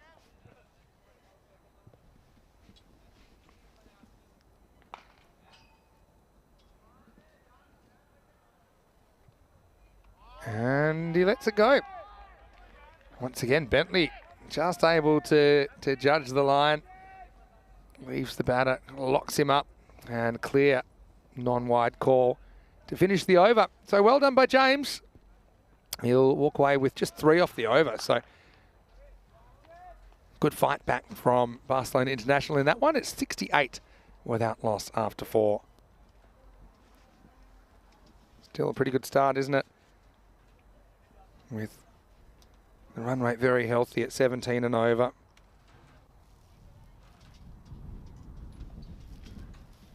There's still a long way to go.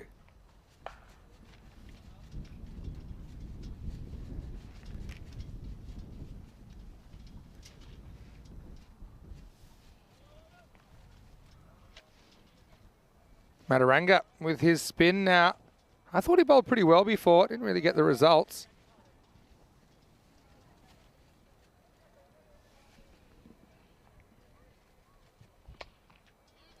And it's going to start with a dot.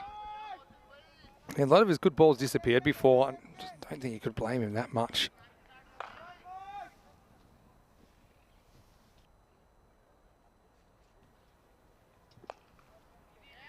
Hit down the ground and just be a single this time. And Mataranga, I think he brings a lot to the table.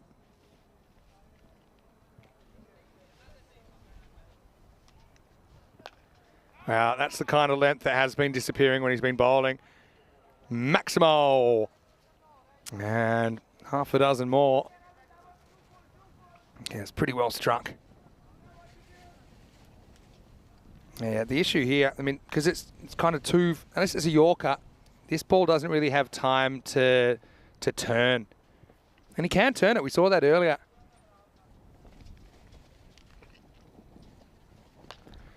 Now, this is in the air, but guess what? There's nobody there at all. In fact, it'll be 6 anyway. Maximo operating with the mid-off up in the circle. This wasn't quite where the batter wanted it. Apologies for lack of on-screen graphics. That's something that's we're working on behind the scenes.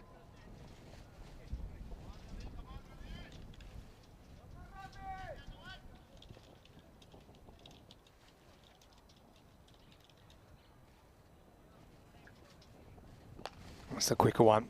And he's not able to get under it.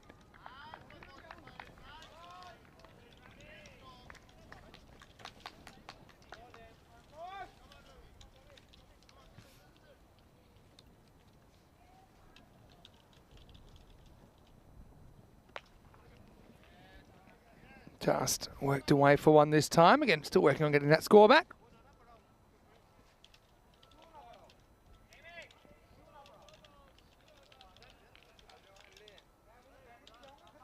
That will be the end of the over as well. I want to say welcome to James Stewart, saying welcome back to me. And hello to you, James. How's things in Estonia? And he said it was privileged to be a part of the remote commentary trials. Yeah, well, I'm always obviously happier at the venue, but with the schedule for 2024 and beyond being planned, we have to start looking into some other options using modern technology. Obviously, we absolutely love doing what we do, but no one really expected the schedule to be this crazy. And it's only getting crazier, to be honest.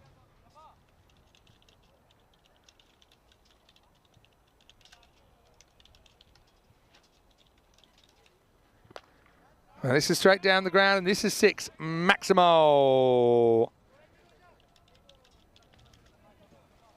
And that was a powerful strike. Bentley comes back, and the batter with one step ahead this time.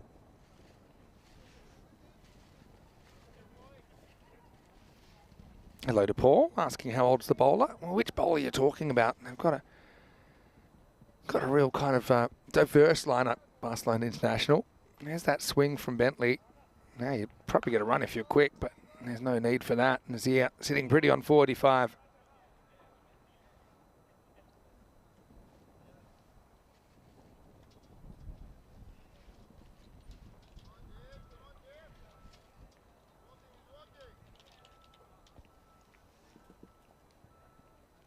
Bentley. Yeah, that's probably a bit closer where he needs to be. Nazir is forced to leg it out. He'll move to 46. Now, I'd like to see the outfielders putting a bit of pressure on. He was probably just in with the foot. Probably saw that throw wasn't going to endanger the stumps.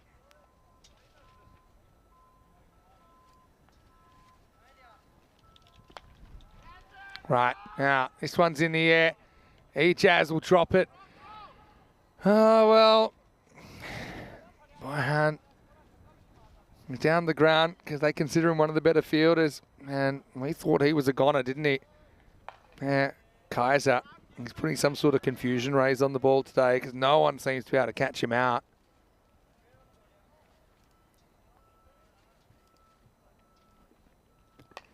Well, who else wants it? Well, Bentley. They can make up for it here. And, oh, what a catch! Oh, well, how quickly things can turn around as Bentley, he turns a regulation high ball into a spectacular second effort. He had nothing more to give. He was like a starfish on the ground in the end, extends. And he's able to get it in the right hand. Azir not so lucky. And Bentley, have a look at this, goes down. Lucky's got long arms. And he's able to hold on to it in the X formation. James Bentley. It was an incredible catch. And this is ECN, as usual, bringing you action unlike you'll see really anywhere else in the universe. What about that for a catch? Have a look at him here. Lucky's tall because the contact point initially is high. He knows where it's gone. The only problem is his feet are going the other way. And it turns out to be a brilliant catch. Well, why do it the easy way when you can do that? All right. Back for more. It's Nabil Kaiser coming out. And he gets a low full toss first up. So Bentley's figure's pretty good. 1 for 13 now with the ball to go.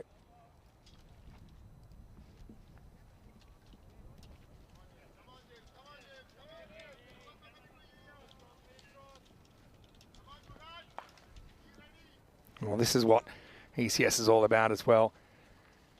Creating highlights, even though obviously the tournament situation not great for international. This isn't great either as Shajil. Well, he's one guy that can't catch out. And if you can't catch him, then it's going to be expensive. Maximo there takes him up to 45. Let me go back to the chat here. Oh, the leg spinner you're talking about, Ravindu Madaranga, asking about how old he is. I can find that up for you pretty quickly. Yeah, he's 30 years of age. So for a spinner, that's young. In life, that's young now. End of the over, 99 for 1 after 6. Good to see that the score is back as well.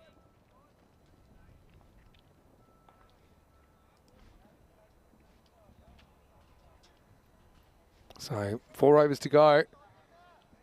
Pretty much at the 100 already. Madaranga is going to come back now. James saying it's rather nice in Estonia. A bit of light snow falling, but not that cold. That's good to know. Madaranga could probably use a wicket here.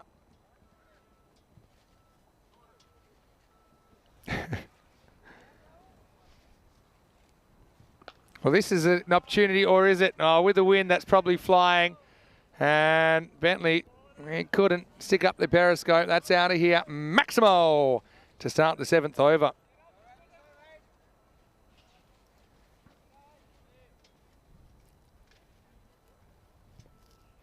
Everyone's happy. For some reason, people are obsessed with Bentley. Maybe it's the name. Maybe it's the face. And now he's going to watch another one sail over his head. It's a genuine Class A teaser for Bentley. And he has to watch it go over his head. Maximo and Paul Madaranga. Like I said, I actually don't mind his bowling, but just maybe needs to find a way to get a bit more revs on it. And it's a hard game sometimes. No, we will get a dot ball here. Well, no, he won't. I'll allow one. Don't know if that's better or worse at the moment.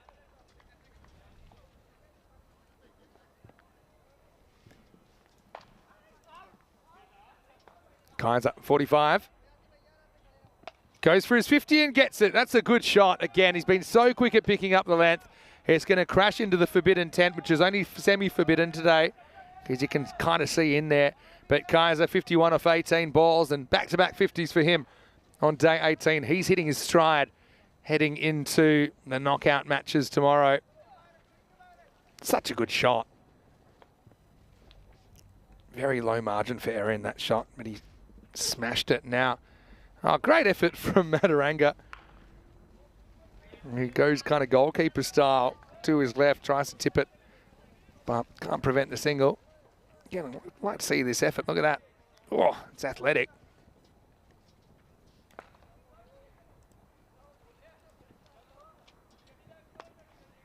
And so this is going to test the ball magnet, O'Donnell. And he's up to the test as we get to the end of the over. 7 overs in, and the score is 120 for 1. So this is kind of where we're sitting. I can pretty much tell you now that Catalina Jaguar will finish top. We know that. Paco Care, I don't see any way they're not going to finish second, even if it comes down to net run rate. But, you know, those 3, 4, 5, 6, that's really what we're going to be keeping an eye on for the rest of the day with Bengali and Royals and kind of a Magic kind of tied up in those spots as well. You've got Badalona CC kind of in the mix as well on 22 points. All right, in the air. Now, is this going to be catchable? Don't think so. It's going to be another one, slightly wind assisted. That's going to disappear. And it's Joseph Dunham who's going to come out. He picked up his first wicket on ECN earlier in the day. And value for your straight hits, that's for sure.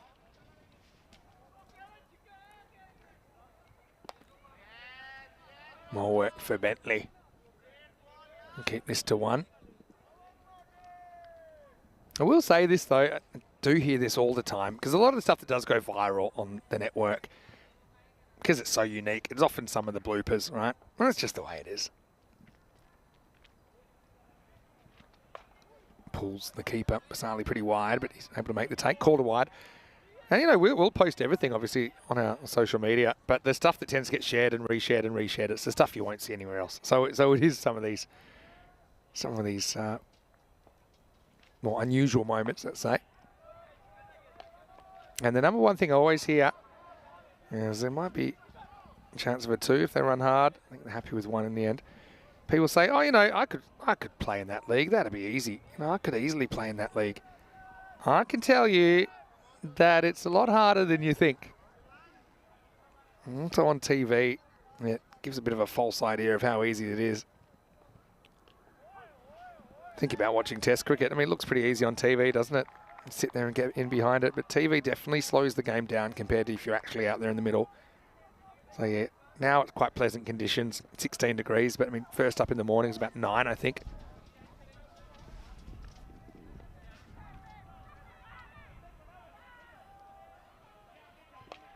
Yeah. Manufactures this away to the leg side.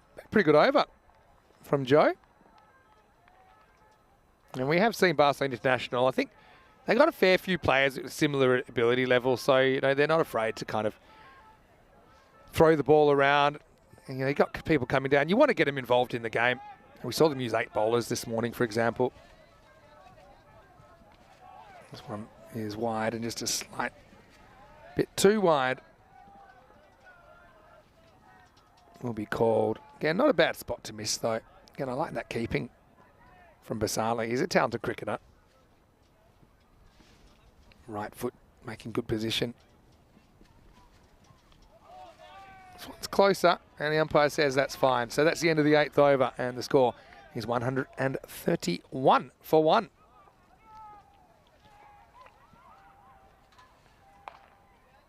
Yeah, Jeff Mobb saying maybe it's a bit more relaxed cricket with the pressure off a couple of teams. Well, that's true. Obviously, the 8 is known, isn't it? So we know that Spartans, Hospitalet and Barcelona International won't be making the knockout stages tomorrow. But still a bit of pressure on some teams. Like I said, let's assume Royal Barcelona win this one. Well, then you've got 3 teams on 22 points.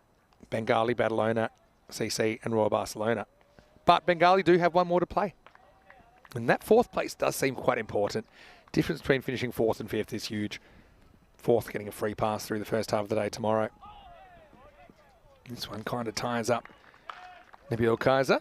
This is the Kaiser-Kaiser combination. They opened the batting earlier on in the day. Gajar coming back for his second over.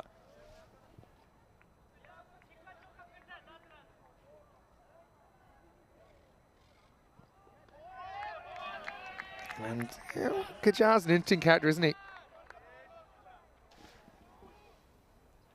It really matters where he puts the ball, and that's the length I think he hasn't been often enough. Certainly not recently. That was a good ball. And similar again. And ties up Nabil. So it all really just starts with the ball.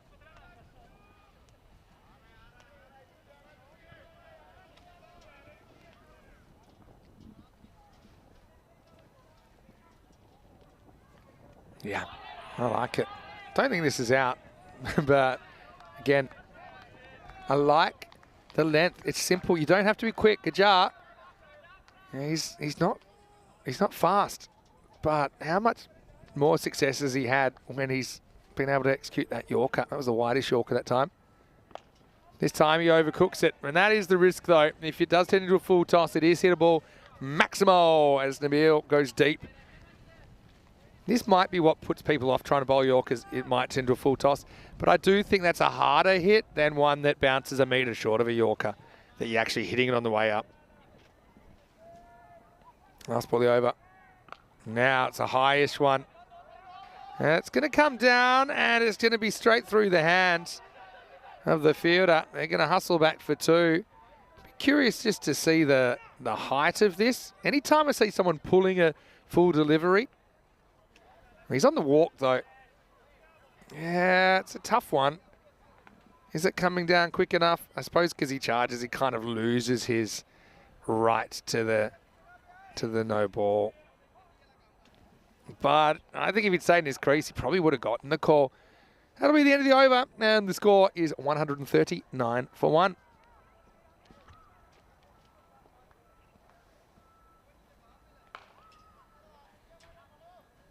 And so, last over coming up. Remember, they hit 162 in the first innings of the day.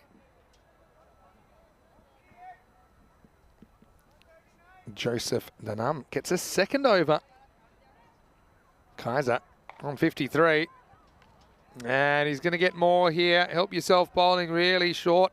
And worked away over fine leg. Maximo! Royal Barcelona up into the 140s. Yeah, so what I was saying, if Royal Barcelona win this, then you'll have them in fourth on net run rate. You'll have Bengali in fifth and Badalona CC in sixth. But Bengali could take fourth back with a win over Pakai Care. All right, goes after this. This is into the skies as well. Maximo! As Shajil, maybe he's got his early morning score in his sights. He scored 68 then. Right now, he moves to 65. Again, length given, received, appreciated.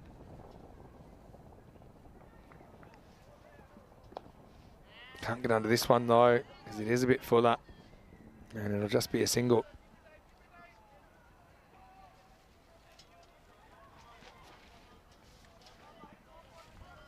Barcelona International. Just 3 balls left in their fielding. ECS in the air. There's a bit of work down there for Mataranga, and he's not going to, he won't get it. So that'll be 4 more to Nabil. And just the 1 wicket taken in this innings. And even that was a drop catch that turned out to be a spectacular one-handed catch. So it hasn't mean that they haven't created chances. They just haven't been able to take them at the end of the day. Oh, that's well struck as well. Just moseys down and puts that over the fence. Maximo! And that will take them up to 162. It's exactly what they scored earlier. It's almost a carbon copy of the innings, really.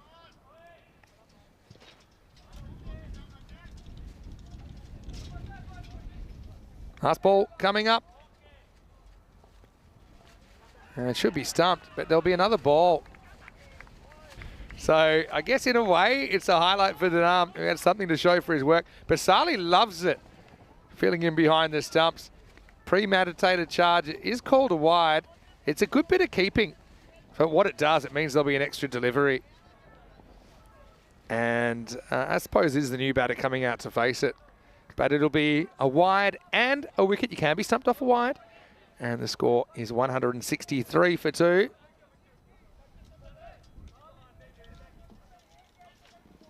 And yeah, I've got to say, good keeping.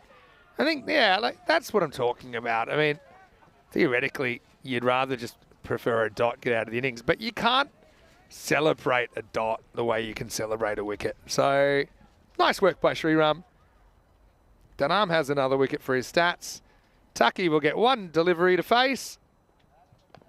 And he will get one. Maybe he'll try for 2. Probably worth testing it. Oh, it's good by Tucky. Now, they're probably going to get it anyway. In fact, they might get more here.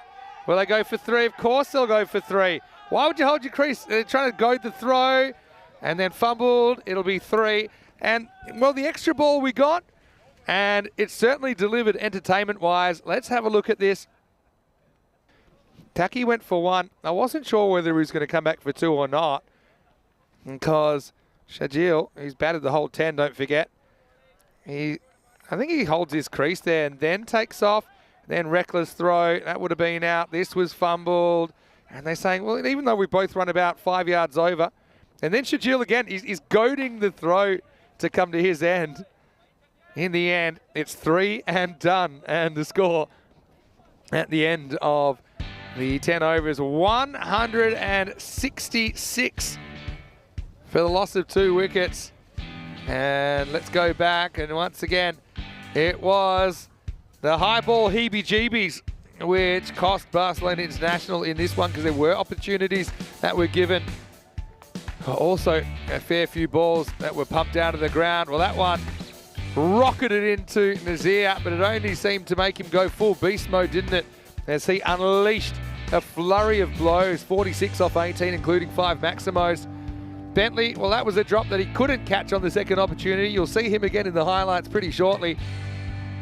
But Royals, they have shown ever since the start of their campaign, they love clearing the ropes, and they have a fairly deep top 6. They can all do it. But some regulation balls going down. Like I said, maybe some tennis ball practice is required, tennis racket practice. This was probably one of the more entertaining drops you'll ever see. It was the starfish catch as he ends up spread out in the middle of the Montjuic Olympic ground. But there was more pain in sight. Nabil came out and did what Nabil likes to do. And so the scoring never really stopped. That one hit the top of the forbidden 10. Everyone has to be on alert. Well, they thought they were done there, but they weren't, because it was called a wide. Nice sharp bit of keeping, though. But then last ball chaos. You wouldn't expect anything less. The extra delivery delivered. And we had 1.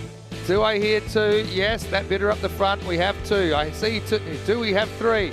Going for 3. Do any advances? First call, second call, last call.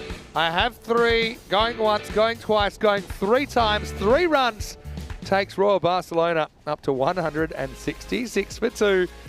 Said it before, I'll say it again. I love last balls. That one went for a while. Shajil Kaiser back-to-back 60s for him. 66 off 24 in this one. Nazir 46 before he was caught and bowled in an unusual manner by James Bentley. Kaiser went off the last ball of regulation, but it was wide, so there would be another opportunity. And his 41 were pretty good before Taki got 3 off the last. 1 for 19, Bentley. Good figures from him. Did his own work to create the wicket. 1 for 39 from Joseph Dunham as well. 1 for 38, I should say, as the 5th bowler. So 167 the victory target. 10 more overs to have a look at Barcelona International. Let's see if they can fight like they did in the first game and get anywhere close to this. Finish out to him, Mr. Maximo for ECN. We'll see you after a short break for the second half of match 88. Right here in Barcelona, you're watching the European Cricket Series.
This European Cricket Network event is proudly brought to you by HCL Software and Bizaway.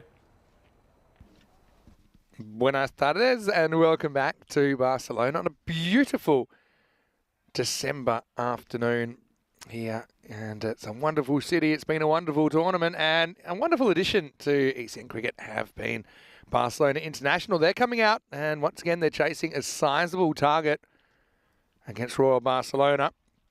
This is match 88 and the story so far, Royal Barcelona winning the toss, batting and putting 166 on the board. Shajil Kaiser with 66 runs. The top scorer, Shahid Nazir with 46. And also Nabil Kaiser, the skipper of Royal Barcelona, with 41 before he was out towards the end of the innings. The Barcelona International, obviously, it's going to be right up there with some of our best chasers if they could do it. 167. They were chasing a similar target earlier on. Ended up on 144, which wasn't a bad effort. Ali Osama was brilliant earlier this morning, but he's not in the lineup for this game. So they're going with Mataranga and Bentley at the top of the order. So it should be exciting. They've got 10 overs to make their mark. Here we go. And it will be Hashim to open up. Mataranga just keeps the first one out. A few people pontificating about how Rico might be spending his day off. Knowing him, I bet he's going for a nice walk. It's a beautiful day for a walk. 16 degrees. This is winter in Europe, people. Disclaimer, may not be typical of some other parts of Europe at the moment. Hashim's been getting good swing today. And that, again, is hit. But hit straight to the fielder. They did kind of miss out the first 3 balls in the last innings, but they were able to catch up to an extent. Barcelona International.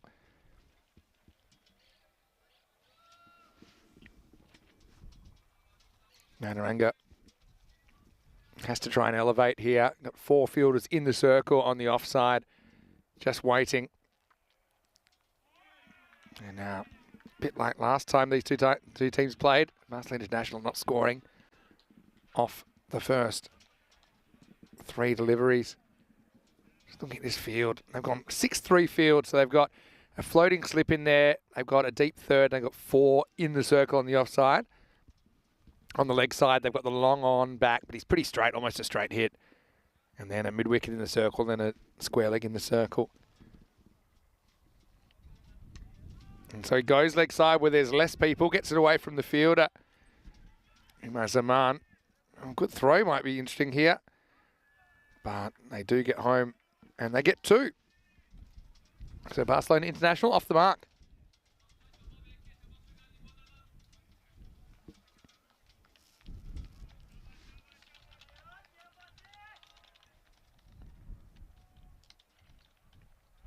Hello to Chanel into the chat.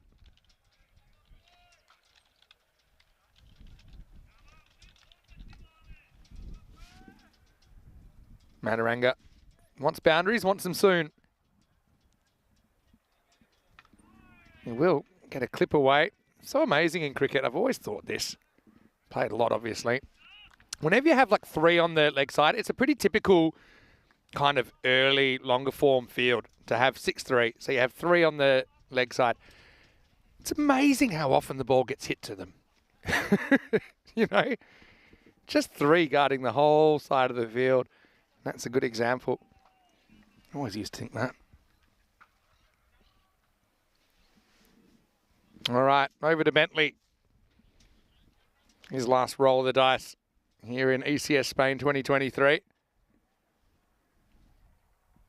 Down leg side, gets the wide. Good to see him not kind of messing about with that. We have seen some batters spoiling those by taking big steps outside the leg stump with their front foot and then basically getting in a muddle. Maybe even going through their legs.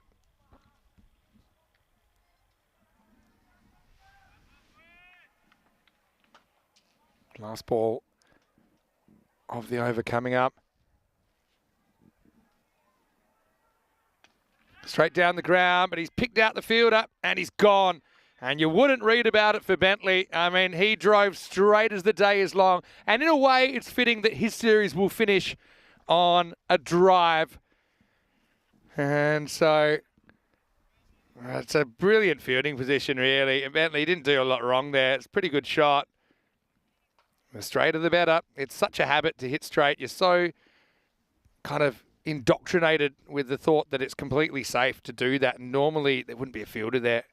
And you're going to get a boundary. But unfortunately, it's going to be the end of the road for Bentley. And Barcelona International lose Bentley for a golden. That's the end of the over as well. 6 for 1 after 1. 339 matches since the golden ball. Something tells me we're hitting 340. This is now the second longest streak without a golden ball.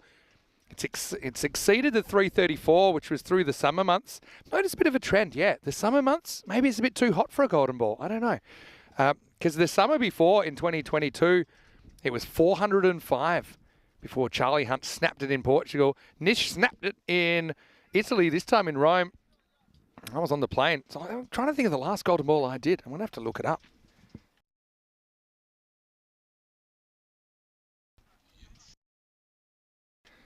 Anyway, Takeo Mazar is going to bowl over number 2. So for some reason I called it 6, but that's because I can't read. It's 4. 4 for 1 after 1. All right. All right, that's high as well. Keeper wants it, has to get turned around, and then he's not able to catch it. That was a steepler for Shajil Kaiser. I liked the idea. He wanted to basically run backwards, but then in the end he couldn't run backwards far enough. He was forced to turn and go forwards, and then basically just misjudges it. Yeah, so the last one I didn't do the Bulgaria one because I was away. I think it might have been maybe 11. Yeah, it would have been in Czechia. 22nd of July. That's how long I've gone since doing one.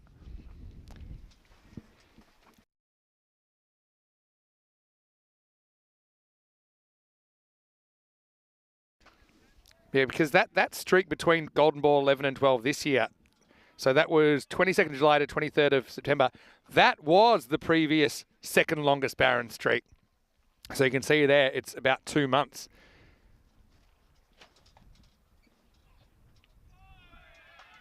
Well, chance if he hits, would have been tight. So 2 months from 23rd of September, obviously it's 23rd of November. Thing is, you had the night series in there as well. And this one, yeah, well, I mean, we'll never know. It hits the edge of the pitch and slows it down slightly. Yeah, so, yeah, we're getting to kind of, we're a week away from 3 months. That's too long. And 3 months was around about what it was back in the 405. Oh, that's a nice shot. It just strays onto the legs here, Taki, and he pays the price. Mataranga gets another boundary. Yeah, good batting. Let me be a bit more specific. That 405 run, yeah, it was broken on the 24th of July. That was Golden Ball 30. So if I look up that was 2022. If I look up Golden Ball 29, I'll have the answer, how long that was.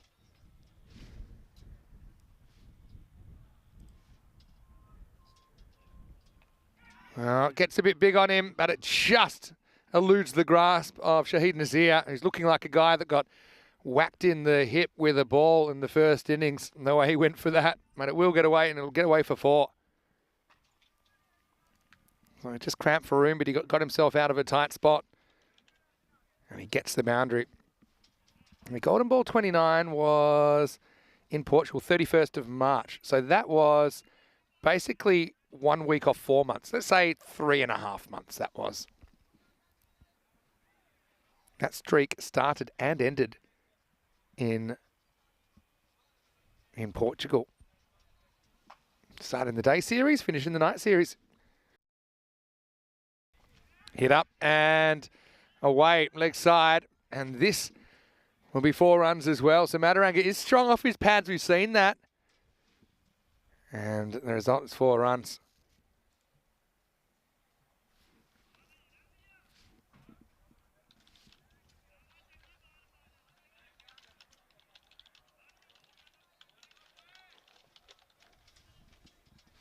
And so Mataranga kind of a fall down slash. Gets away from the keeper though. He's having a bit of a rough time so far behind the stumps. He'll get through for one bye. No, it'll be wide, hey? Wide called. So it'll be 2 wides in the end. How wide is this? Let's have a look. Yeah. Yeah, it's a clear wide. Straight over the tram line.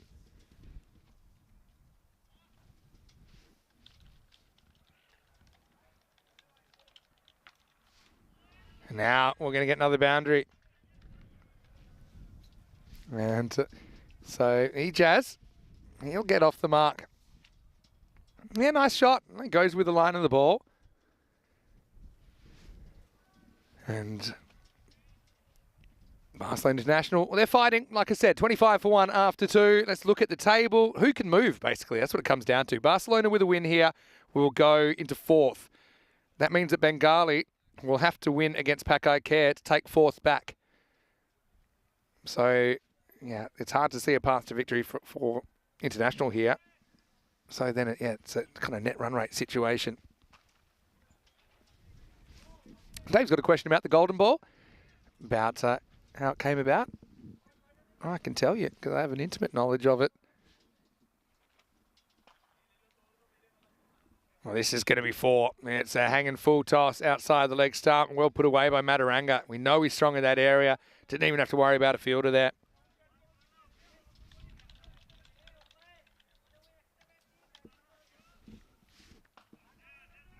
And the result is 4 runs. Yeah, so the golden ball is actually my idea about how to break a tie. And if you want to know where I got the idea from, it was from watching the 2019 World Cup final, where you had that exact situation basically on the last ball of the super over. Because a 2 was good enough for 1 wasn't. I thought it was about a 50-50. And this is up and over the top, and it'll be another boundary. So Mataranga, he's just dealing in 4s at the moment, isn't he, really? It's his 5th boundary.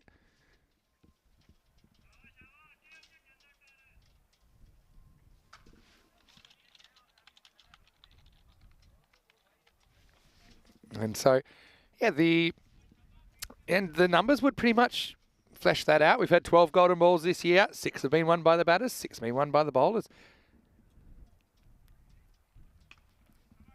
Hit leg side. Can the fielder get there? Well, he does. Not really orthodox from Syed Ali Hussain. And if you want to go back to the 2019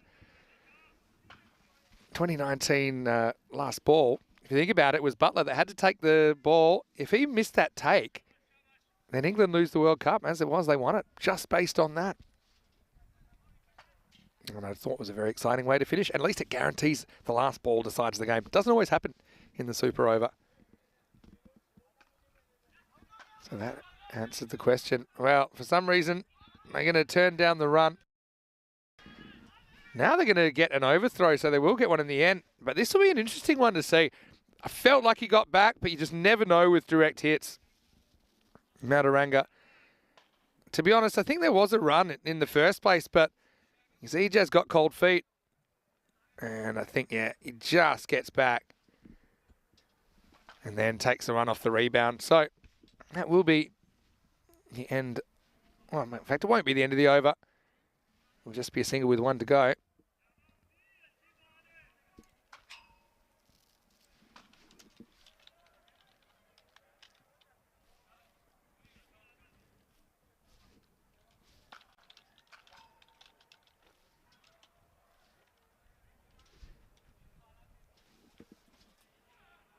Well, that is up, and that is out of here. There's 2 to go. Mataranga gets the strike back in unorthodox fashion, but then pounds the next one over the leg side. Maximo! And I've liked elements of Barcelona International's game today, or the games. And one of them has been the ability to kind of hit a few more boundaries. It has been a hassle for them.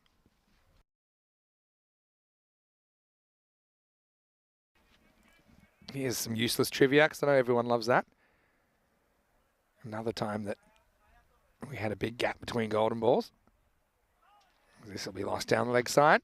First ever golden ball, ECS Alicante, back on the 3rd of March 2020, just before the lockdown set in. And then we'd have one, actually not too many games later, although it was over 3 months later. It was the 14th of July. So that's the longest distance between golden balls, but that was because of the lockdown. It was over 4 months. 4 months and 11 days to be exact.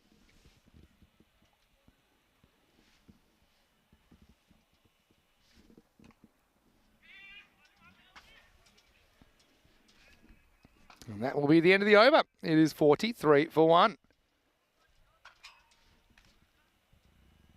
One thing that I think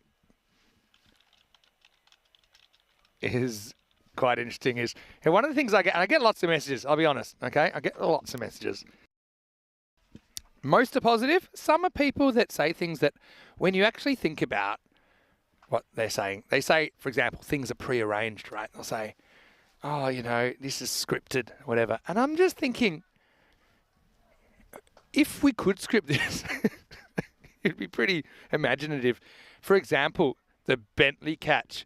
Imagine sitting around an office late at night going, what if a guy just drops a regulation high ball and then, you know, you get his feet going the wrong way and then he just takes it one-handed, full stretch, and then ends up like a starfish. And then we'd have to take James away, you know, give him 3-4 hours practicing this maneuver in the lab. Yeah, no, it is. It makes me laugh sometimes just thinking, like, you couldn't script this. Who would think of it? If you scripted it, people would say it's too far-fetched sometimes. Think of the last ball of the first innings.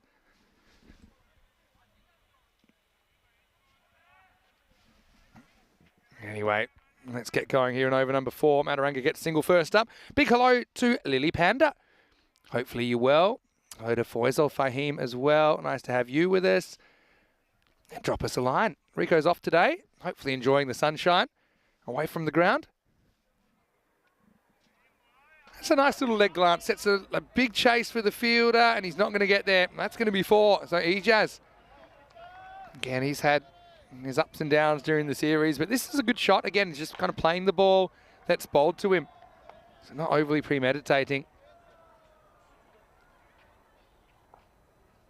Yeah, question about Faisal about the size of the ground here. One thing, that's actually one reason we standardise ECN boundaries wherever possible at 50 metres for men's cricket, because it allows, you know, all the players play in the same conditions. So when they come together for internationals, let's say, and, you know, they can be aware of what to expect. Oh, I reckon that got him. Ouch. And that's Zaman down there. I hope he's all right. I mean, it was one hop and it burst through. He doesn't want any attention, but look. He needs to be looked at there. Look. It actually comes off his hand and I think it gets him in the cheek. So I'm happy it doesn't get him in the mouth. But it's a nasty one. It's actually 2 injuries in one. It's end of the finger. And then I reckon that's cheekbone. And there's this quick look at him. He just waves it off. Cricket players are tough. In football, you'd have a 20-minute interruption for that. Well, that's a wide one that is chased by Mataranga, and he'll get 4 here. And the keeper was probably interested. I like that he didn't chicken out of charging, even though it was wide. He said, you know, I don't think I'm going to miss it. Even if he missed it, it was going to be a real tough stumping attempt, probably going to york the keeper.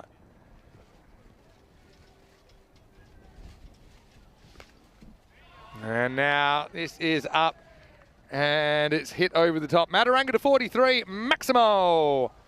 Yeah, I'm liking what I'm seeing here. In fact, almost up with the rate, to be honest.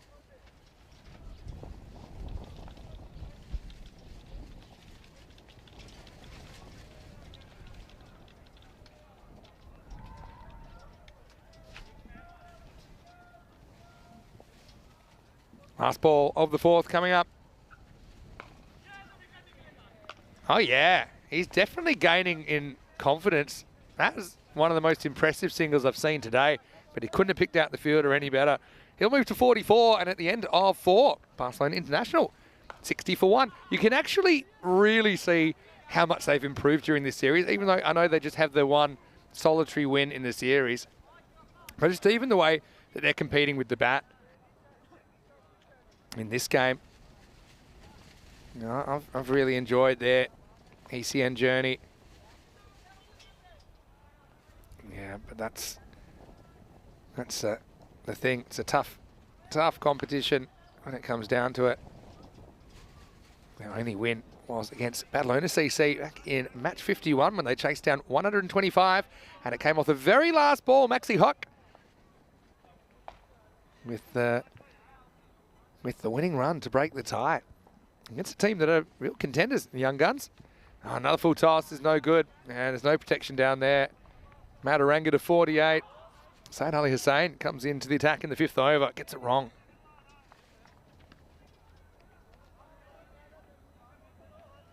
Anyway, yeah, people are entitled to think what they want.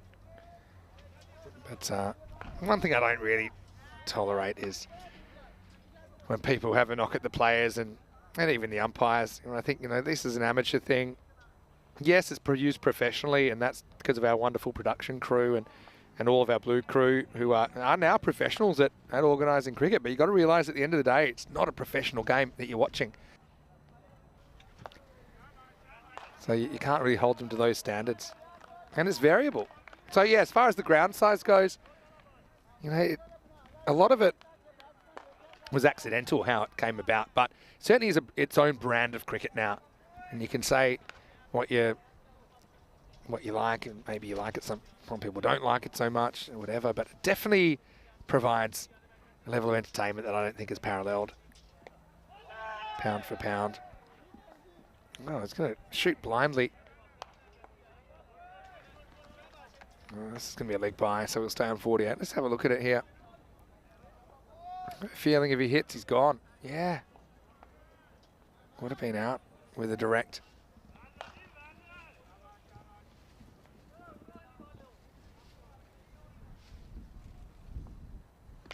All right, full toss, hit high, and that's going to travel. And that will be 6. Maximo! Ejaz gets in on the act. Again, how high is this? I feel like it's touch and go. It's like a straight pull. No, not quite. It's probably top of the pad height. But tell you what, it was a good swing of the bat, wasn't it?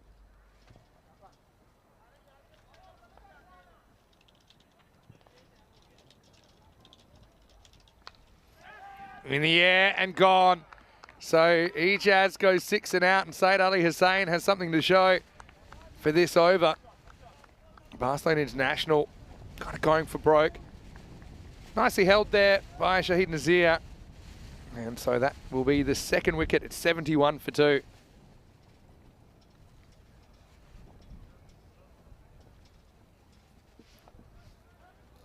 And well done to the Royals for breaking that partnership. It was just starting to get a little bit concerning. But still, Barcelona have enjoyed their intent. Just see that intent getting lifted up a bit.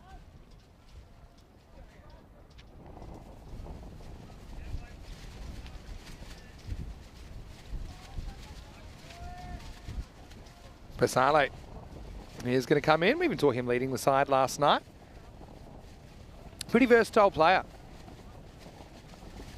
Saw him bowling well, keeping well today as well. Certainly loved the stumping, didn't he? Gets tested out upstairs with one he could smell. And that will take us to the end of the 5th over. Said Ali Hussein goes for 10 in that 5th over, 71 for 2. I know we're really on the countdown now to the ECCW, and you could see the squads there and a real diverse bunch of players.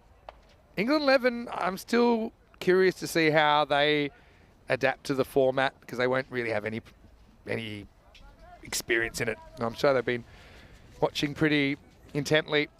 They're probably watching right now, a few of them as well. So hello, looking forward to meeting the England 11 on the weekend. Most of the other players I have seen before. We've had ECIW cricket on the network, which has been a bit of a popular addition, actually, to our offerings. First ever 10 over women's internationals. And so, got a few more questions about the boundary. Yeah, it's 50 metres from the centre of the pitch. And so, that's standard. Some grounds in Europe, some are even football grounds. I know it's hard to describe, so sometimes I feel like I'm banging my head against a brick wall. But in Europe, there aren't that many cricket grounds because it's not a mainstream sport. If I'm on the street in Spain, I'll often, people ask me what I do, and I'll say I'm working for cricket, and they'll say, what's that? Well, they might have heard of it, but I'll have to explain a bit more. So, I mean, that's you're working with what you're working with. One thing I will say is just the dynamics of the 50-metre boundaries. It encourages attack, and it encourages something that basically produces more balls where something happens. Whereas in longer forms of cricket, which I also love,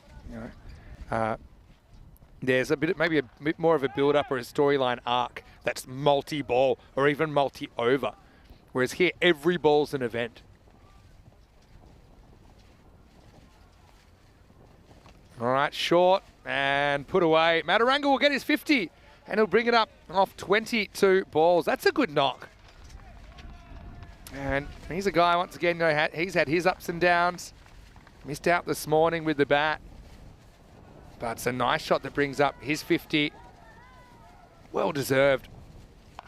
His first 50 in ECN cricket. Seeing him for the first time today. But he can be very proud of his efforts. Thought he bowled pretty well as well.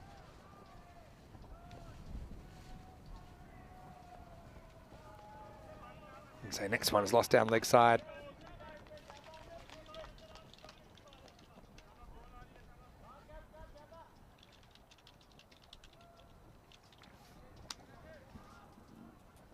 Sultan, the man who's come on to bowl here in the sixth.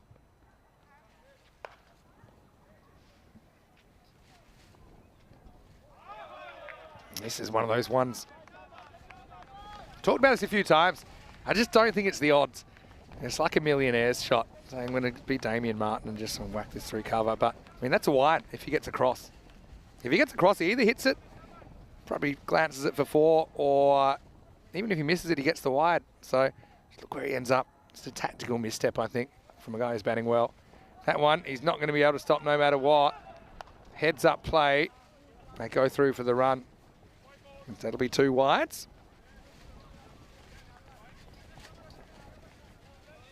Yeah, so that's why we have standard 50-metre boundaries. It all came from ECL 19. We actually originally were planning to do 20 over cricket like everyone else. It was the fact we only had the ground for 3 days that forced us to adapt. We needed to get 17 matches in 3 days for ECL 19. First kind of tournament of the ECN era. And that's why we made them 10 overs. Not because it was that strategic, just because we had to. And the same with the boundary. It's the smallest legal boundary possible at Lamunga Club. But it created such unique entertainment and dynamics that, you know, when we thought about it, and it wasn't really my decision, it was the decision of the powers that be. And I agree with it fully, that, hey, this is something different. It's something that can spark interest in cricket from people that may not even have a cricket background. So we have a real diversity of people that come from traditional kind of cricket watching background, and others that haven't. This one ties him up, and he won't get a run here. So yeah, that's the beauty of ECN cricket, really.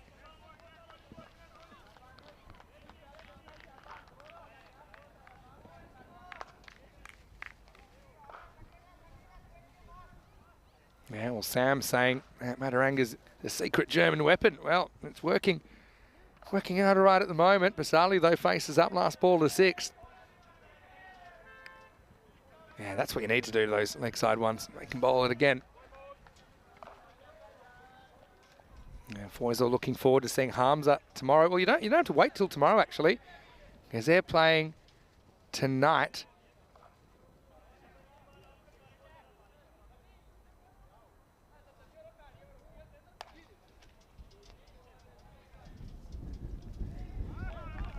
Now, that'll be the end of the 6th over. So the score is 81 for 2.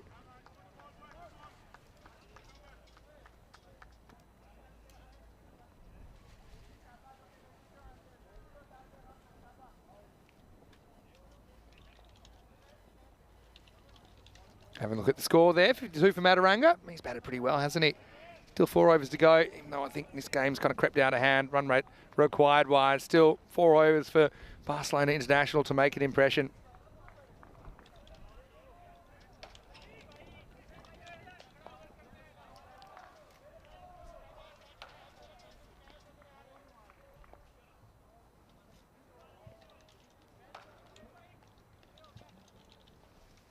All right. Swing and a miss to start the 7th over.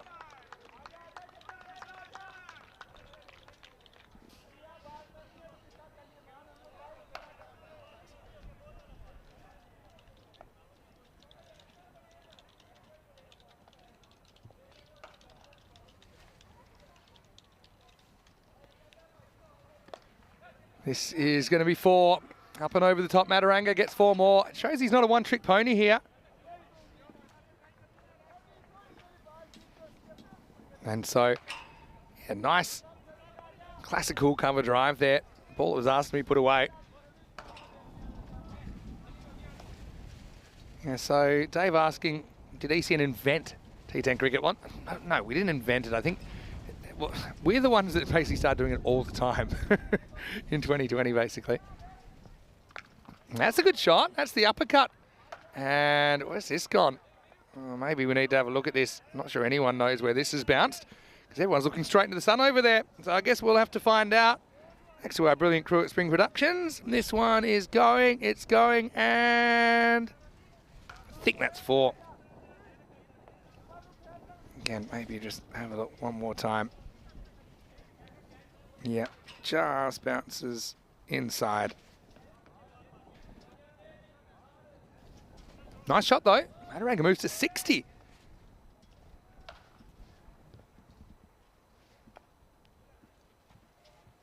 Oh, yeah, that's a good shot. Oh, has he got it? No, he hasn't. But look good off the bat, and, well, I suppose he hits it up, forms an eclipse. This is a man-made eclipse. It looked like he got it better than he did first up, but, yeah, fielder did not track it at all. Makes it pretty clear. He had the baseball mound to deal with and the sun. Pretty complex stop, that one. And yeah, the result's going to be 4 more. Mataranga, what a show. Now wants to pull again. He's almost pulled off a remarkable catch there. And look who it is. It's Umar Zaman. He's already worn one in the face. This is a great attempt. It's hit hard and flat, but look. Bang, goes one hand. I mean, if that sticks, that's one of the catches of the tournament, but it doesn't. At least he does make the stop. Kind of deserved it after wearing one earlier.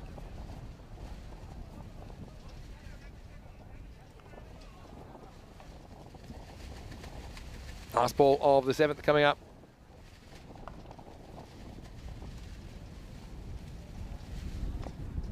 Foul ball onto the body of Vasali. We'll have to step aside. It'll be the end of the 7th over, and the score is 94 for 2. Coming up next, Bengali. Well, the way things sit, that is essentially them playing for a chance in the top 4, which basically is like, it's like getting an extra bonus because you get a rest in the morning on Friday morning. Means you only have to win 3 matches rather than 4. So you win that game, you eventually, well, basically you save yourself from having to get a win. And Pack I Care, they'll want to get revenge because don't forget Bengali knocked them over earlier in the day. Isan batted really well though. Farooq Ahmed batted very well for Bengali. That game's coming up in around about 35 minutes.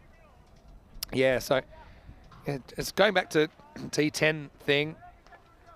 I mean, T10's just a natural progression. So I wouldn't say anyone invented it. It's just like how much was it played and why and for what purposes.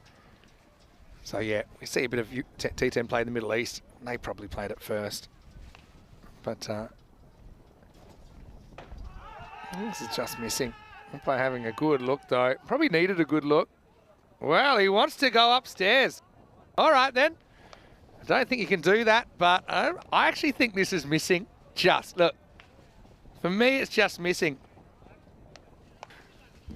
But I like that. He's saying, you know what? I'd like to have a look. It's, you know what? Once we've got the 200,000 for the Hawkeye, I'll be 100% sure. Right now, I'm 99% sure that's going down the leg side. Oh, I love it. We have seen that several times, actually. He will survive. And, oh, lighter moment there. Oh, now.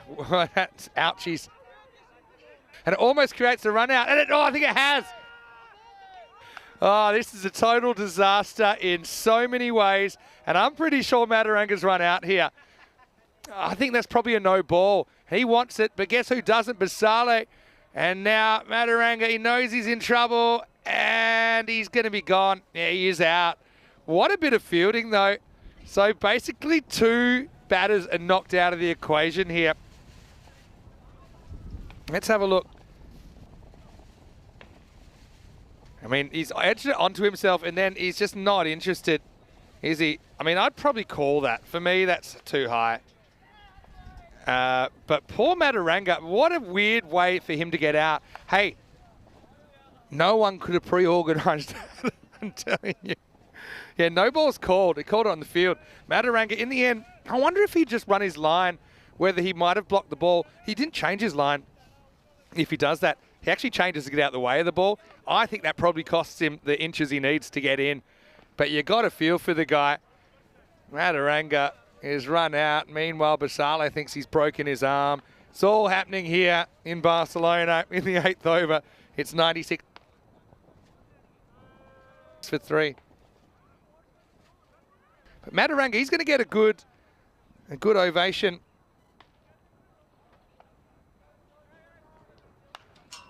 Yeah, have a look at this. Good throw, though. See how he actually runs to avoid the ball, which I think just cost him a fraction. Basale's going to face the free hit, but he still hasn't regained his position. There goes the bat. What a pick up and throw. And yeah, gets a few pats on the back. And so he should there. Mataranga. It was a bizarre way to get out. So 1 knocked out, 1 run out in 1 ball. And so, yeah, Mataranga run out for 65. Umar Zaman, though, a guy who faced the ball earlier, and I mean that in the literal sense, and then almost pulled off the catch of the tournament. It's a great pickup. He just goes, dang, he knows he's got a hit. Powerful throw. Top of middle stump. All right, so free hit coming up. Basale, who's 1 off 6, will get the right of reply. And he will.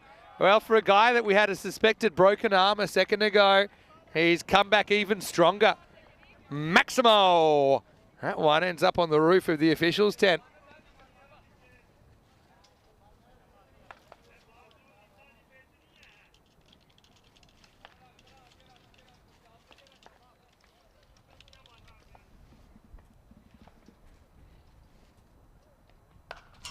Down leg side.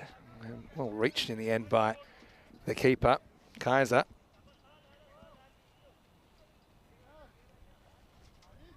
Yeah, Steve, he veered off to avoid the ball. I mean, yeah, you're allowed to change your line to avoid the ball, right? That's not an issue, laws-wise. But, yeah, it does cost you some distance, doesn't it? I think it probably was the difference. Basale. Oh, another go. He does, and he misses. He's been joined out there by Mohsin Nawaz now at the non-striker's end.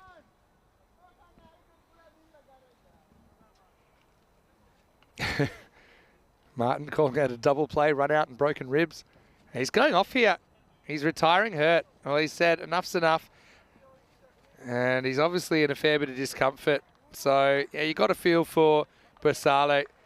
In the end, I suppose, given the fact there's 2.5 overs remaining, they've had this spirit of trying to share the burden as a team. So that last one, you know, he swung hard. Obviously, he's still not feeling right. You just honestly hope that he's all right. We've talked him up because he is a good player. Top edge into the ribs. Yeah, there it was.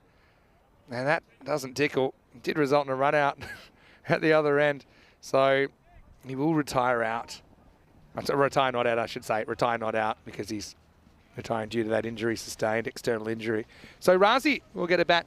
Yeah, with 7 wickets left, with 2.5 overs left, I think that's probably the right thing to do. I don't think they have any real ambitions of winning this game. Remember the bonus point thing, though? Remember I was talking about that one a bit earlier? If it was a bonus point. Come back to that in a second. Flirting from Razi. Yeah, so the score was 166 the first inning. So if you just multiply that by 70% or 0.7, you get 116.2. So if it was, this is why the bonus point, I think people are going to love it. So in this situation, they're trying to get 14 off 14 now. Because 117 would mean they get to keep their point. So suddenly got a contest on again. So let's see if they would do it. Oh, that was so close to hitting the helmet.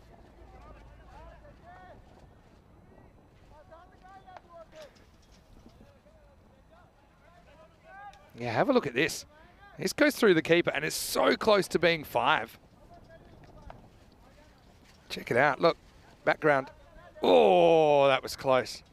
The helmet's actually a bit off center as well. So it shouldn't have even been that close, but it was. All right, so they get 1. So that would make it 13 off 13 to keep the point for the batting team. Oh, that won't help either. Nawaz swings and misses at his first ball. That's the end of the 8th over. The score is 104 for 3.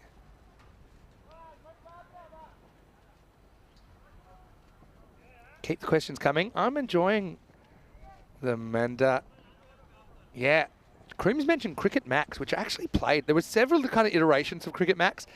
There was 8 over cricket, some 16 over cricket as well, I think. It was such a great experience, actually. They even had double runs for certain zones. Hello to Zishan Khan, who's watching from Malta. He's asking about some World Cup qualifiers. Still don't know that, but we have kind of finalised the European Cricket Series schedule as well as the ECL and ECC dates. So we're hopefully going to release that soon. Okay. I like this from Steve saying there was a big bang and then the sun was formed and in a nanosecond later, some fielder complained it was in his eyes. I love it. Anyway, 9th overtime. Razi will get off the mark straight away. Hong Kong Sixers, yeah, that used to be a cracking game. I used to love Hong Kong Sixers. That's the cricket. Sometimes I would compare our cricket to that, but our cricket is a bit more, funny to say, it's a bit less Mickey Mouse.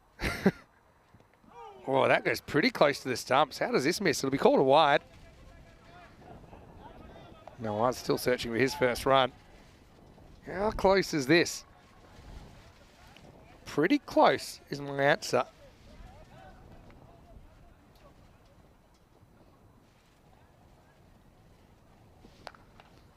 Driven straight.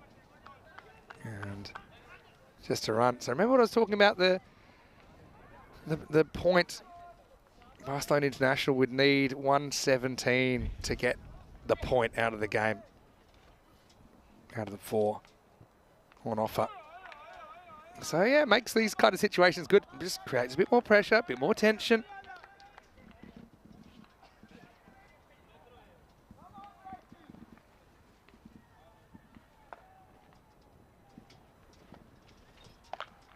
That's not a bad shot.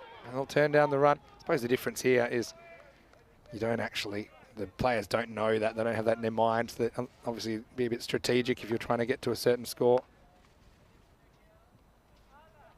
Still, it's an interesting exercise. This one sneaks away. And it will get to the boundary. So, yeah. Chugging on. This time, it's Nawaz who will just get a little bit of a touch on that. And the fielder was very close there. I'm not sure why he was that close. Probably shouldn't have been.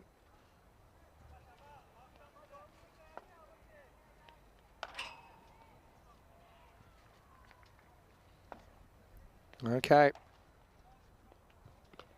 This is hit in the air. Another eclipse job. Good luck. Oh, good catch. Well, yeah, he's saying, I didn't even see that. I have no idea how I caught it. It's extrasensory perception. That results in the 4th wicket. Nawaz gets his first boundary, but then he has to go soon after.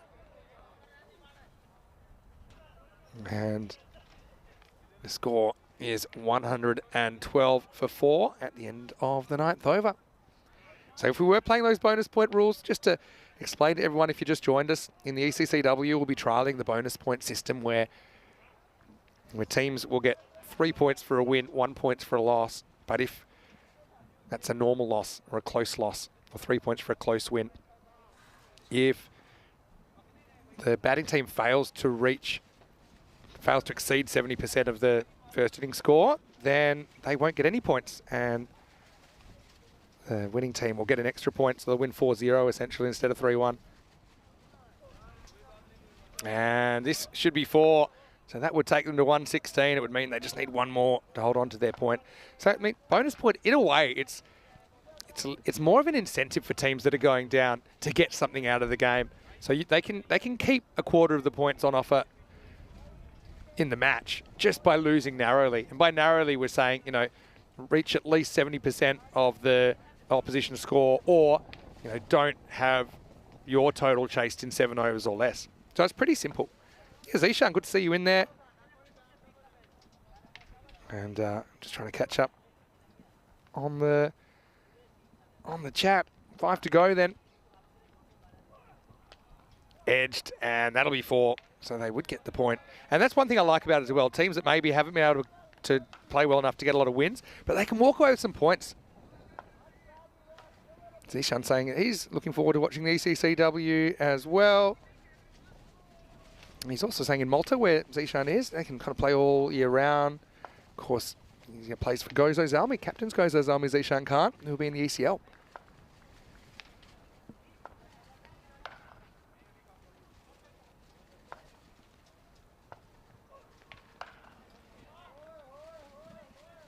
And the next one is going to be a dot. Yeah, actually, it's a good point that turning the clock back, Steve was saying it was 80%. Yeah, it was. It was. That was in 50 over cricket, so I think it's a bit different, Steve, with whether it was 80 or 70 in the air. And they forget to run, so, well, could have been run out there. I think 70, well, we'll see, but I think 70 is a sweet spot. You could do the same with 80%. But I just think if you're going 80%, it's pretty close with the actual game anyway, once you get to kind of, you know, winning with 2 overs to spare, for example. Let's see.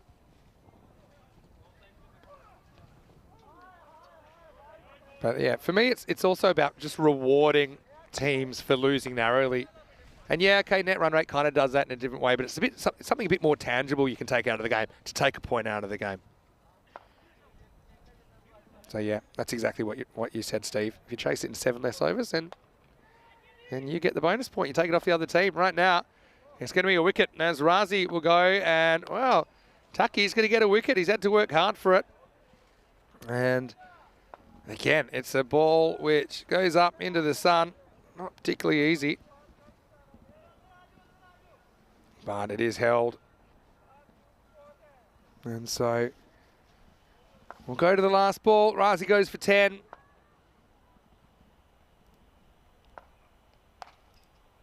And you know, the score is 121 for 5. Nice catch by Ali Hassan as well.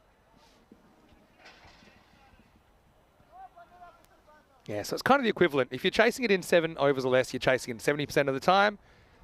And if you're batting first, you've got to keep the opposition to 70% or less of your score. So it's all kind of even.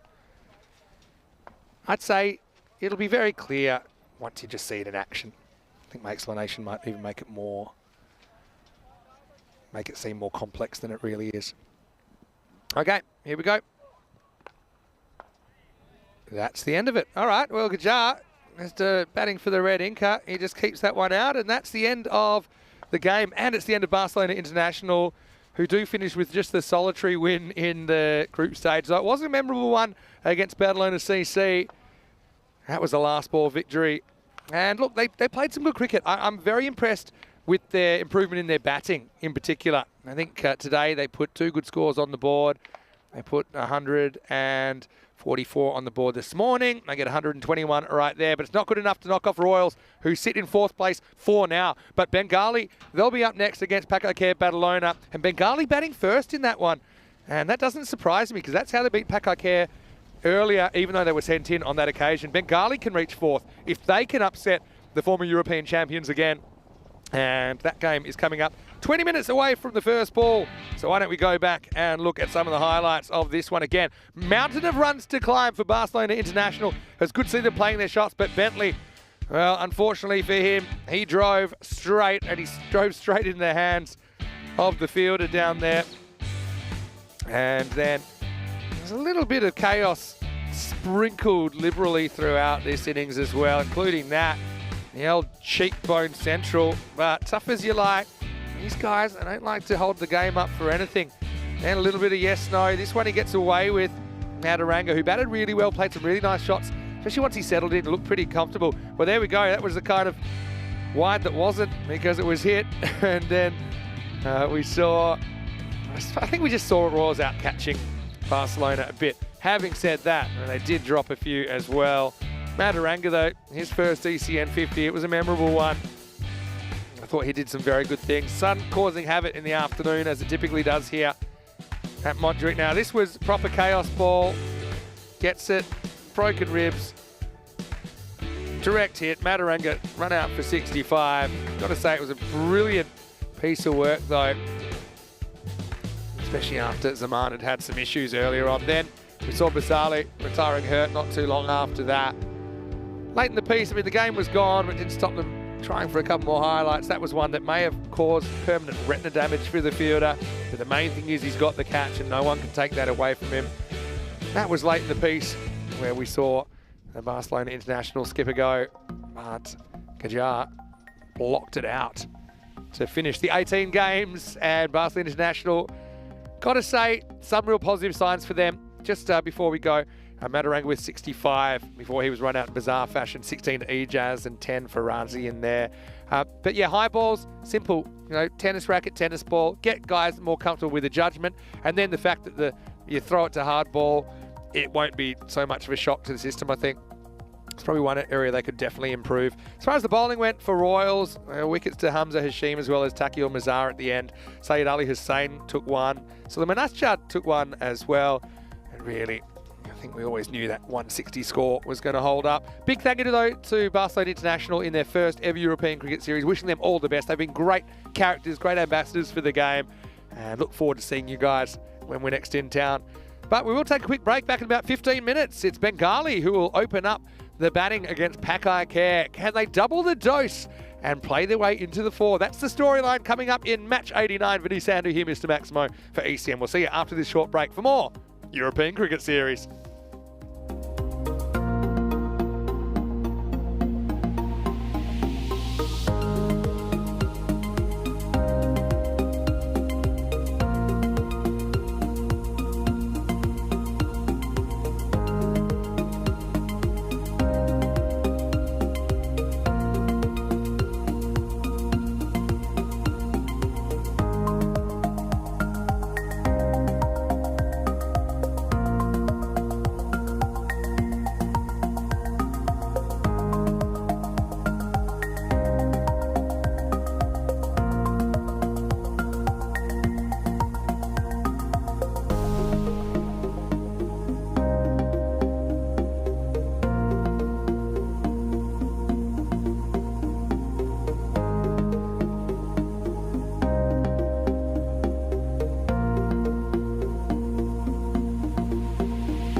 This European Cricket Network event is proudly brought to you by HCL Software and Bizaway. Hello, cricket lovers, and welcome back to Barcelona. Time for the second meeting between these two teams, and it was pretty exciting earlier on. It's Bengali versus Pakai Care, match 89, just 2 matches to go now in the qualifying stage of this European Cricket Series. A little bit earlier, we had the coin toss. Stefan Gooch was with two teams. Let's see what happened. I get a call. Heads. Heads is the call. It's tails. We're going to bat first. Bengali have won the toss and they're batting. And I like that decision, if I'm honest, because we saw Bengali get over the line earlier on, and that was all to do with the big score they put on the board. So they have a very strong top three in particular. Hardy batted 4, but I'd like to see him back in the 3 spot. No doubt they'll open up with Abdullah Al-Mamoon and Farooq Ahmed. And so, look, I've got some good hitting, including Zahid Hassan. Didn't really click earlier, but Shader Rahman certainly having a good series. Also, he's been good with the ball. Thing is, in that game earlier, and it was a bit of a hectic one, they put 158 on the board, but Pakai Care, they're very capable of chasing that down. It was a 50-50 shot at halftime. And in the second half, we saw Ihsan bat well, but didn't get a lot of help. I think I mentioned that he scored 85 off 30 balls, and his teammate scored 34 off the other 30 balls. So got a fighting chance here, Bengali. Basically, we'll see the table soon, but they're playing for a spot in the top 4. If they win, I think it looks pretty certain that they'll go into that 4th spot. Although not 100%, it depends on net run rate then, because they'd be level with Magic CC. So I'm probably going to have to do a few sums in the meantime.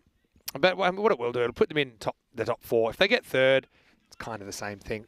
Anyway, here we go with the start of match 89 and a teeth to Farooq, and he's going to lift the first one up and over the fence. Maximo! What a brilliant shot that is. And the result is 6, and the perfect start for Bengali CC. Welcome back to everyone watching on our YouTube channel as well. Great to have you with us. Getting a bit late down in the Oceania region, but still, we've got a few tuning in. And Teef to Farooq. Love this battle today. Farooq prepared to show some respect to that, and I think his decision-making has been pretty good today. We've seen he's willing to kind of cut a Teef if he gets width. He's willing to keep out the good ball and be quite selective. Against good teams, you can't necessarily hope to hit a boundary every ball and for that to work on a consistent basis. This time he has a bit of length, so he turns it square. Long chase out there. They're going to come back for 2. That's good running. Yeah, so still we've got this match. We have Catalunya Jags taking on Catalunya Red. And that is a game, I don't think it'll change anyone's position, but obviously an opportunity for those two teams to have a hit out before the knockout stages start. But the fact that we have match 89 here, still don't know quite what the position will be like, says a lot. Well, that's a bit of a lucky one for Farooq, but it'll work. He'll get 4. This is one of those ones, it could easily go straight up in the air, but the pace of the bowler carries it all the way over the keeper, and the result's 4 runs.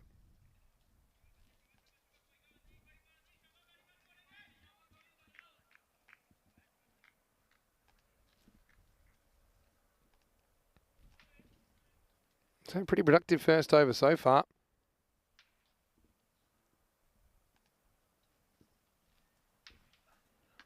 And again, you can see he's not prepared to go after that. I think that's a ball that's endangering my stump, so just got to be a bit careful about that. Farooq batted well earlier. We'll be hoping that he can take that responsibility once again. Really solid batter, Farooq. Also, can do a job behind the stumps if required.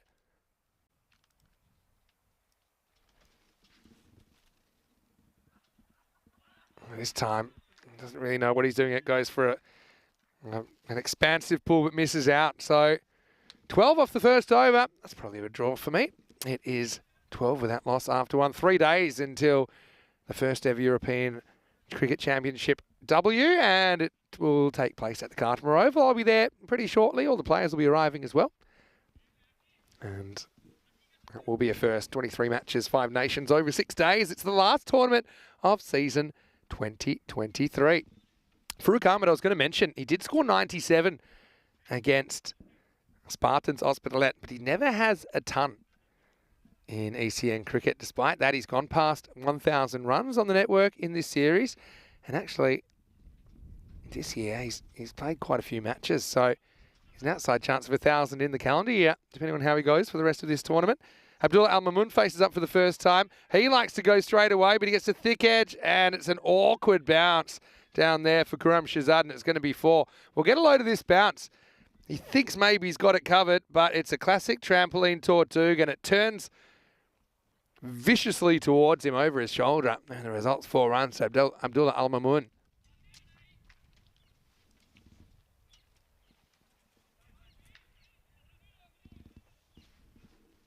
Marnus mentioning Latif Mohammed. He's had a tough year, maybe compared to the year before, but that's cricket, isn't it? You have ups and downs. It's a lot of talent there.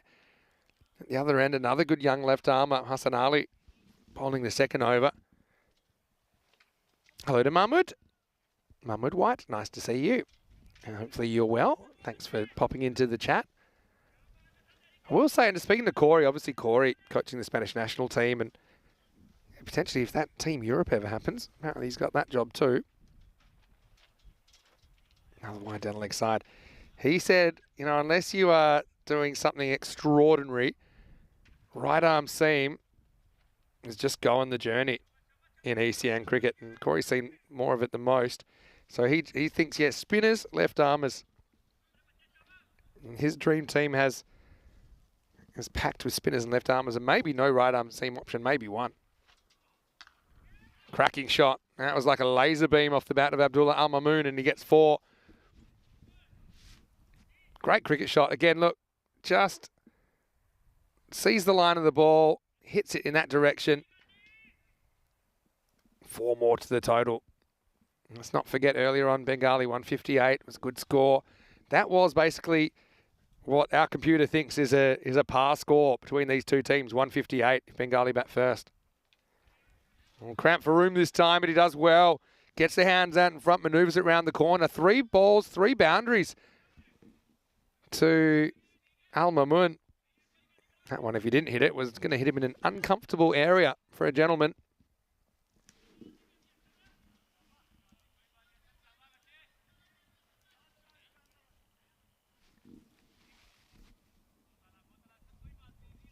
So this is turning out to be a very good start. Remember who they're dealing with, though. Pakai Care have threats with the bat. Isan obviously gets a lot of the attention, but they've got guys that are capable that didn't really click in the early game. Like Umar Ahmed. This is good, though. It's full. And now they should... Oh, they maybe could have gotten a run. Farooq was thinking about it, but just got spooked at the ball. Didn't really leave the area.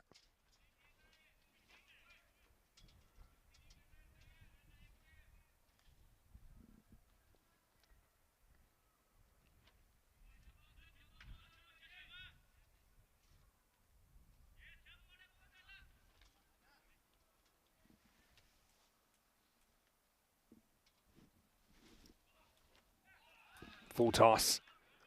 Maybe more of a York than a full toss, actually, on reflection, but well bowled by Hassan Ali.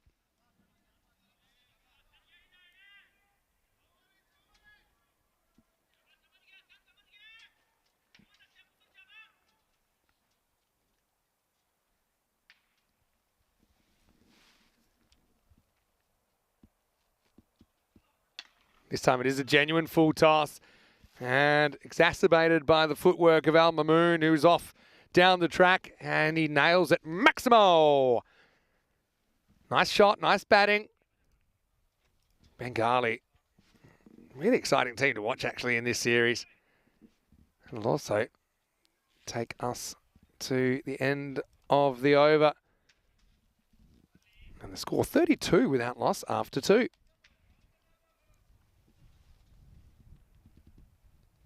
And so I want to say a quick hello to Cosmic Nana. She says she's been lurking for a bit. Yeah, have a look at that table. Bengali with a win go to 24. And it means they'll be either third or fourth, probably third. And well, doesn't really matter whether you finish third or fourth. It's all about, yeah. I mean, I say it doesn't matter. It means you only have to win the same amount of games. Thick under edge, is this going? It does. It goes for 4. So Farouk gets a bit lucky and gets 4. Atif coming back in the third. I should say, I suppose it does matter a bit because if you finish third, then you will play the winner of 6 and 7. So potentially the 6th best team in your first eliminator. If you finish 4th, you'll play the 5th or 8th. So potentially 5th. Does that really matter in practice? Not so sure. But the key is trying to get in that top 4. Down leg side, Atif just losing his line there momentarily. Yeah, so maybe we can bring that graphic up.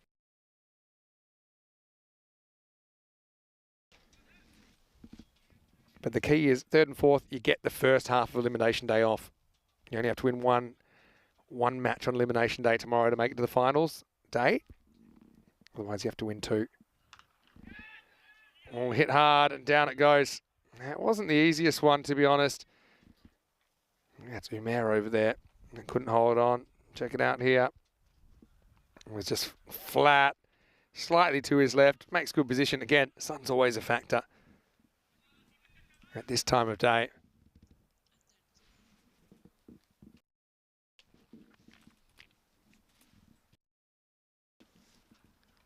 All right, this time it's in towards the body and Farouk says, yes, please. Over and out. Maximo. Just happy to turn on it. Farouk continues his good form. Yeah, so yeah, you can see if you're 3rd or 4th that you go straight through to eliminator 3 or 4. But if you finish 5th, 6th, 7th or 8th, you're going to have to play one of the eliminators in the morning. And so you've got 4 games to win the trophy if you finish 5, 6, 7 or 8. But if you finish 3rd or 4th, you only need to win 3 games to win the trophy. Of course, having to win the 2 on finals day. If you're 1st or 2nd, you're straight through to the semis and you only need to win 2 games. So it's a pretty good format, actually. Back to the action. Well, they decide late to go, and if this hits, he's gone. Farouk gets super lucky.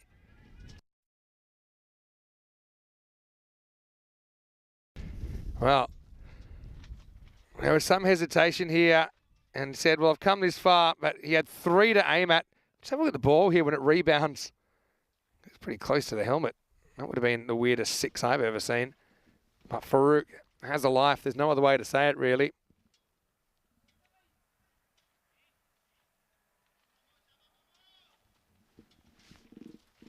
Yeah, Marnus has mentioned Pakake's love of left-arm fast bowlers, and he mentioned Atif. You got Ali Ahmed, you got Jafar Raza, youngster. This one hits outside the leg stump.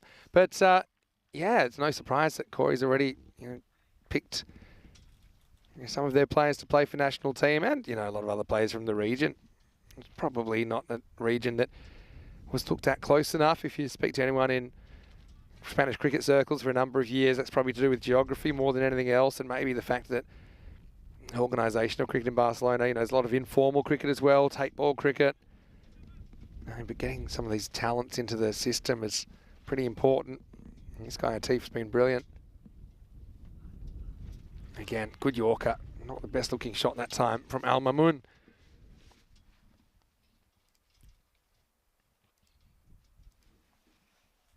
Couldn't ask for a better afternoon at the moment. This will take us to the end of the power play, end of the third. Atif will finish none for 24. Probably bowled better than that. The score is 44 without loss after 3.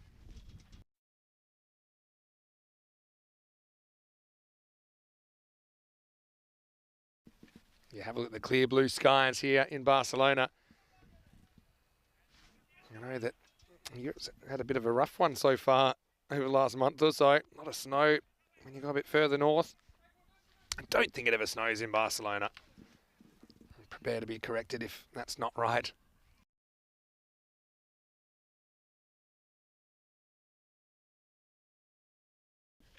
So Farouk, he's going to face up here. He's on 23.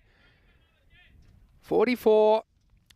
Probably it's a bit under between these two teams. Scary to say in the power play, but still not a bad start at all. And it's going to be Ali Ahmed. And he's going to bowl over 4. Big right arm option in Ali Ahmed. And he's going to get hit away square first up. Just be a single.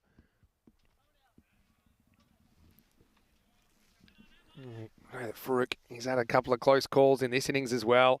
Put down by Umar Ahmed at point. Pretty clear opportunity to run him out as well was missed.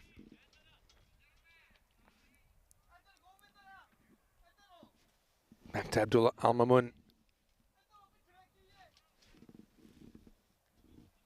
Getting the field right, left hand, right hand, just causing a few conversations about where everyone should be. No, going down the leg side. I'll scramble through for a leg bye. Just chatting to the umpires as well on the break, and also just congratulating Barcelona International on their tournament to play 18 games. I know they didn't have too many wins, or just the solitary one, but I think they really loved the experience. I was chatting to the umpires as well. I mean, you've got to say, those guys, they put in a shift as well into match 89 now. All right, goes for this. Skewed up in the air. Umar is trying to get there. He won't. And has to deal with a bounce. Takes it on the baseball mound. Like Roger Clemens. He fires it back in. That was good effort, though. I suppose the one good thing he had going is he wasn't looking into the sun because he was running with the flight of the ball. But, yeah, he was able to get it before it goes to the boundary. Yeah, the umpires, what I said to them as well, just general conversation, but you can't expect them to get everything right, but they will get so much better with their general decision-making after umpiring ECS, just because of the volume of decisions that they have to make.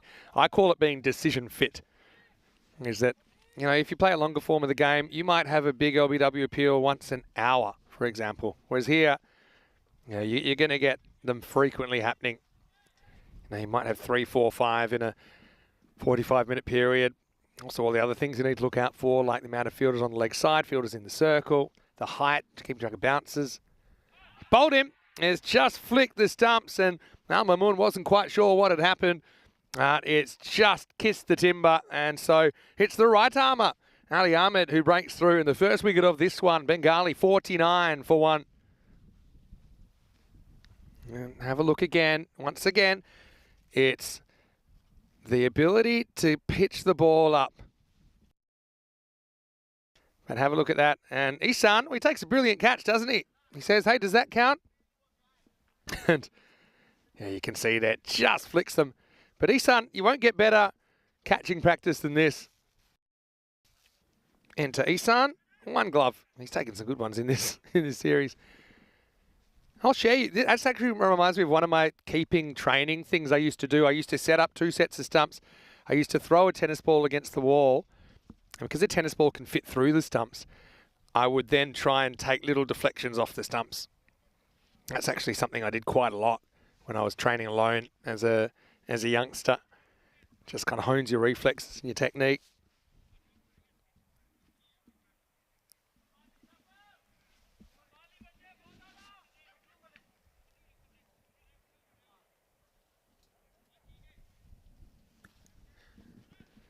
So, probably not a bad time for Hardeep Singh to enter stage right. He is a really good hitter of the ball, and he's in a rich vein of form at the moment at the right end of the tournament as well. It won't be easy for him. Great over this from Ali Ahmed, 1 for 4. Last ball of the 4th. But yeah, well bowled. Goes full. He's dug out for a single, but that's a brilliant over from young Ali. And at the end of the 4 overs, the 50's up for Bengali. They're 50 for 1. And you can see, I think, build-up of pressure as well. You look at the shot of Abdullah Al-Mamun, but he just wasn't getting the kind of fluency in his innings that he was hoping for. And so, yeah, full at the stumps. I would just say, this is probably how I would practice. I'd take a cricket bat, maybe not my cricket bat, but I would literally lie it down on the crease with the handle probably on middle stump, and then the blade, obviously going a long way outside off stump. And I'd just be trying to hit that as a bowler. And if I was training the bowlers, I'd be like, guys, this is what you got to hit. Work on it. Okay, there's some adjustments when the batter's charging at you or something like that, or there's a few things, but at least you can make those adjustments once you've kind of calibrated that Yorker spot on in the first place. Mohammad Mochim, he's a guy I'm pleased to see him bowling. I don't think he's necessarily bowled as much as he should have in this series, but here he goes in over number 5. First one, respected by Hardeep, who just keeps it out.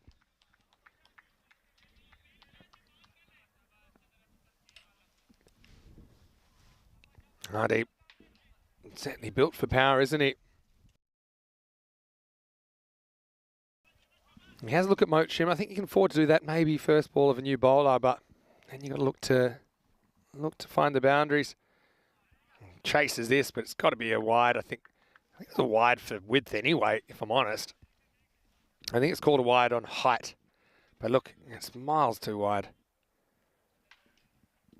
Probably wasted his bouncer as well on that one, Mochim. And a bit of a changing of the guard with Pakakera as well. Babar, I imagine he'll be back on the weekend. Again, not that available domestically these days.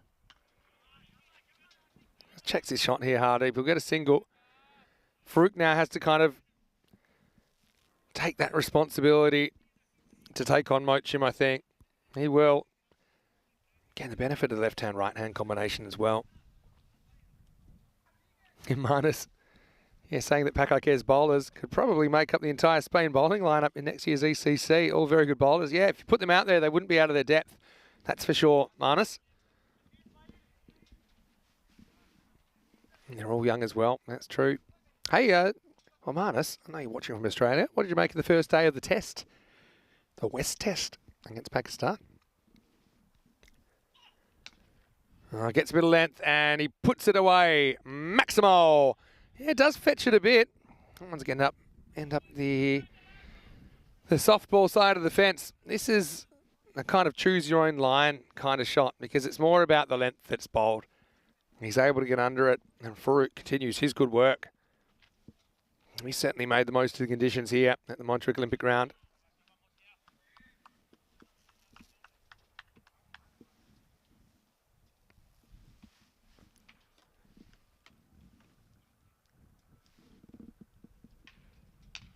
Goes after this, and this is also going to be 4 runs. And they just moved that field around a little bit. Again, it's like a flat bat smack really in the end, and with some power, it crashes into the wall that surrounds this ground. Route to 33. Yeah, the big storyline, I suppose, in Australia was some comments about David Warner and whether he should be in the team or not. And, everyone's got an opinion on Warner, I suppose. I kind of look at his in 2 parts.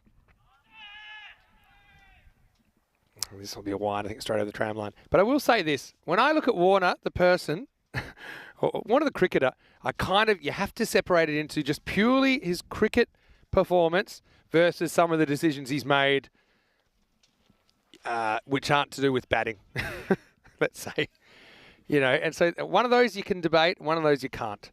And I think his actual cricket performance over that time has been incredible.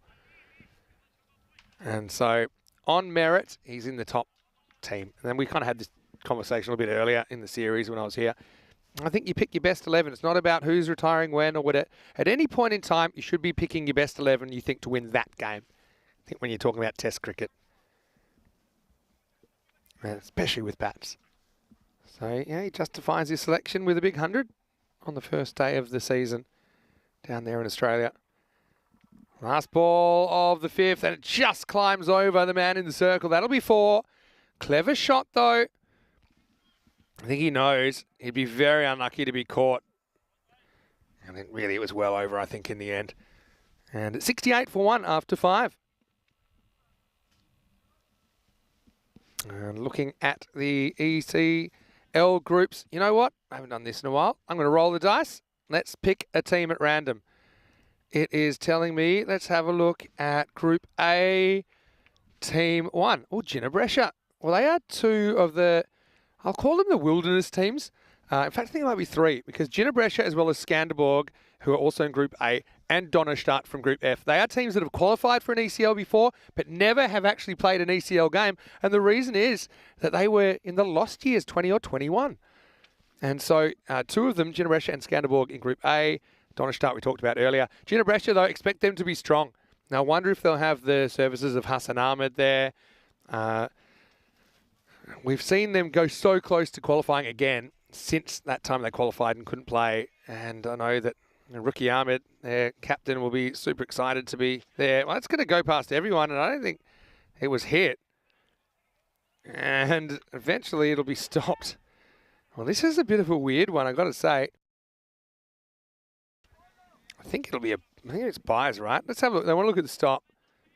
I think it's clean. Look at this. Where's the foot when he goes over? That foot's okay. That foot's okay. Yeah, no problem. But it looks like it hit nothing. It was either a tiny outside. No, it hasn't hit anything. Maybe it's a tiny outside edge. But the keeper just not picking the trajectory there, Isan. Mahboob had big problems with full tosses earlier. Oh, no. That's a little bit of a facepalm moment from Asad Abbas, who did all the hard work, didn't he, to get there. Check it out in the replay. Overruns it slightly and sneaks away. So a couple of avoidables there. We had the 2 buys to start the over and then 4 runs. It should have been 1. No, I don't think this is out. I wonder who they'll go to here. No Zayn Ali in the side. A wrist spinner. Yeah, that was given a run, I think. Bit of bad in that one.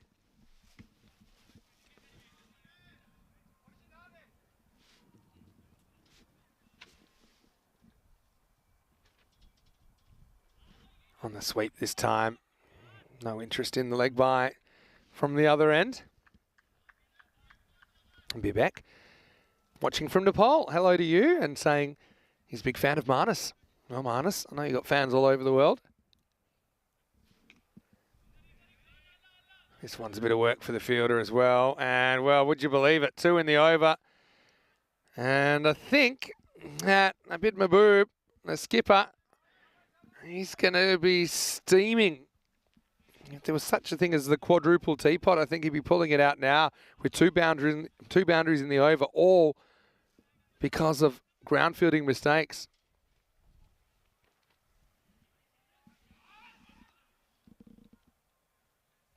Imana saying he thinks maybe that Australia a bit under. This is not a great one either. Check it out. Again, Isan, it's late in the tournament, but it's not a good ball, but Isan would fancy stopping that at least. It wasn't miles down leg side. The results are minimo. 5 runs to the total. Now going for it, thick edge, should be gone, and it is. Well, there's been a few bloopers in this over, but Mahboob will finish with a wicket. And it's the dangerous Hardeep Singh that's going to go for just 10. End of the 6th, 84 for 2. And credit to Mahboob. And that's kind of where he should be operating. Hardeep actually tries to go 2 leg side there. Should have tried to hit it straighter and give himself a bit more of a chance. But a very good breakthrough for Pakai Care. 84 for 2 after 6. What a strange over. Rajan Hafiz, he'll be feeling pretty good about taking that catch, especially after earlier. He grasped one he probably should have taken.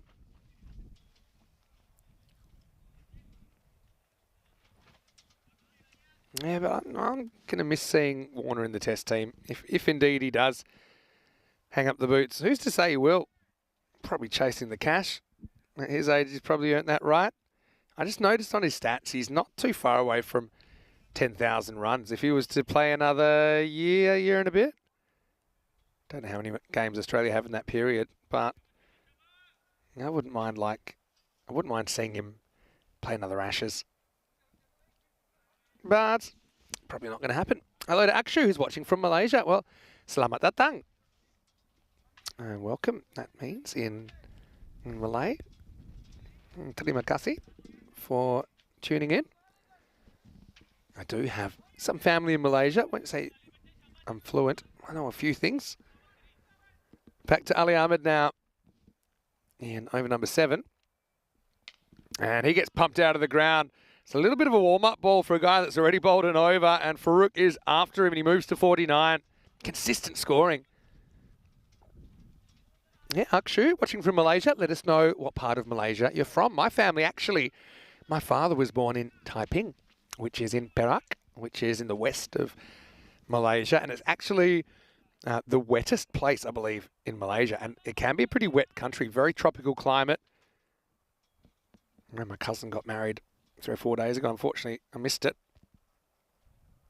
Oh, more runs. That's absolutely smoked over mid-wicket. Maximo.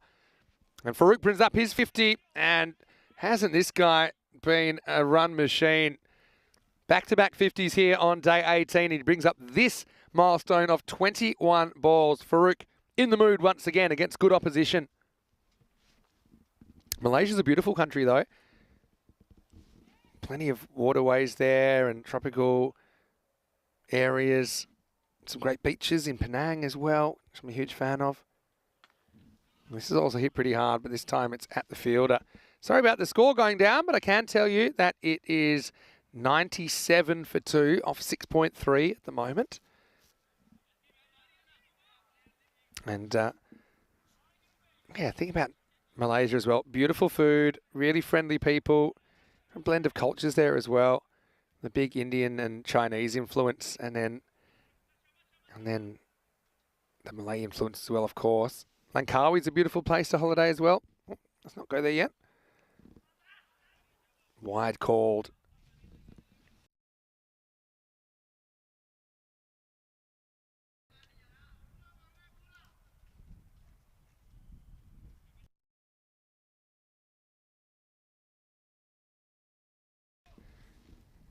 New batter out there is Shahidul Rahman. He can hit the ball a long way as well. Yeah, it's good to see the scores back. Didn't go away for too long.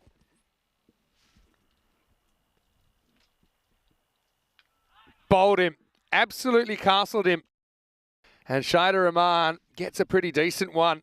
Looks like he was kind of beaten for pace there. It was pitched up. I won't say it was in the block hole, but it wasn't far away. And it's a pretty good ball to give a new batter. Let's check it out on the replay. He just got beaten for pace. That's what it looked like here. What does this one tell us? Charges, basically attempts to drive down the ground. But you see, not really a huge movement with the front foot. The bat came down at a kind of awkward angle. And the stumps were a mess. And so, good hitter goes. Golden Derek activated. Now, who spotted that we had a Royal Derek yesterday? But I don't think we had one today yet. Hello to Trevon, who's watching from South Africa. Good to have you with us as well. If you'd like a shout-out, this is a good chance for all the lurkers to come and say hello in the chat. ECN European Cricket Network. I can't think of too many other competitions where you can chat live with the commentators. We're live in 190 countries or so right now. Well, this is hit straight, and it's going to be 4 runs. Just inside the boundary. And if they had the Southern Cross, he's probably stopping that. Or maybe catching it. But, yeah, good start for Sohail. I know that with his brothers, Zabi Zahid and Khaled Zahid, who play for Sweden, they have actually, and it was mentioned to me earlier by Zabi and Khalid during the season. This will be another 4. Not as convincing, but just as effective.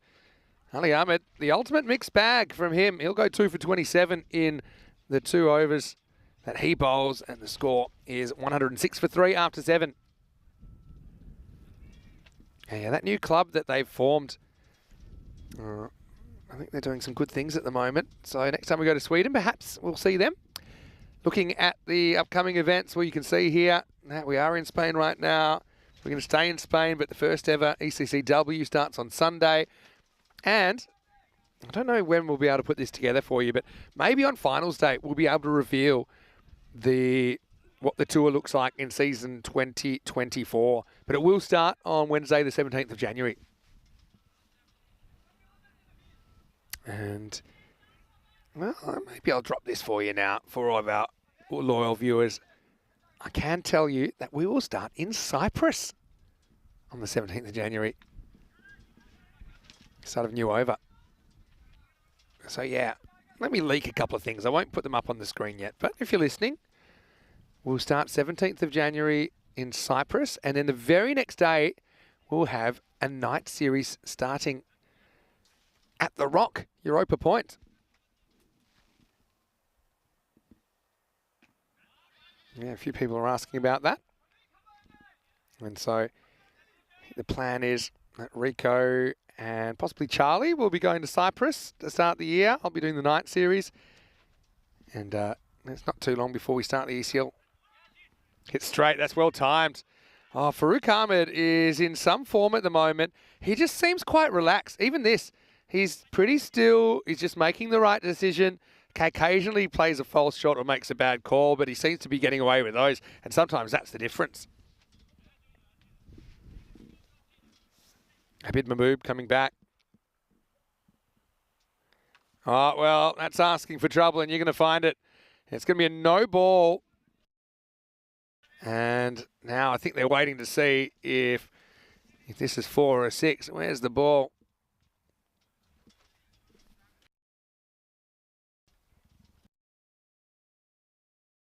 So, yeah, not quite sure how that was scored. In the shadows slightly. The fielder probably has a good idea where it's gone. And it was a 6, Maximo. So 7 up and a free hit. And now it walks at it. Oh, and it's a tough one for Atif. He knows it's not really an issue whether he catches or not, wants to block it, but he's only got skinny legs. And so he couldn't get behind it in the end. It was like a Yorker, outfield edition. And Farouk takes that ball for 11 and moves to 71. Now he's told to run. That's actually a good response from Farouk. He just had to trust his partner's call. Pista asked me to release the schedule. I will as soon as I can. Might take a day or two to kind of double check and cross check everything. Oh, I think there's a nick on that, you know. And Isan, I think he's worn that one actually. And couldn't quite win the race to the ground. Let's have a look at it. And see here. See, he's trying to get the gloves under it, but gravity and the ball win the race. And that'll be the end of the over. Don't think you can really call that a chance realistically. 124 for 3 after 8. Pretty similar to where they were the first time these two teams met. Bengali in that one they were 108. No, that's not right. It's Pakake. When Bengali batted, they were 123. There you go. They were 123 for 3 at this stage. And right now, they're 124 for 3. They're running something out for Isan here. Obviously, being a keeper, it can be a bit of an uncomfortable one when there's little deflections. There's a lot of respect between these two teams as well. I wonder if that's because it bounces up into, yeah. See how it goes off is off the glove first? Yeah, it's off his wrist and up into his kind of neck region. That can be pretty uncomfortable. Then on the way down, he can't catch up with it either. Isan, certainly a fan favourite, isn't he? In the European Cricket Series.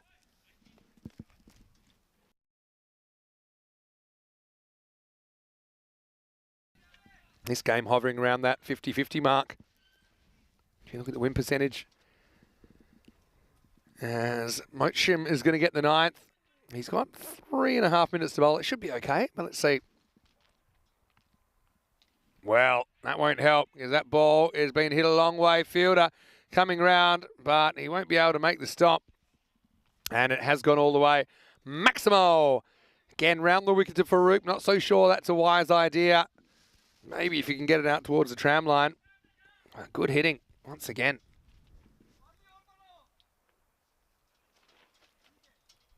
Throwing down the gauntlet, Bengali.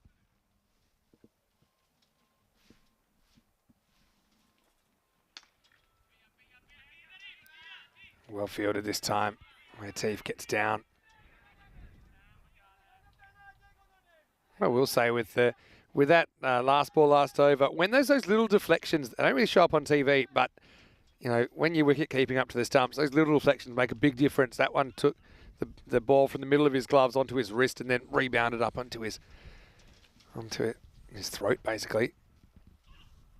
Oh well, there we go. Moshim does have that short ball. It's been called a wide. I don't know about this. It didn't look that wide from here. Let's have a look. Yeah. Borderline.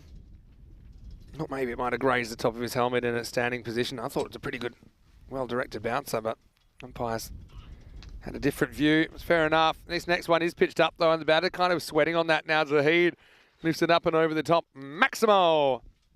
Bengali fighting all the way. We know that Sweden have a lot of talent in the short form.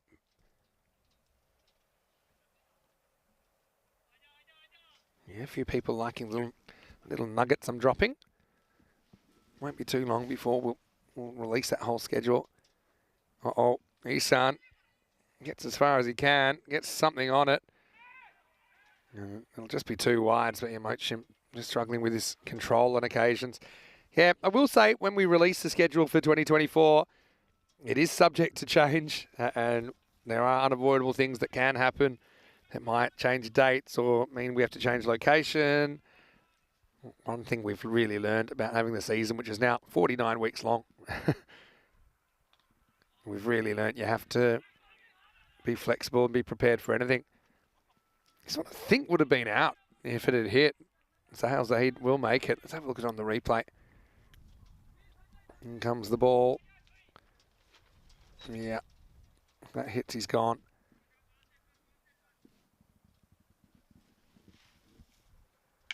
A little bit short and turned on by Zahid. He's a good hitter. Mochim ends up the wrong side of 40. And he's still got a ball to come.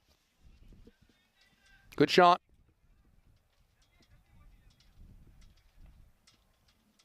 Maximo time. Mochim, like to see him try Yorker here. He's got one ball to go. Bengali looks set to climb more than what they scored earlier. And won with a slower ball instead. Yeah, I think we had a comment earlier about bowlers not bowling enough slower balls, but you have to be able to locate them. That's the thing. That's quite an important part of it. So none for 42 for Mochim as Zahid will retain the strike. 148 for 3 after 9. That over went magical. 24 coming off the 9th. Yeah, so Cyprus, looking forward to getting back there. We were there in April earlier in the year. Okay, when we get to kind of start of the season, we're pretty limited in places we can go. Obviously, a lot of Europe is under snow at that stage. So, you know, you just got a few you can go. I mean, Malta's one. We were just there not too long ago. Cyprus is one. Obviously got places like Spain, Portugal. Obviously, we'll be at the Rock for the night series. Won't be quite as long as earlier this year, I don't think. Oh, well, this would have been an incredible catch. It was a ball that never touches the ground from the moment it leaves the bowler's hand. And then it reaches the fielder, Nafiz. I suppose he makes the stop, so that's quite important at this stage when we get into the last over. But what it does do, it gives Farouk another look at the strike. He's on 79, 5 balls left, Southern Crossfield in play. Farouk wanting to go over the fence. Well, it gets all inventive, but you know, credit to the bowler. He didn't bowl the ball that was rampable. He tries to drive it into reverse ramp. I wonder with Farouk, maybe it's just a sign that he's a bit bored with the more orthodox shots. He knew, I suppose, if he gets any bat on that, it was going to run away for 4. So he gets the strike back. 150 up for Bengali. Remember, they scored 158 earlier. I think this is another game that's in that kind of 50-50 range at the moment. short and unable to get under it. Zahid, so just a single. So once again, Pakai Care, they've got a sizable total to chase, but they very much would be confident of chasing it. Isan's been great, but again, I guess there's so much pressure on him. Didn't get helped out too much earlier. Will it be the same story? Or can Bengali do the unthinkable and sweep the mini-series? Oh, that's a good shot. He probably should have done that the last time. That's probably what he's thinking to himself. Maximo! As Farouk Ahmed moves to 85. In fact, he's outdone his 80 from earlier in the day. Great shot. Hassan Ali's not slow either. 157 now. 2 to come. Just misses the mark. Not a bad idea, though. Just missed by a matter of inches. And really, this is the stage as a batter. You're not worried where the fielders are, really. You're just trying to hit a 6. You're trying to play the correct stroke to the ball to maximise your chances of doing that. Still 2 to come. Yeah, freaks out the bowler and forces him into bowling another wide. So what's that now? 159. So we're talking 160s chases. And even if they score anything off this ball and Pakai Care chase it, I think we're talking kind of Hall of Fame once you get up in the 160s.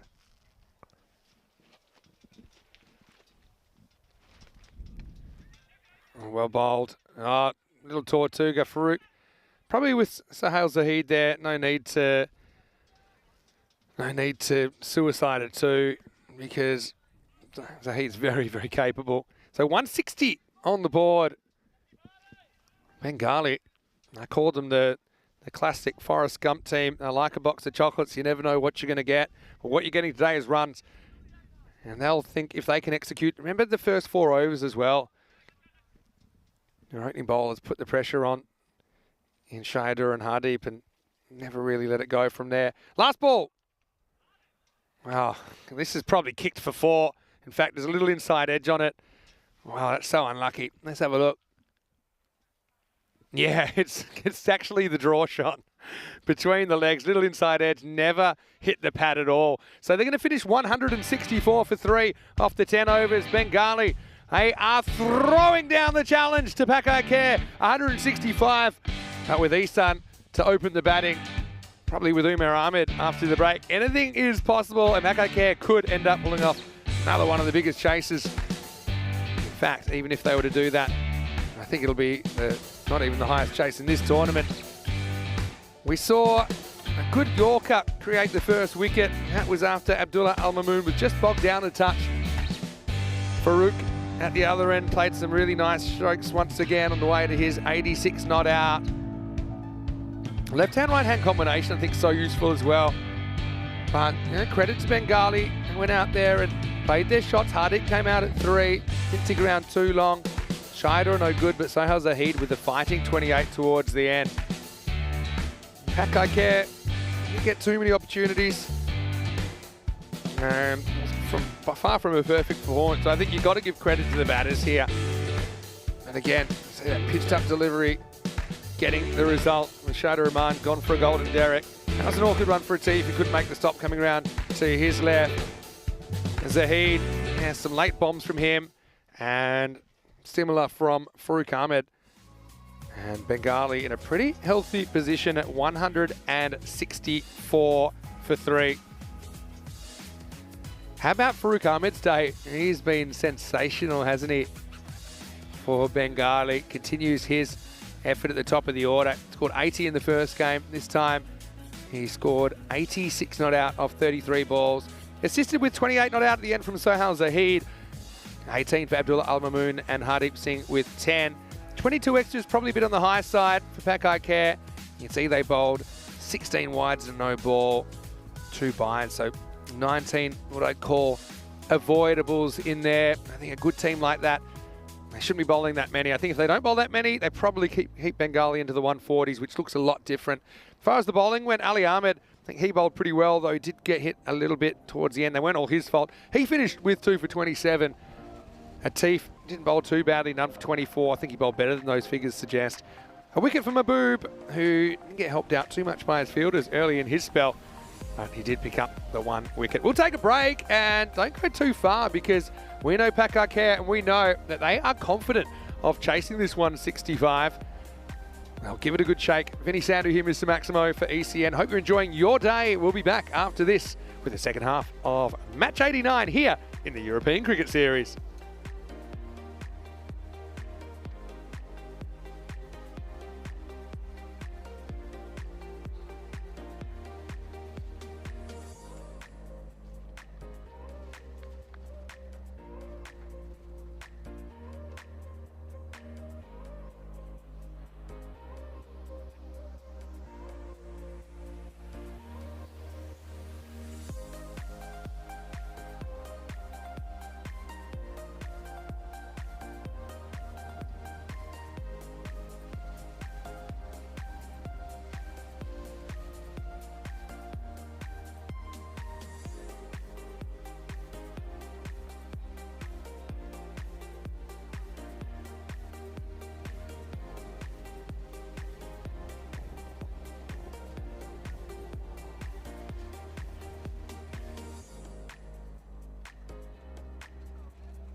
This European Cricket Network event is proudly brought to you by HCL Software and Bizaway.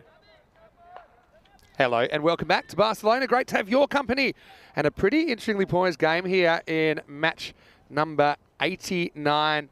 And two teams that have had some good battles so far today. It is Bengali taking on Pakakare Badalona in the first half of this game.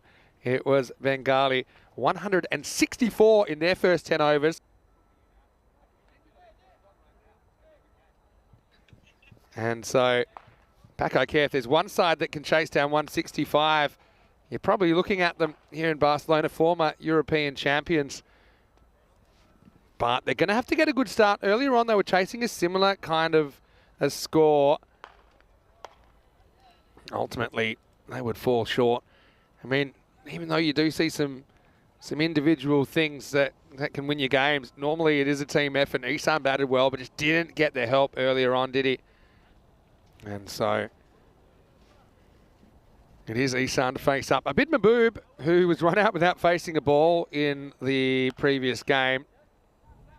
He will be at the non-striker's end. He's obviously wanting to bat a bit longer this time. Many sound to hear Mr. Maximo for the European Cricket Network. Beautiful day in Barcelona. We've hit 17 degrees now.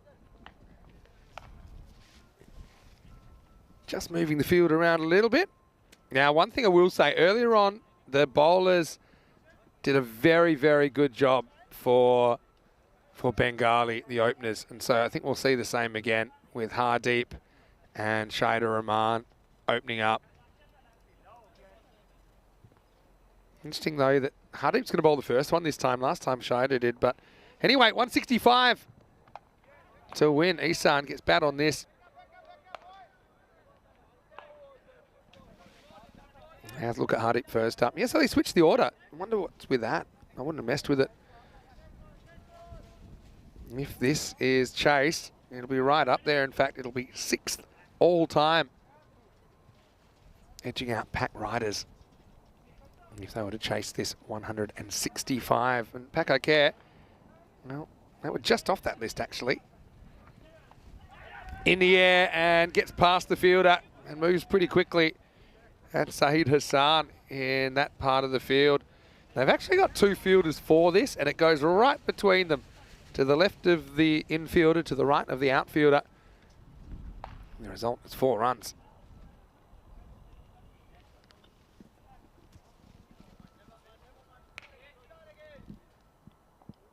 Hardeep, he has that plan. You do see it used against good players to keep the ball outside the off stump and kind of protect that quarter of the field as much as they can on the top left of the screen.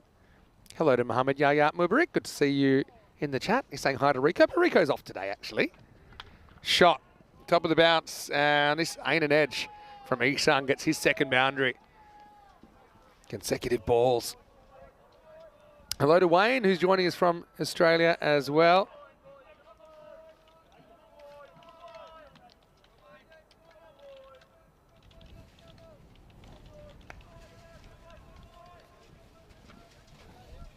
$16.5 and over the rate required. That's basically 33 every 2 overs.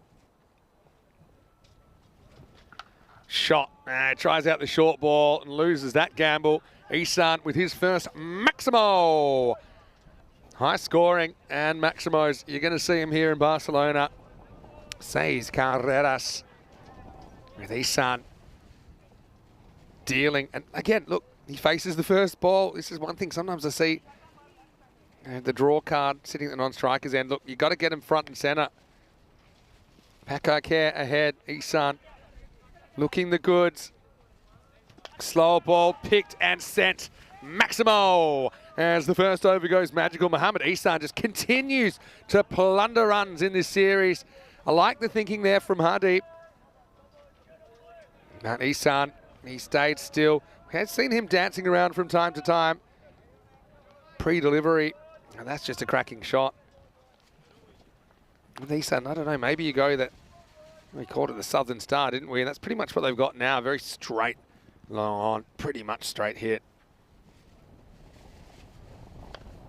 Isan wants the one. Will he get it? He will. So that's all about controlling the strike. This guy wants to control the game right now. It's a good start for Pakai Care. 21 without loss after one. Golden ball counter. 341 matches since the golden ball. It'll be crazy if we don't have another golden ball before the end of the season. That would mean that from like July, what was it, July 22, I think we had a golden ball. It would mean that we would only had one for the rest of the season. To like one in half a season. Surely it'll come at some point. Yeah, we had golden balls on the 22nd of July and the 23rd of September. And that's it. Anyway, you never know.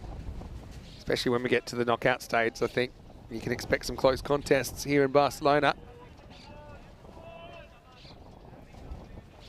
So big hello to everyone watching in our YouTube chat as well. Okay, so here is Abdullah Al-Mamoon. So they don't open with Shahid Rahman. Interesting.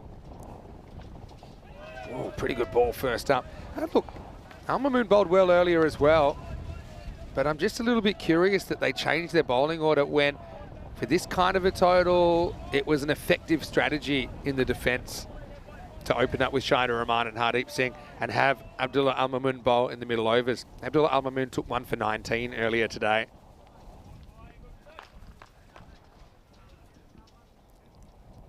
Gets the first one through Mohammad Ihsan. He'll be after him.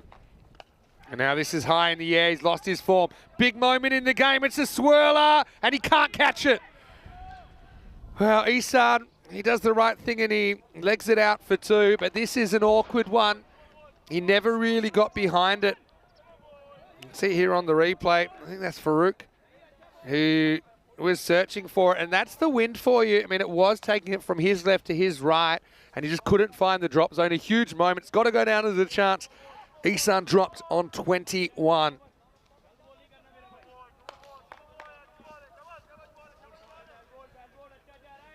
Anyway, Bengali just need to shake that off and think forwards. Now, full toss, gets it slightly wrong, and that's going to race to the boundary. In fact, it's going to go all the way. Maximal. Top of the pad high, and, well, yeah, does carry the rope. Quite incredible. Remember what Bengali are playing for. They're playing for 4th spot, or a spot in the top 4, which would give them a free pass through the first half of Elimination Day tomorrow. So it's a big game for them. Pakai Care, maybe not as much riding on it, but they just want to have some winning form, I think, heading into finals day. All right, this is another one. It's high in the air, not off the middle, but it's traveling, and it's going to travel out of the ground as well. Maximal. It was the line there which created that opportunity for Mohammad Ihsan, and he didn't miss out. And yeah, the fielder, Ahmedullah, he was never really going to be able to stop that. Interestingly, earlier on, they didn't go to Ahmedullah with the ball. Didn't think that was a good option against Ihsan in particular, with the ball turning into him. Wonder if he gets a bowl in this innings.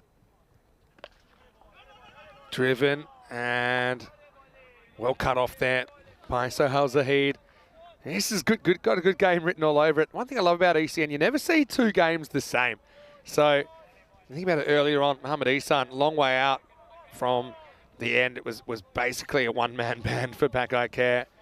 And so far, he's faced every single ball. Mahbub, he hasn't faced a ball yet today, believe it or not, got run out without scoring or facing earlier. Now, this is in the air, and it's a pure shot from Ihsan again. Lifted up and straight, and Maximal. Pakai Care 41, Mohammad Ihsan 41. At the end of 2 overs, 41 without loss. Magical start. And what he doesn't do is retain the strike this time, which means we will see Mahbub face up for the first time. So you see, Pakai Care, they've done enough for second place. Even if they were to lose this game, they're a full kind of 3+ points ahead of Magic CC. Bengali, though, with a good win here, or even any win, they go top 4. And we'll kind of see how the dust settles after this game. So I think after this game, we will know exactly what the top 8 looks like in order. All right, one stump to aim at. Isan, again, he wants that strike a bit, does his bit. Would this have been close, I wonder? Let's have a look. Isan backs up well. He's running. Oh, would have been out, though. Would have been out. Had one stump to aim at. Quarter chance, if that. Mohamed Mubarak asking about the 150 Warner against Pakistan. Yeah, well, it's the kind of guy, Warner, I think he likes it when the press get into him a bit. I think it fires him up. Well, there's 6. Don't even bother about that one. A little bit too close to the leg stump of Mohamed Isan, and he sends it up and over the ground. Maximo, 47 in next to no time at all.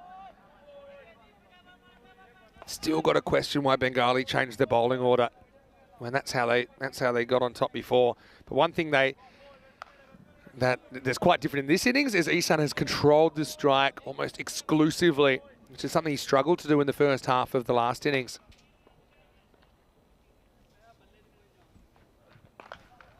Now finds the fielder, so red dot ball. Hey, going back to the chat, Jeffrey Mobb said he'd love to see a series live. Hopefully, maybe organising a visit of the ECN superfans next year. Well, a few people got to ECC, the Euros of cricket. That was a pretty cool experience, I think.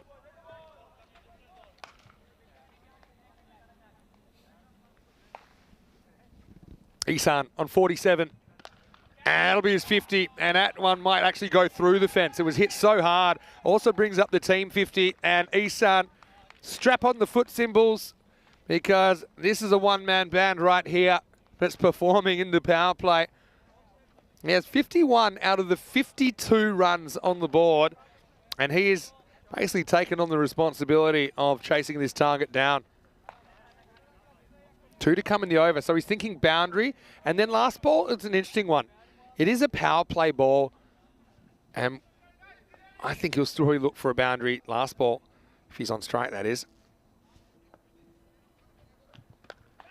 Okay, this time he takes the 1. So he's basically saying to Abid Mahboob, right, you got this ball, but I don't think he's looking for a 1 here. And it's a quite innovative thing. We've seen this kind of strike manipulation, if you want to call it that, earlier and earlier in innings. Especially in a game like this with the run rate already so high. 1 run doesn't make a huge difference. You're really trying to get the guy on strike that's going to hit you more boundaries. You're prepared to turn down once to do that. That'll be a dot. So Isan will have the strike at the end of the power play. Paco Care, Badalona are 53 without loss. Good contest, this. And it requires, a bit of unselfishness from the other players as well. We saw Mahboob basically sacrifice his wicket to keep Isan in the game earlier on. Didn't really work out. Oh, we've got the flying away numbers disease back. All right. We've seen that from time to time. They'll come back down when they're ready. Okay, so let's think about the pace they need to go. 33 per 2 overs is the pace. They'd want to be 66 after 4. But now, I suppose, there is some relief for the fielding side as the field goes back. 5 outfielders, all positioned straight. So the classic kind of umbrella field now.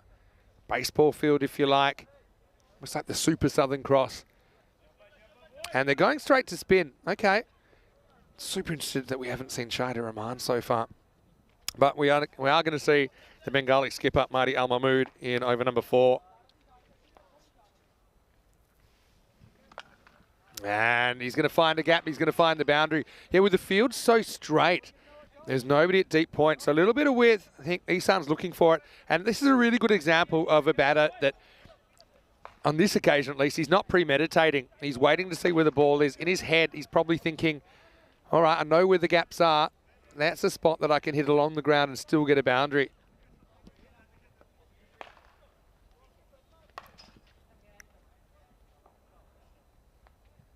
And now he gets one a bit closer to him that he puts out of the ground. Maximo! Oh, this is some batting, isn't it, from Isan? It is incredible ball striking, incredibly consistent ball striking. Yeah, I think you just can't afford to let the ball bounce to him. You've got to go block hole and hope that doesn't turn into a big full toss. Or just puts more pace on it this time. He finds the fielder. He He's still got 62 out of the 63 runs on the board. We haven't had an extra. There's a positive for Bengali. And now in the air. Can anyone reach it? Two come together and it falls right in between them. And it's going to spin away for 4. So Ihsan gets lucky. It's a false shot. Mahdi Al Mahmood forced it. I was worried we were going to get a collision here. It's unclear who this ball belongs to because it's right in the middle of them. In the end, you can see that it's Ahmadullah who gets closest to it, but he can't find the drop point. And Ihsan gets super lucky and gets a 4 to boot. Now hits it really hard along the ground. Well stopped. Now once again, we'll see Mahmood get 1 delivery.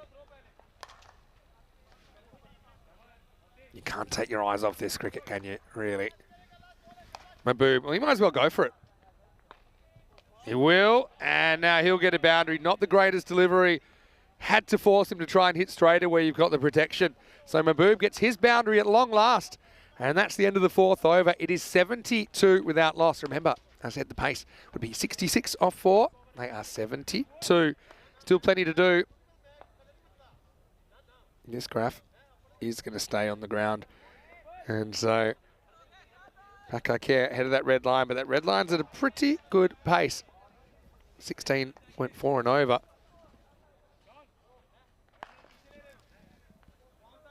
Geez, we've been treated to some incredible cricket here in Barcelona over the last couple of series in particular.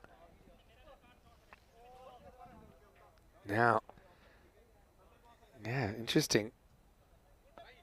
As it looks to me like they're going to go with Humayun Kabir here. He got Ihsan earlier, but he got him when Ihsan took a giant leap outside the off stump. Kabir went at the stumps and castled him. Now it's a different situation, and he gets a bit too straight first up, and he gets smashed away. In fact, it's gone all the way. Maximo. Ihsan into the 70s.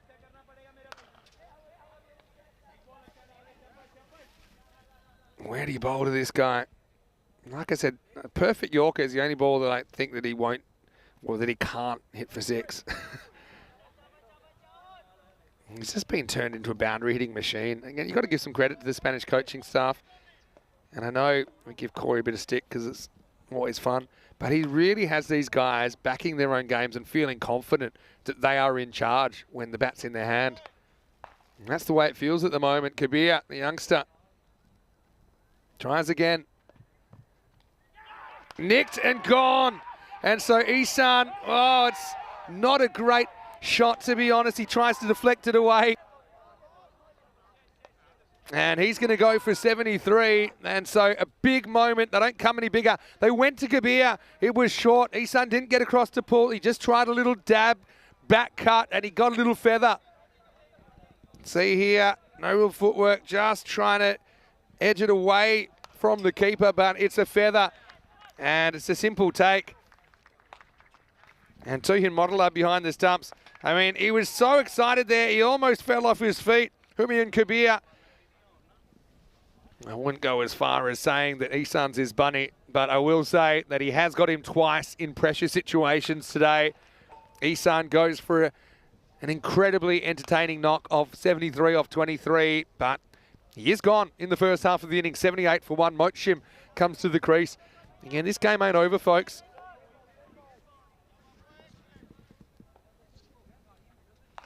Mochim faces up.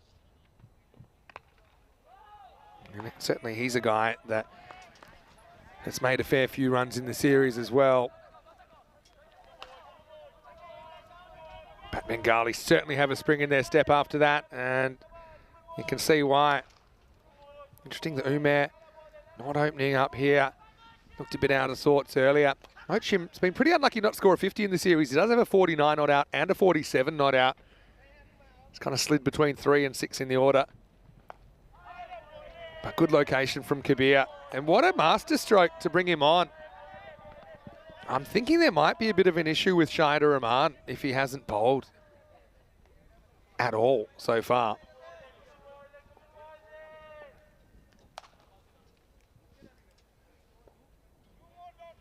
But cricket's the great leveler, as they say, and Ihsan was a boss there. He was in charge of the game, but one moment and it can all be over. Hit back straight once again. At Southern Cross Field, another Corey innovation has turned out to be so effective, and Hardeep makes sure that ain't getting past him no matter how high it was hit.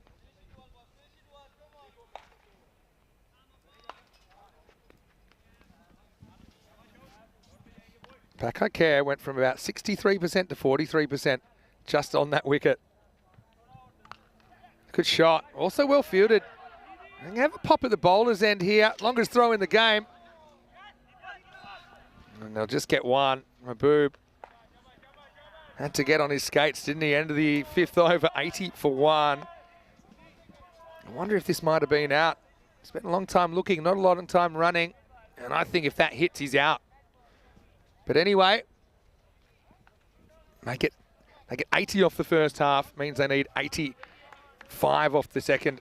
And just in case you missed it, yeah, I was mentioning earlier, a couple of little teasers for season 2024. 17th of January will actually start in Cyprus for a 12-day ECS. And also we'll have a night series starting on the 18th. So we've got that to look forward to. We're hoping to let you know, hopefully on finals day, let's say, let you know exactly where we're planning to go in ECS 24. Right now, it's back to Marty. And now this is hit up in the air and out of here. Maximo. So taking on the game. This was well struck. Perfect start to the over. Have a look at that rate required. Started at 16.5. 16.34 right now. That tells me they're right on the red line. Gonna have to bat well though. Mahboob again aims it again, but doesn't really get the contact this time. He'll just get one.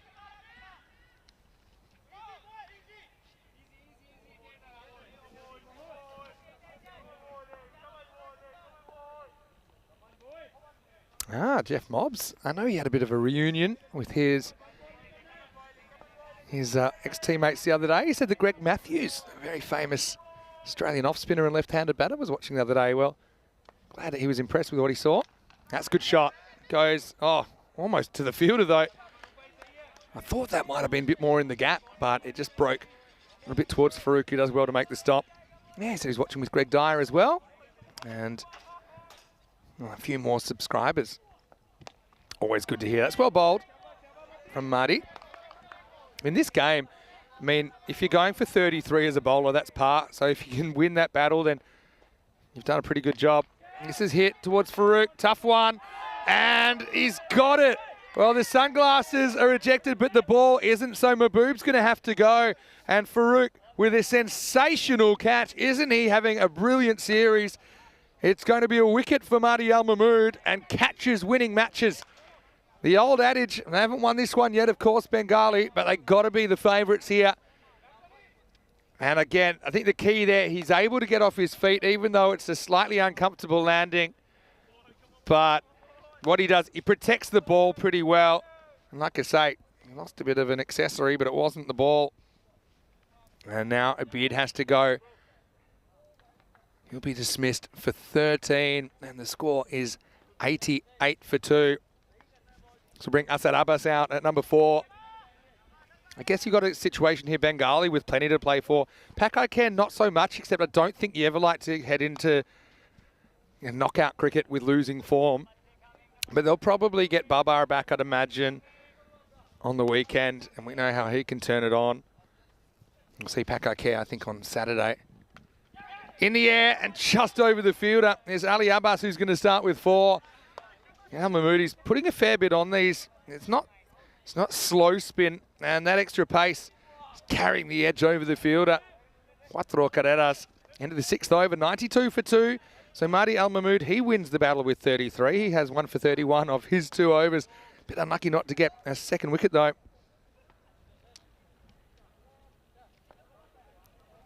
I'm really happy that Jeffrey's spreading the word of European cricket. It doesn't matter. They don't have to be former Test cricketers. Just tell your family, tell your friends about ECN. There is nothing like it.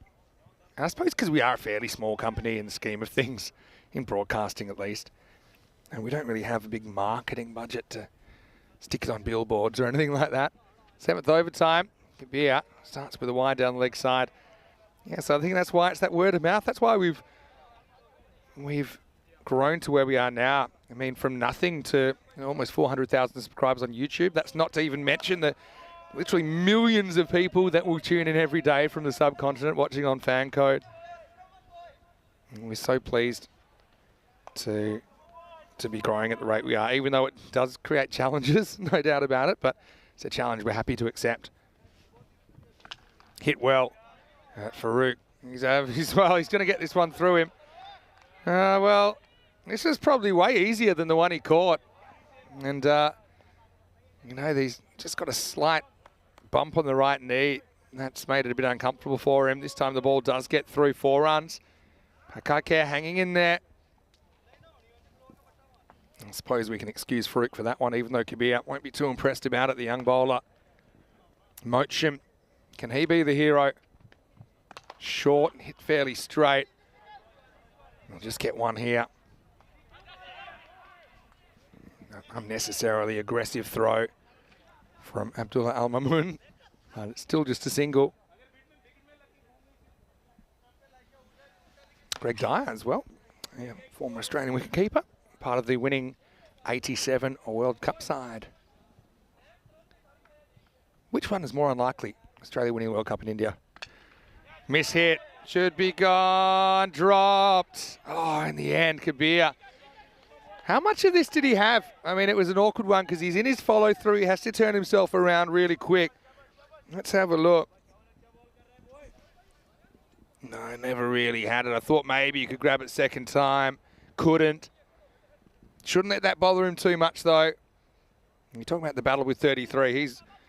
He should win it by lots. He's 14 conceded with 3 balls remaining in his spell. Ali Abbas. Short, mistimed. Again, this is an eclipse job. Any chance? Oh, how's he held on to that? Well, maybe he's got sunglasses built into his eyeballs. I have no idea how he's held that one. And look who it is. It's the skipper, Mahdi Al-Mahmood. Well, that's not human. What he just did, staring right into the teeth of the sun. And he just had an instinct. He saw a little speck in the sun and he went after it and he got it. So Bengali, the way things are going, playing their way into the top 4, but they're not there yet. And if you're going to go into some knockout cricket, sweeping the former European champions on the last day of qualifying is a pretty good way to do it.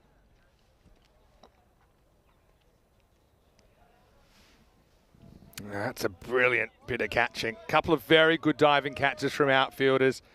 Here's Atif. Well, he's certainly shown that he can be dangerous with the bat. It's a big job to do, but he'll believe he can do it. And credit to Mahdi Al-Mahmood, not only for the catch, but also for getting the field right. He's had his outfielders in the right positions throughout the second half of this innings. Atif with the bat. Well, he gets this wrong. Is anyone catching this? Oh, it's such a sitter. I can't believe this one's been dropped by Ubaidur Rahman. This was probably the easiest one of the lot. Atif should have been gone first ball, mistiming the horizontal bat stroke. And if Corey was here, he'd say that's a Class A goober.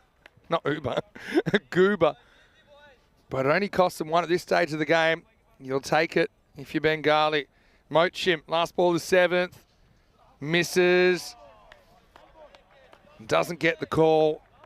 So it'll be 99 for 3 after 7. Let's check out this one thanks to Spring Productions. Well, look, what I will say is I think it might have got a bit of the line, but I also think he snuck outside off stump just before delivery. So you can make a case for the call. And that is the end of the over. Coming up, match 90. I don't think this will change anyone's position, but it should be a very interesting one. Catalina Jaguar versus Catalina Red. Catalina Red winning the toss and batting. Imran Sandal. Hat-trick take yesterday, wasn't he? And some good performance in there. Ali Hassan's got a century in the series, got to say. Ramanullah and Tanvi Iqbal have been so reliable in the middle order. But the Jags, well, they are a unit and a half, aren't they, as well? Hamza Slim Dar to open up. Fahad Shah is in for Catalunya, and he's listed to open. Amir Hamza in there. No Yasser Ali in the lineup. That's what I noticed. for Jaguars. And they will start in around about half an hour's time. Right, where are we at here? 3 overs to go. They need 66. They're pretty much right where they were last time. Only problem is no Isan there. So you need to go at a magical pace. You need to go 22 and over. How do you do that? Kind of got to hit 3 sixes and over, or somehow 18 to 20 in boundaries and over here, I think. That's a good start from Al Mamoon. Half an appeal, but I mean, that's your office, I think, if you're a bowler, especially at this stage of the game, towards the end. Just keep hitting that crease. Doesn't matter so much about the line, even, I think, if you can hit that Yorker.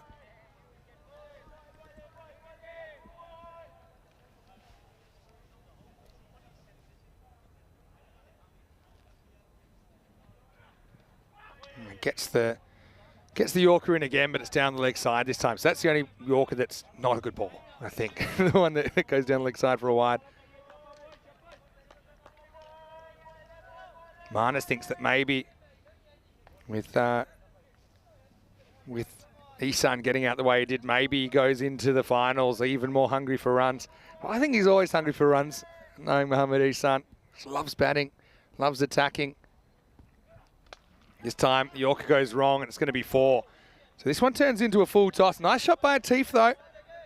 So this is where, like I said, 22 and over, you're just looking, I think, at trying to get 22 off this over. Treat it like the last over. That's how I would approach it, at least. And so far this over, it's gone 0 wide 4. So you got 5 off 2. Trying to go 17 off 4. That should be another boundary. That's well struck. And it'll be 4 more. So Al Mamoon getting the line slightly wrong. Have brought back Abdullah Al Mamoon. But it's a good shot by Atif. I suppose, yeah, there's no big consequences for Pakar dropping this game. They're kind of soft consequences. I think just a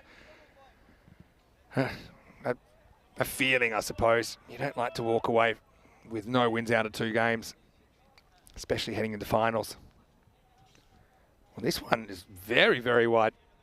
It's going to be called wide. I'd like to see where this bounces. Yeah, I mean, I guess it's just on the pitch. Maybe broke away a bit further. If it was completely off, if it was more off the pitch than on, would have been a no ball instead, would have created a free hit. As it is, I think Atif will be going for it. Free hit or no free hit. Well bowled. Takes off. Has a pop at the stumps. Probably didn't need to. Chance for 2. But they're going to go for it. And yeah, forces another throw. That's good running. Good experience from these pair who are young. But I don't think that's one you need to throw, if I'm honest. It's a perfect Yorker. Okay, you save a run, but you also give away a run. Potentially save a run, but you give away a run if you miss. And well done by Pakar to spot the opportunity for the overthrow. So, I think Atif probably sucking in the oxygen pretty hard after that too. Got to say though, Al Mamoon, he's been pretty good this over at hitting that Yorker. Okay, not perfect, but he's hit more than he's missed. And I think that's what he'll be trying to do once again. 2 to come in the 8th over. We go slightly slower ball, but it's a great shot by Atif. Just lifted up off the legs. It's going to be 4. Yeah, great bit of batting. Little sideways shuffle and then just throws the hands at it. And where does this bounce? Just inside the boundary.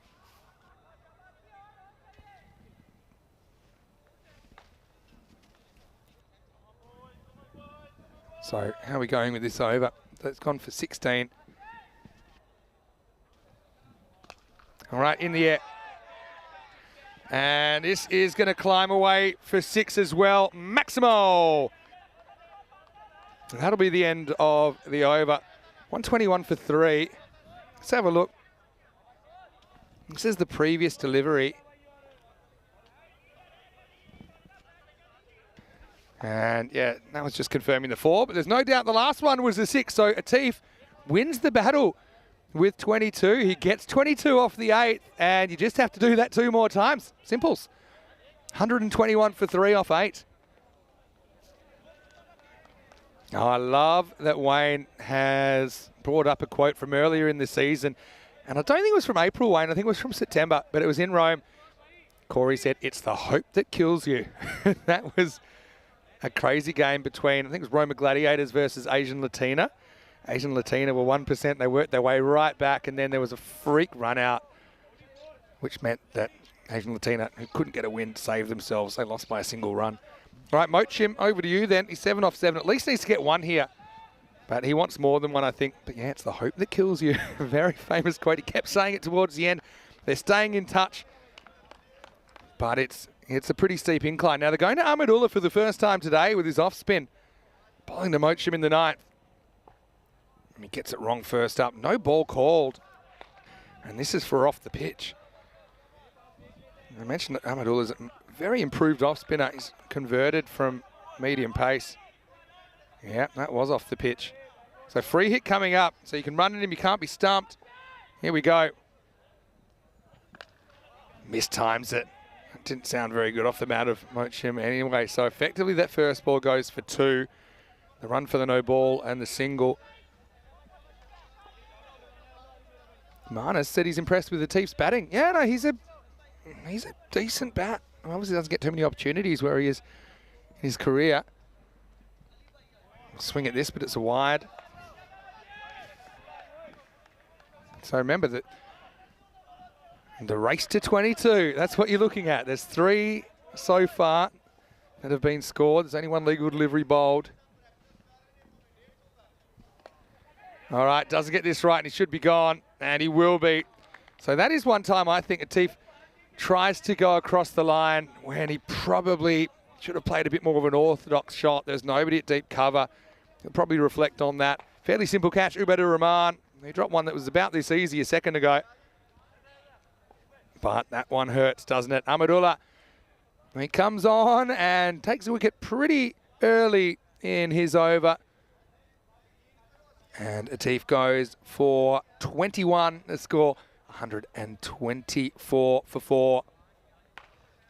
Nick Room, just recalling that game I was talking about, Roma Gladiators versus Asian Latina. And yes, it was the one where I wouldn't say kicked it onto the stump. The bowler, basically they needed one. Well, they needed 1 to win. Oh, they were 1 to tie, 2 to win. He missed it. The keeper threw to the bowler and he's followed through it. Bounced off the bowler's inner thigh and onto the middle stump.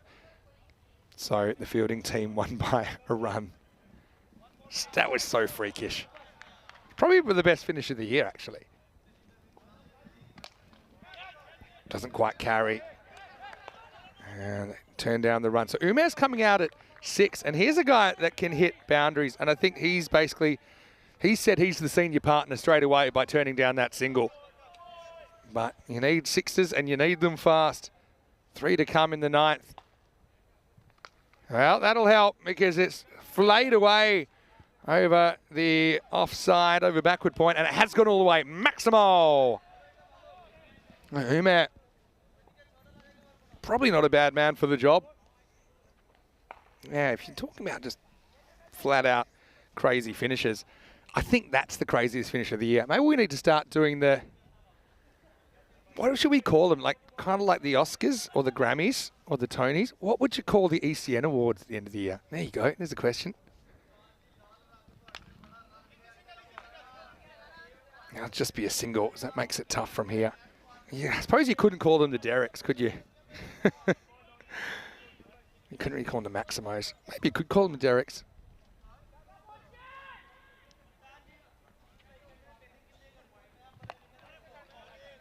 And now they don't want to run here. So basically, it's going to be up to Umair Ahmed to basically hit 6 sixes in the over. As Mochim has just become window dressing really late in the piece. With an over remaining. The score is 131 for 4. I talked about the battle with 33. 33 essentially is the par for bowlers here. Okay, Abdullah Al-Mamun goes over. Hardeep's par.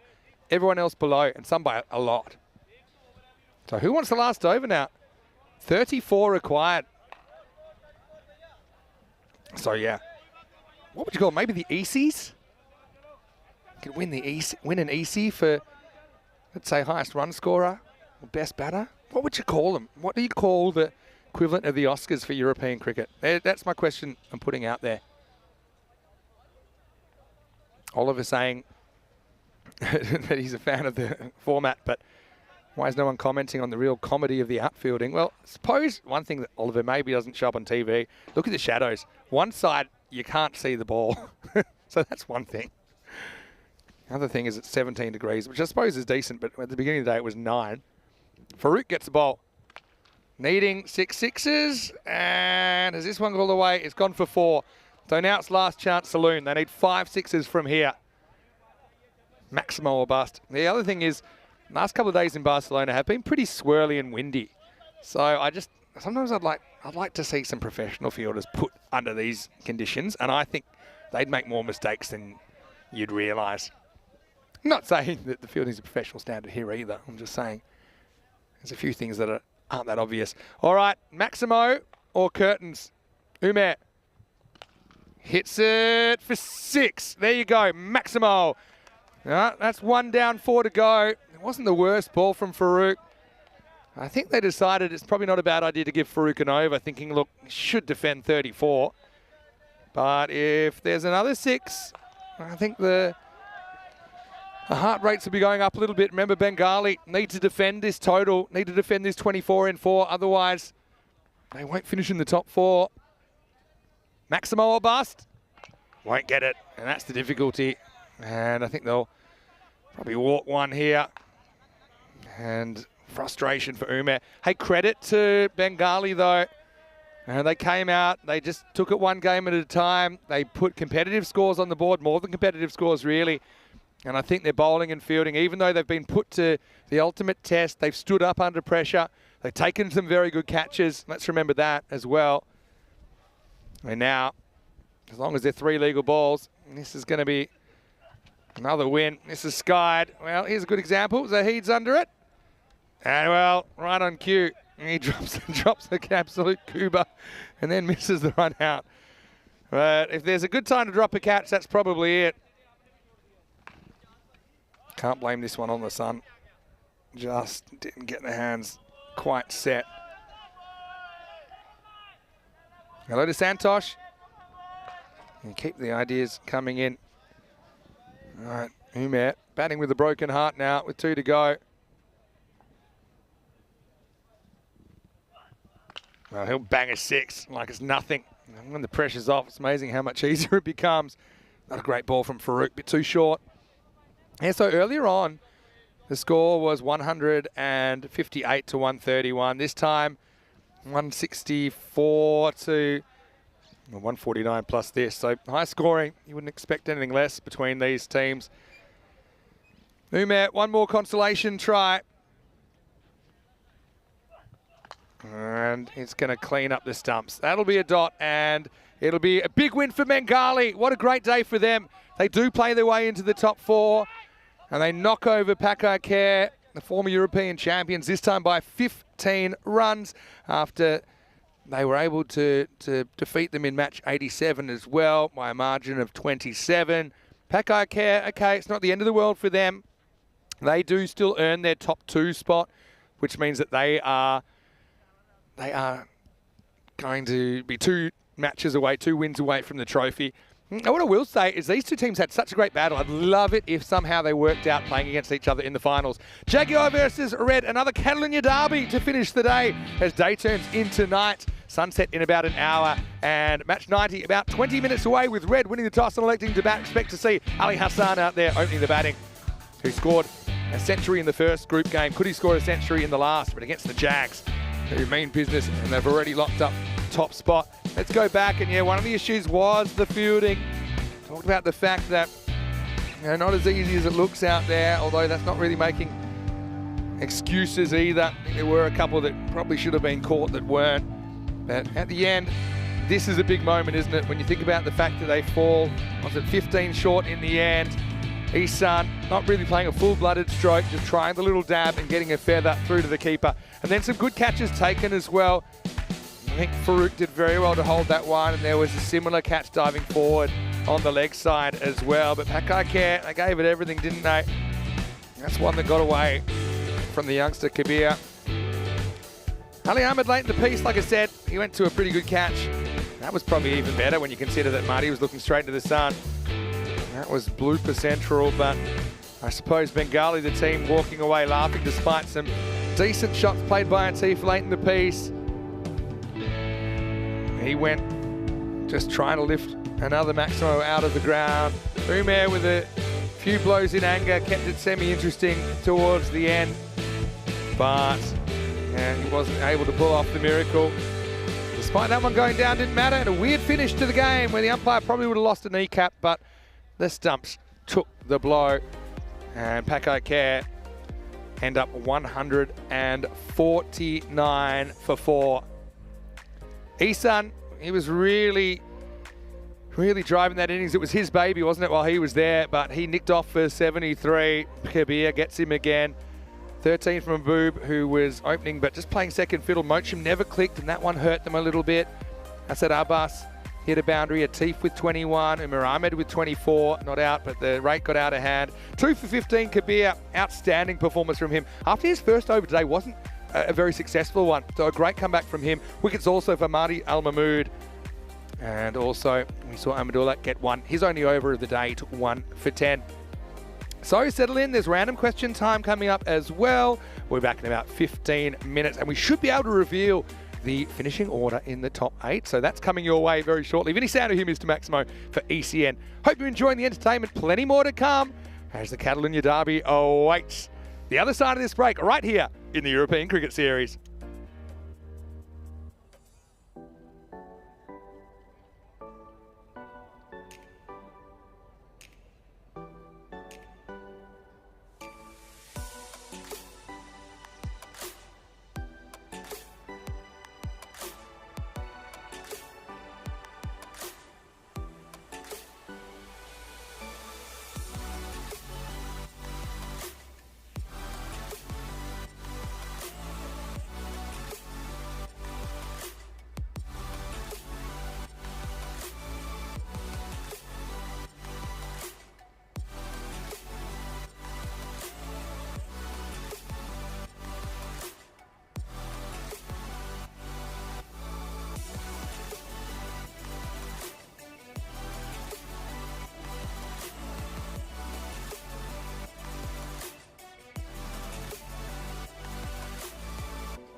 This European Cricket Network event is proudly brought to you by HCL Software and Bizaway.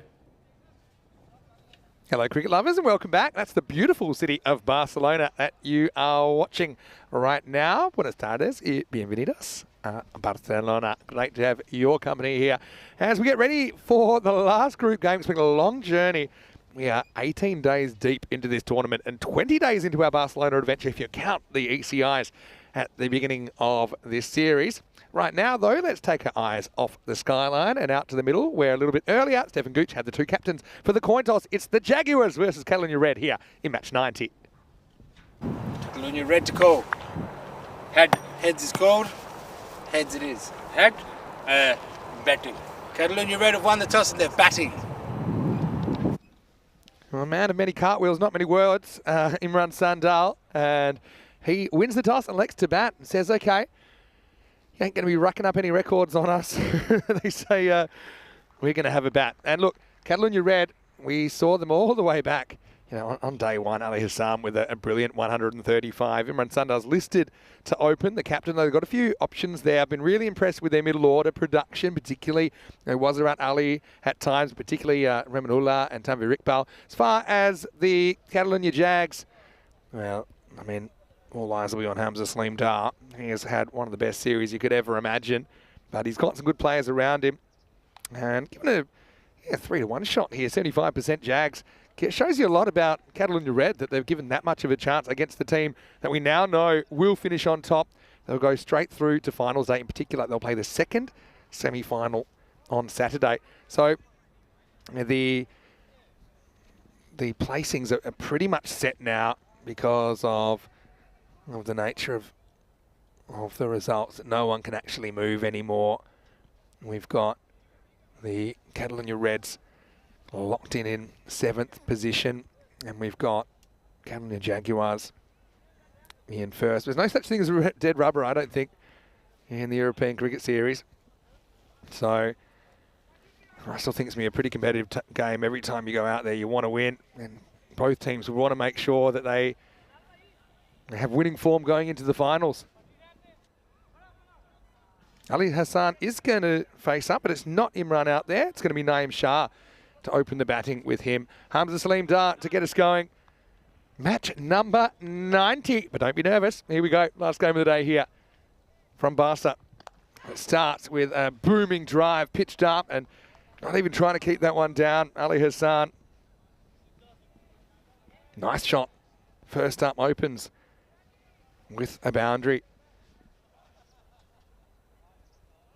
And I've got to say that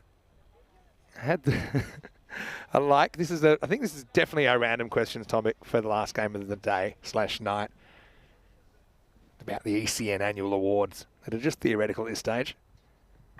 Well, bowled, goes to the Yorker, Hamza nails it, gets a dot, and I like some of these suggestions for what I think now everyone agrees we're going to be called the Westies. You've heard of the Grammys, the Oscars, the Emmys, the Tonys. Now you've got the Westies. I just think it fits, right? What does the statue look like? That I can't tell you. Maybe the three-dimensional kind of European cricket logo on a little trophy. Maybe that. Ali Hassan turns this away and we'll get a single. Naeem Shah on strike for the first time coming up. And I like these awards. So my random question to you, what are your awards? He likes the It's the Hope That Kills You award. That's Kroom for Asian Latina. The gaggle of Derricks for Dane Kirby. Yeah, maybe that's just most ducks. Yeah, I love these awards. Keep them coming. You can have the regular ones like most runs. Oh, okay. Most runs, most wickets, most catches, most wins for a team. Oh, you know what? I reckon this might have been out. Should have hit. Look. Oh, yeah. Oh, now, I don't exactly know what the positioning was like, whether he was blocking the stumps and therefore it wasn't really practical to get the ball to the stumps. Now flirts at this one. Find the stumps. Umar Raja for Catalonia Jaguar. So, yeah, keep your suggestions coming. I'll try and think of some as well. I think the Maximo Award, just whoever hit the most sixes in the year. I think that's a pretty simple one. I think Hamza might have that one sewn up the way he's been going. He might have to bring a wheelbarrow. Oh, I like this throw. It's a shoot from the hit job, and it could have created a run out. Again, Shah living dangerously. I like a quick throw, and he just unleashes it, but can't find the target. Sometimes a quick throw is better than a good throw. End of the first over. Catalunya Red, 6 without loss. 3 days until the ECCWs. And yeah, it won't be too long. It's a bit of a strange one. Got a big ECN meeting tomorrow in Malaga, so I'm actually flying there tonight. I'll take all my stuff, but I will fly back. I'll get ready in the morning in Malaga. I'll take the 90-minute flight on Saturday morning, so I won't be back in time for the first semi-final, but I should get here, I think, during the second semi-final, where the Jaguars actually will be playing in it. So I've got a busy travel schedule ahead. Roger Adil beats the bat of Naeem Shah. Roger's a good bowler and pretty experienced campaigner. Played a lot of cricket for Spain as well. Yeah, so that's me. So actually tonight I'll be staying at the Sunset Beach in preparation. It's not often we can really get a kind of key stakeholders meeting of the ECN together. So tomorrow has been decided, so I'll be flying for that one, but I'll fly back, like I said, on the morning of finals day. Rico will keep me company until then.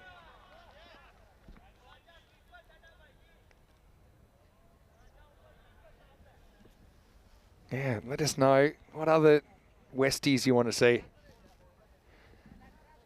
They don't have to have cool names. I think most improved player is a good one. Maybe best player under 21. Got best MVP for men's and women's. Turn around the corner, another run out opportunity, but really he spikes the throw. And so I'll get through for the single.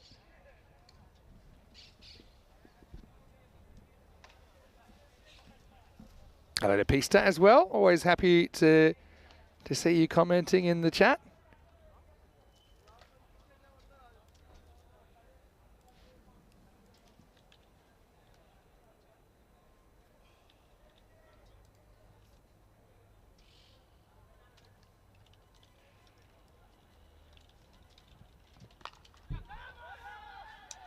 Now, another ball that doesn't escape the infield. It'll just get a single.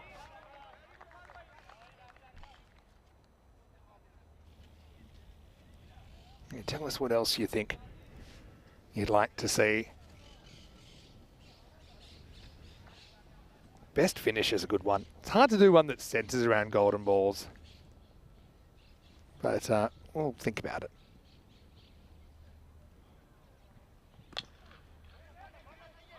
Well, think of a run here, but we won't take it. So really struggling to get going here, Catalunya Red. Not even run a ball pace at this stage. A lot of it's to do with the heat that they're getting from Hamza and also Roger Adil.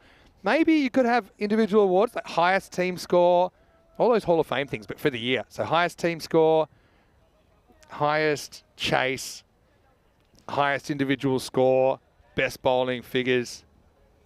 What do you think?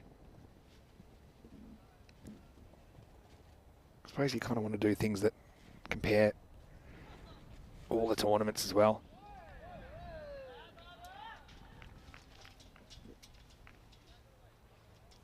Cream thinks maybe a Ghostbusters or Golden Ball Busters for commentators that break the streak. Well, I think Nish has got that one, that one sewn up at the moment. End of the over, and it's 8 no loss after 2. You can see how there's no real room to move now. Jaguar can't go upwards because they've locked up top spot. Red, even if they were to win this, they go to 16 points. They're kind of well off. And what that tells me is that there's 6 teams that are pretty close together.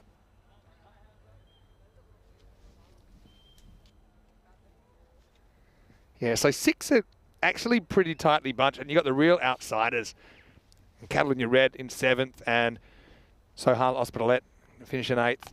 All right, well, time to get moving. Now, this is high. Is anyone reaching it? Don't think so. Oh, almost.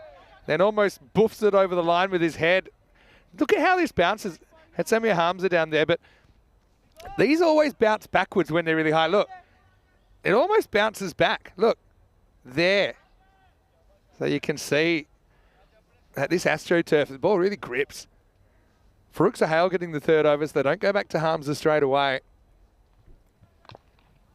And you can already feel it's got a different kind of energy this game, as Hassan this time will get 4. I wouldn't say it was really well timed. He drags it from outside the off stump.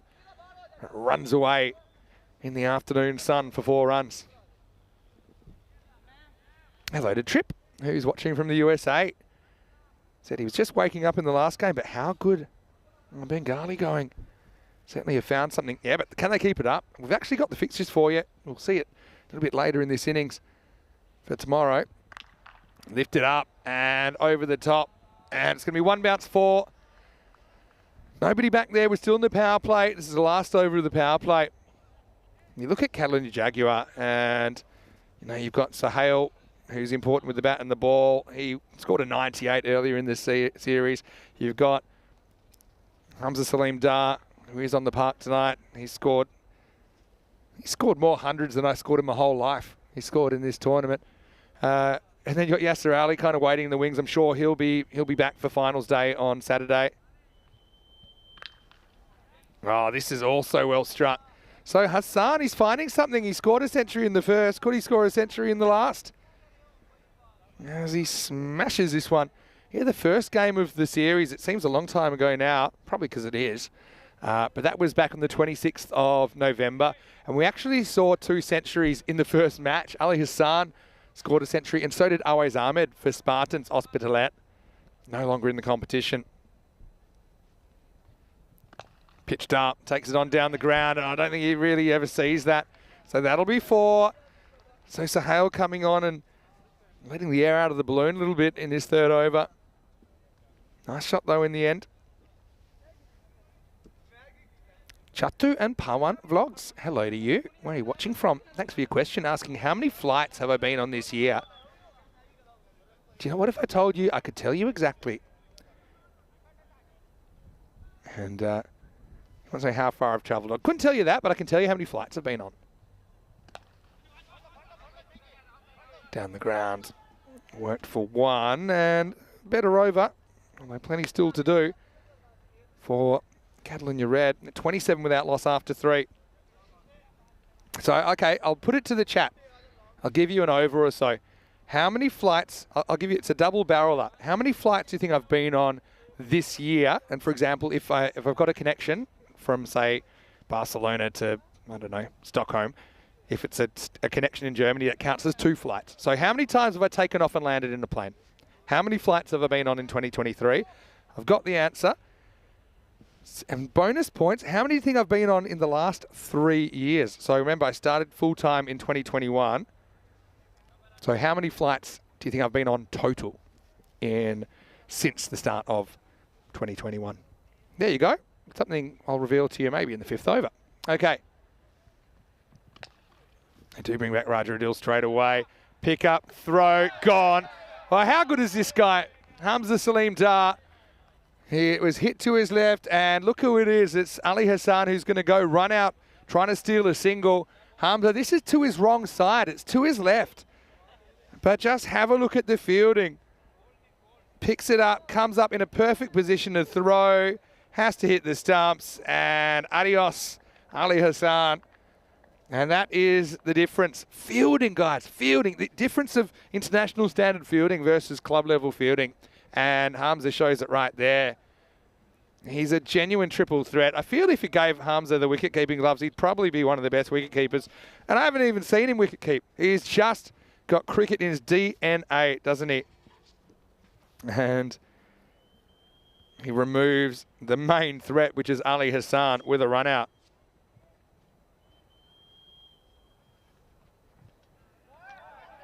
And so it's Shah that misses out in the next delivery. That was a very good piece of work.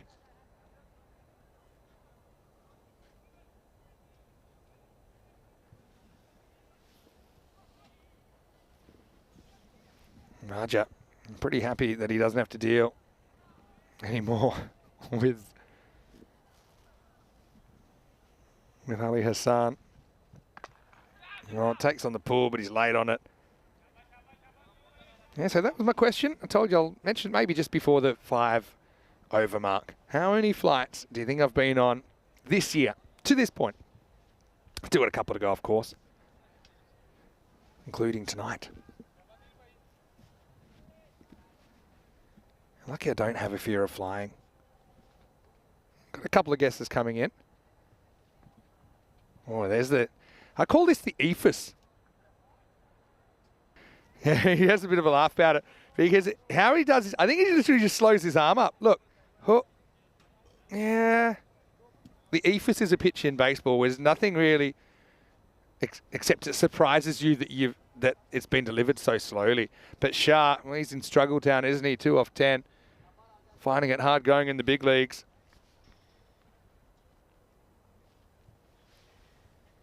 We'll then have the Westies, the ECN Hall of Fame, like, you know, Player Hall of Fame. Well, this will be away from the keeper. The scary thing for Shah is that's been one of his best shots so far. It comes off the gloves and just loops over Umar Raja. So, what have we got? Well, Ankers, he guessed 60 this year. Jeff guessed 162. I assume that's for the 3 years. Let me say, you're both remarkably close. Keep the guesses coming in. We'll reveal in about an over. How many flights have I been on this year in 2023? And how many flights have I been on if you added up the last 3 years all put together?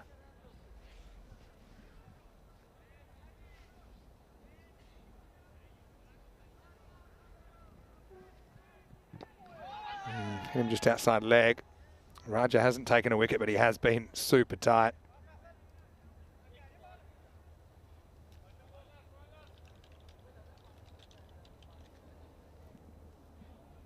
I wonder who they go to now at the end of 4. Wayne's made a guess. He said 89 flights in the last 3 years and 22 this year. I guess you'll find out if you're close in a minute. Low full toss. Raja going for that Yorker.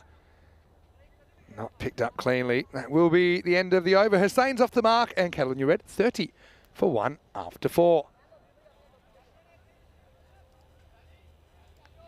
And I'm also still taking more suggestions for Westies. I like the idea, what was it, the ECN Cricketers of the Year, similar to Wisden and can only be one. Very clever, Kroom. Maybe we need the ECN. I think we should have maybe the ECN Superfan Viewer's Choice. How about that for an award?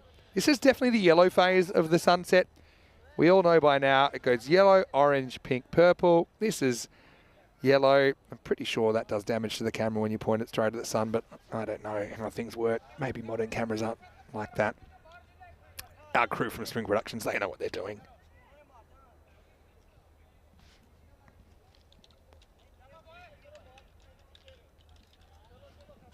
Oh, what's happening here? Is he retiring out? Probably fair enough. Yeah, just doesn't happen for Shah, who's going to retire out 3 off 11, so 30 for 2.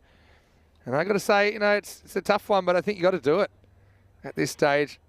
Having said that, he had to deal with some very good bowling out there.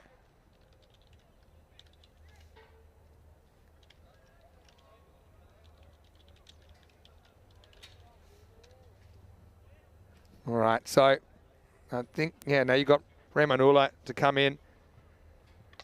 And now we got a skied ball, which is just going to get over the fielder.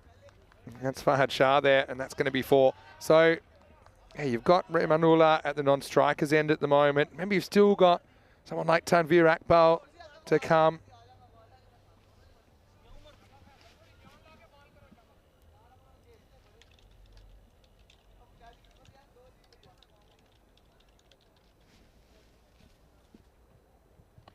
Now takes it on leg side and nails it. Maximo. That one's hit some sort of structure. Made a big sound. That's another ball I think that might have been lost. And I know there are some concerns with about 2 days to go and some pretty big hitters to come. I know that all the crew Had a bit of relief that the Jags weren't batting first, because I think when they put on 257, cost them about that many euros in balls. And we do get them at a decent price as well. Anyway, yeah, okay, maybe after 5 overs, I'll let you know what my flight's total was. Thanks, everyone. We've got a few more suggestions coming in right now. It's a great shot, kind of check drive from Abid Hussain, and he'll get 4 through the covers. Using the pace of the bowler, this is Faisal Safraz, who's come on to bowl over number 5. So Binge Watchers guessed 79 this year.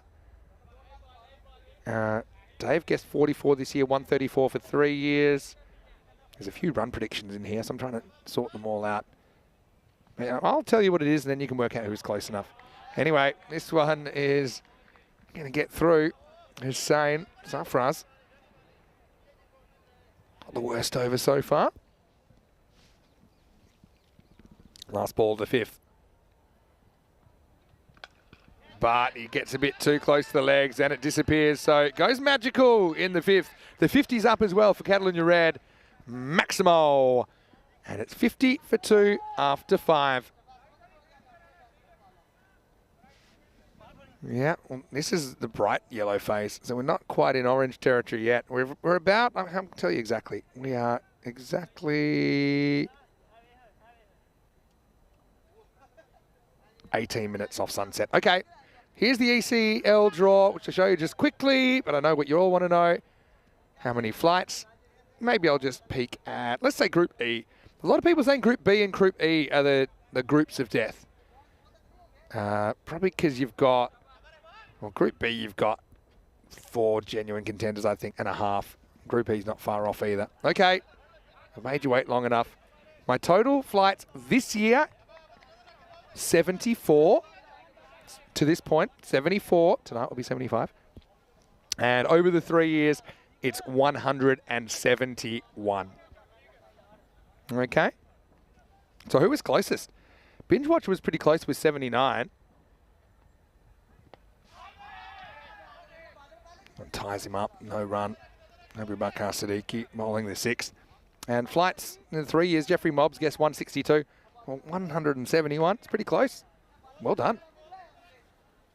Wayne was heaps under.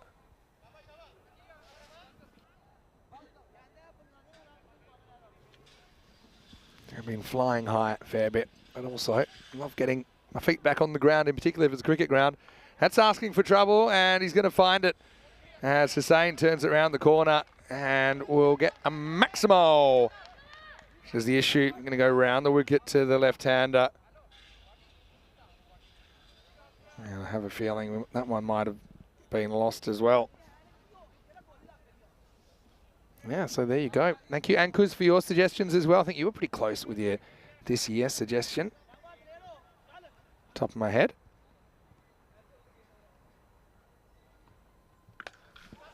This is hit really well by Hussain. Well, he has gotten things moving at the right time, hasn't he? Maximo up into the 60s. Another projectile is launched into the city of Barcelona. It's that little knee bend, doesn't he? A bit Hussain. And then did not have to leave the crease.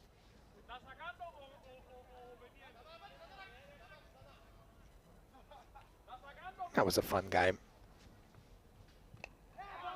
Now, they want to take it on. And that's good running from Remanula. It's all about the backing up and the early call. And if you don't know where the ball is, then have a look at your partner. He'll help you out. Even if you see where the ball is, look at your partner, see if he's running. If he is, it's time to run. Abir Bakar Siddiqui. Last ball of the 6th coming up.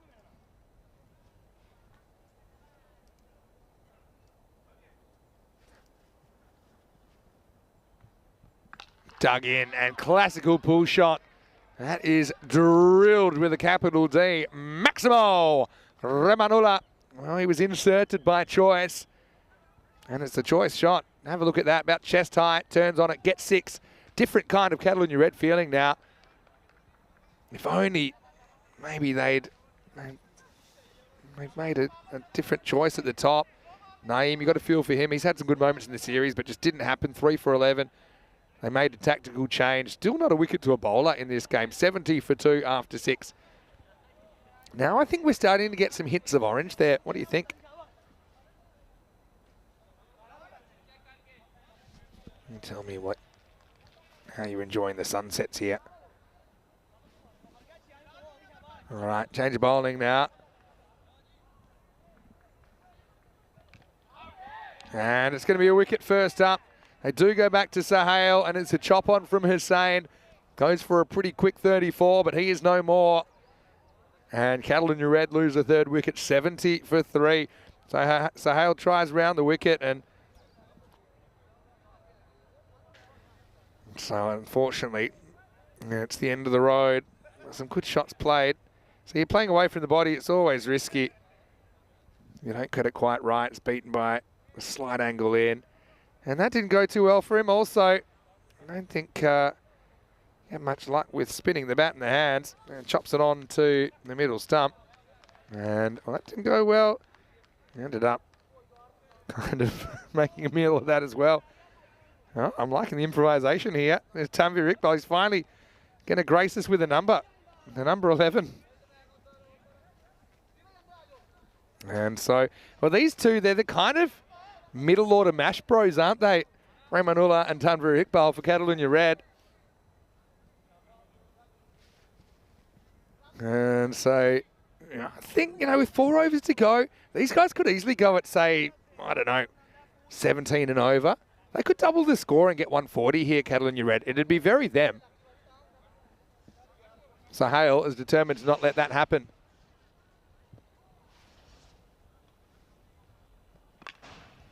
Didn't quite get all of this first up, but Tanvir Iqbal's off the mark. Really experienced campaigner.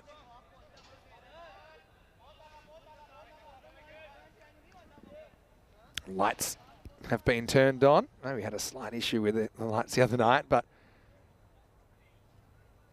seem to be working fine now. This is going to be hit away, leg side again, too short from Sahel. And that will be a Maximo as well. Catalonia Red to walking stick 77.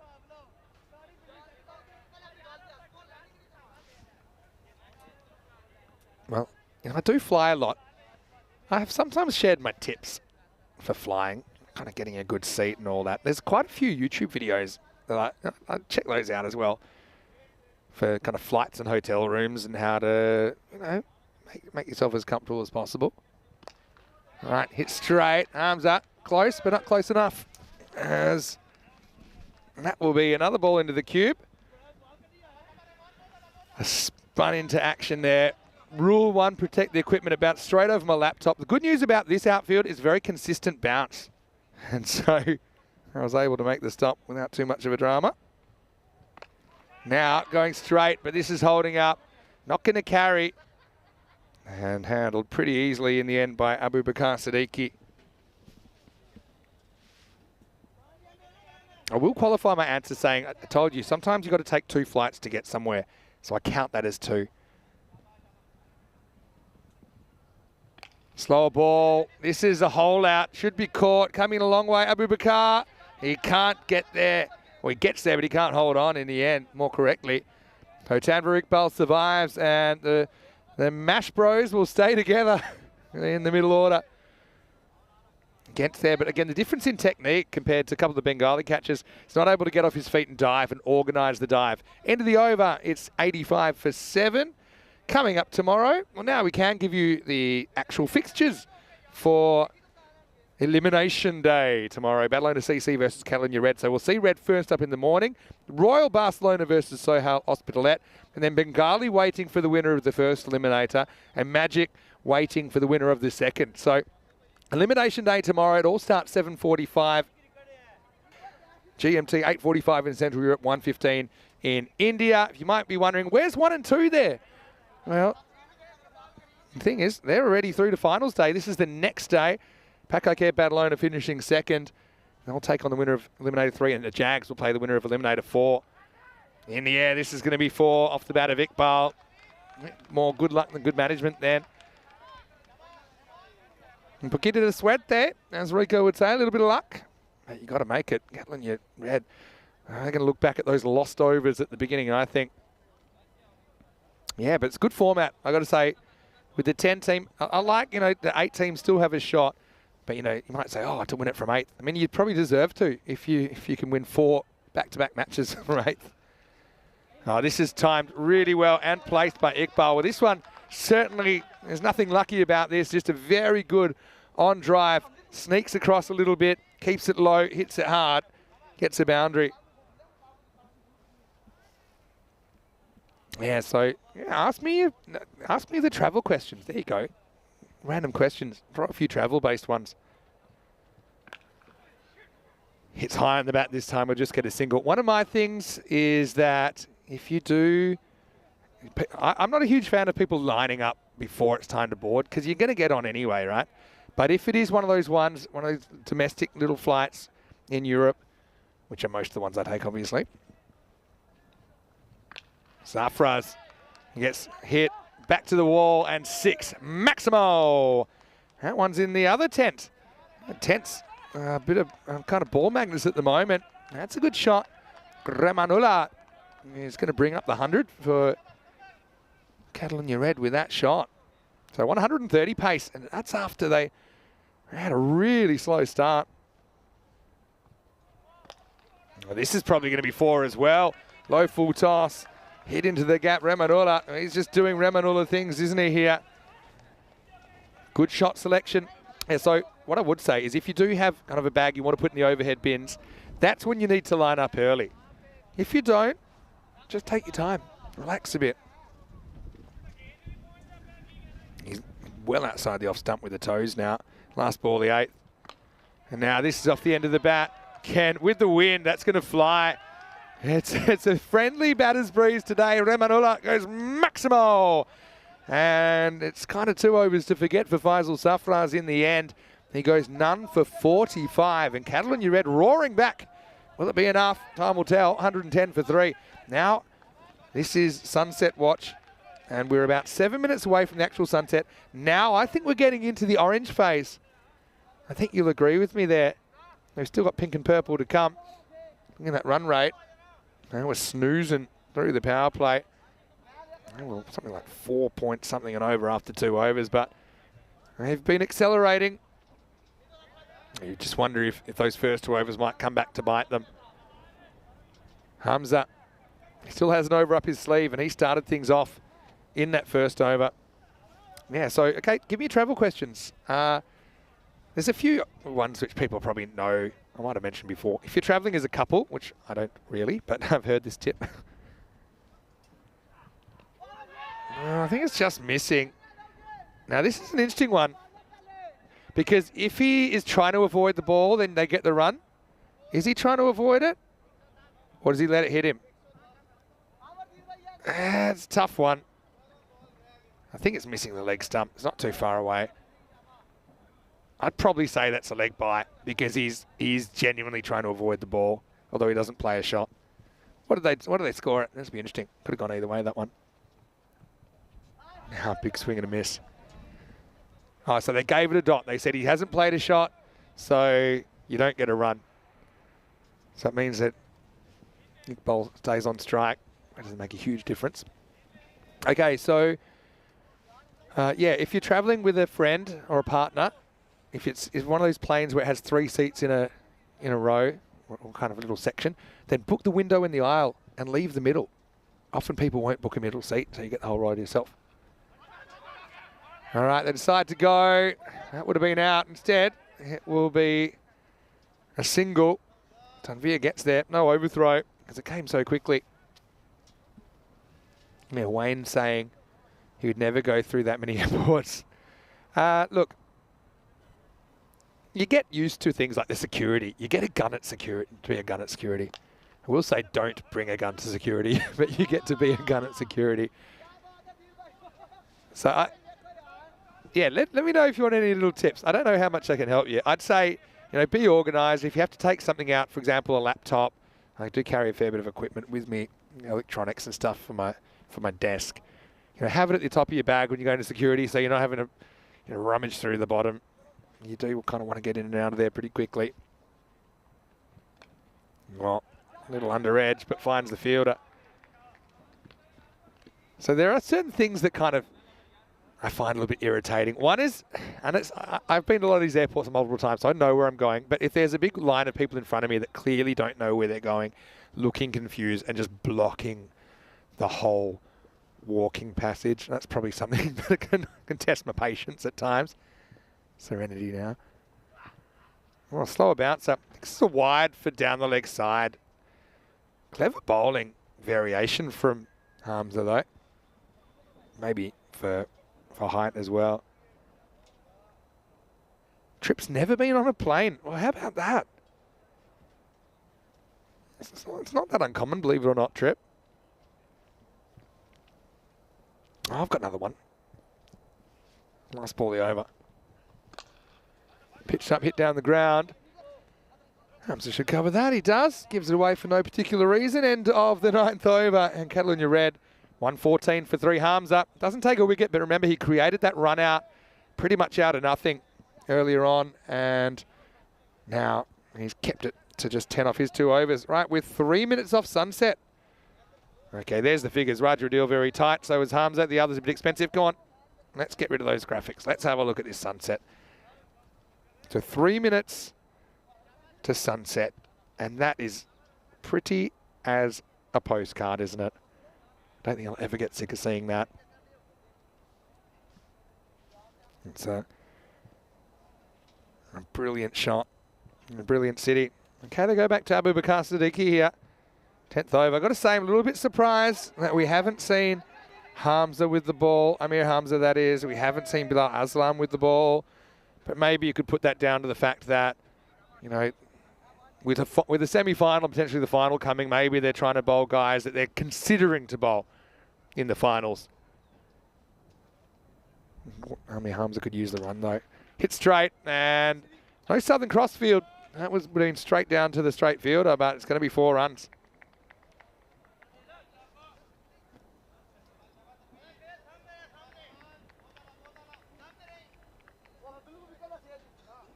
Yeah, so I'll give you one. You can buy things for your phone if you want to then kind of use it as a video watcher. All right. This is going to be just a single. There's Raja out there in his favourite green floppy hat. Well, they'd get another one if they wanted, but they weren't alert to it. Yeah, so you can buy a case which you can use that has a stand on it, or you know, they make certain variations of things, but get something that you can turn your phone into so it freestands, so you can watch videos on it during the flight on the tray table. That's a little tip. That's one thing, a tip I took up this year. So I don't normally use that case because it's hard to charge it. All right, up and well taken by Raja. As Remanula will have to go for 37, but a good knock puts him in contention.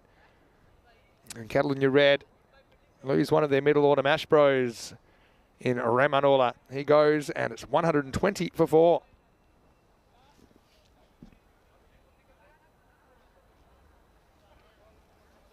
Shubdeep, good to see. He's a bit late to the party. He's asking, he was making a guess of 50. So let me give you the numbers. And he thinks, well, he made a revised estimate of 75. Well, yeah, closer the second time. It was 74 this year, then 171 in the last 3 years. Maybe he was catching up on some of the earlier overs.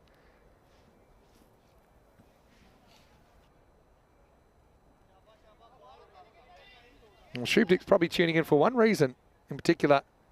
That's Saturday.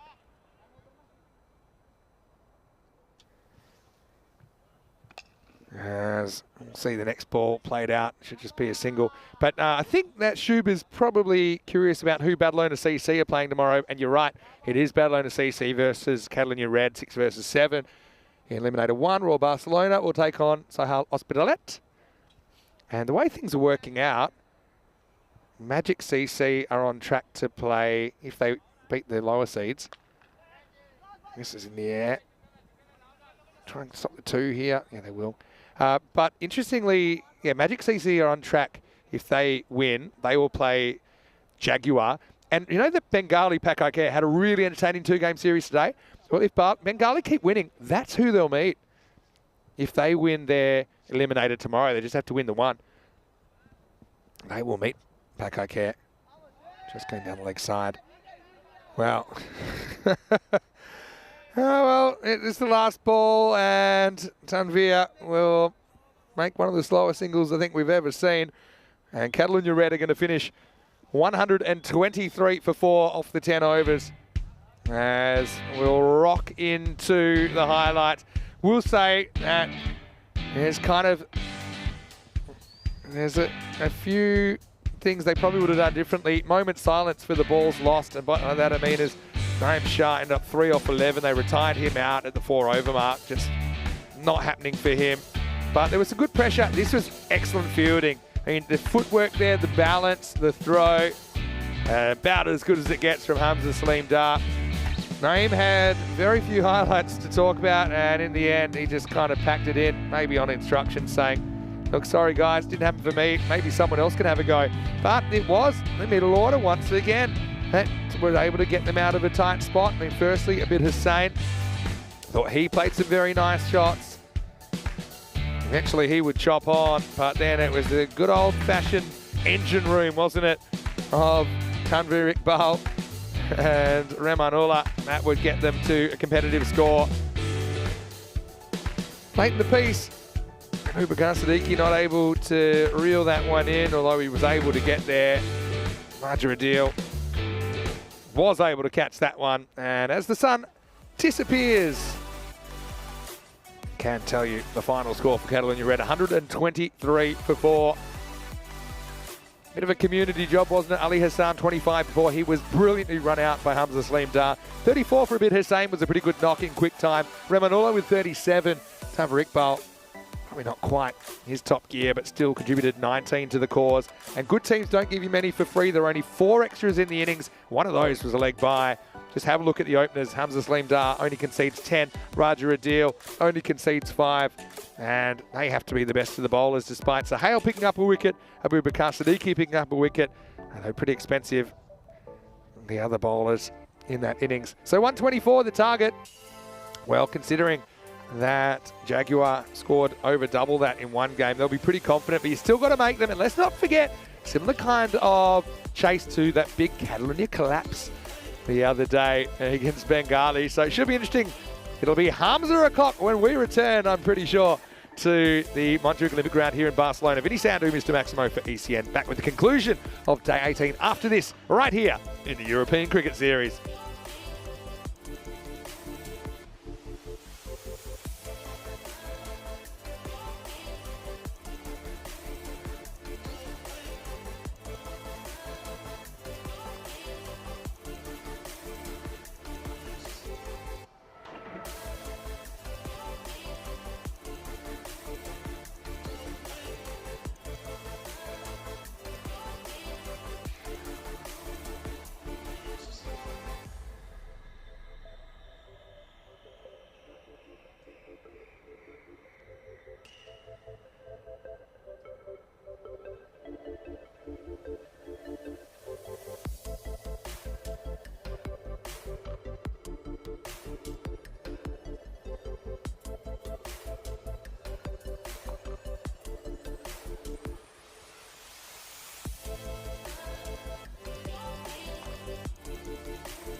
This European Cricket Network event is proudly brought to you by HCL Software and Bizaway.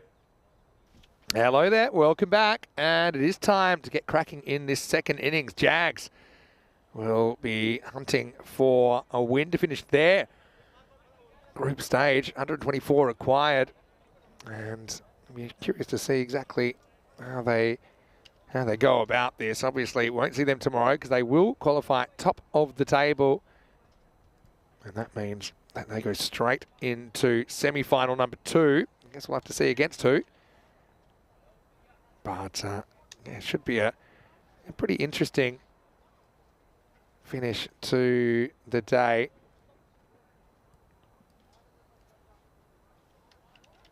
And I want to welcome back everyone, no matter where you're watching from around the world. Once again, great to have your company. Hamza Slimdar is ready to get us going. And he's having some series, isn't he? Just whatever he does seems to be magical. But, I mean, you get him, and we've already seen they are human, and all teams, it goes wrong for them sometimes. We saw that against Bengali, and quite a dramatic Catalonia collapse, as we called it right now. It's Wazirat Ali to get us going. 124 for victory, and Hamza puts one into the sky. Can anyone reach it? It'll be the catch of the century if he can, and maybe he can keep it in. Well, that's a great effort. It was going to be 4. I'm not even sure if it was legal, but when he taps it back, it actually bounces the wrong side of the line. Let's have a look. Where does he take off from here? I actually think he touched it okay, but look at where it bounces. Now,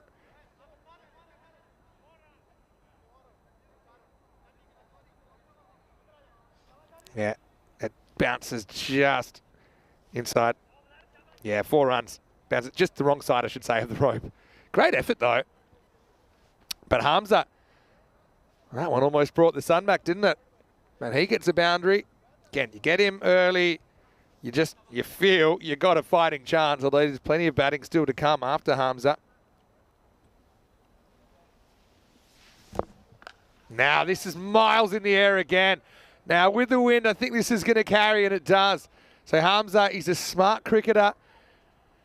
It's only a slight breeze, but it's definitely there, and it's assisting shots down the ground, and he hits that into outer space. I'm so glad I'm not under that, even with the keeping gloves. Now look at the arc on that thing. When the sun goes down, always gets a bit chilly. Today's no exception, and so that's not an easy catch. The speed that's coming back down to earth at, with it being hit so high, it's quite incredible.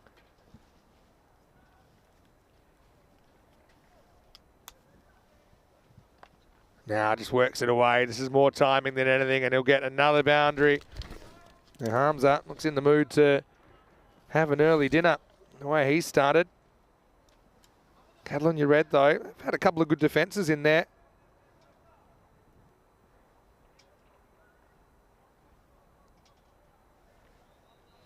Hoping they can do something sensational here. Again, this won't change anyone's position, but certainly winning form's good form when you're getting into the business end. And no team can afford to lose from tomorrow. Oh, just away from the keeper. That'll be 4 more. And check it out in the replay. Keeper, fighting chance.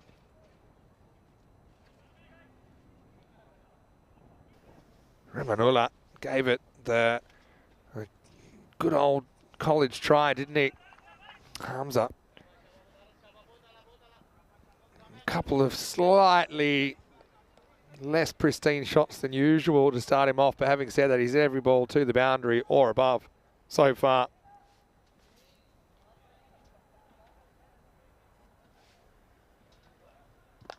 Yeah, clever slow ball that time, I think. Knocked down the ground for 1. So Abu Bakar Siddiqui gets the opportunity to open the batting tonight for Catalonia Jaguar.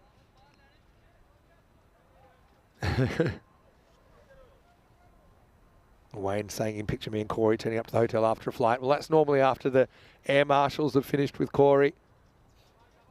But I'm loving the discussions going on in there.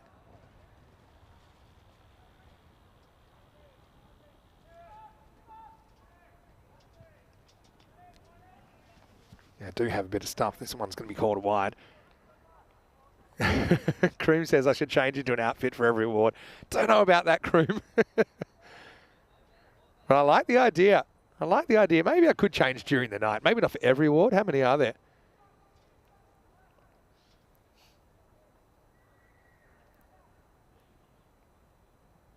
Okay. Mazerat's gone magical here with that wide. Bakar Sagdiki. And no run. Even if there was one there, I don't think Hamza was taking it. 20 without loss after one. Mana said he's come to see Hamza. Well, you're not the only one. Certainly developed a bit of a cult following. 341 matches since a golden ball. And meanwhile, there's a pink phase going on, kind of heading into the purple now. It's a great shot when there's a few clouds around.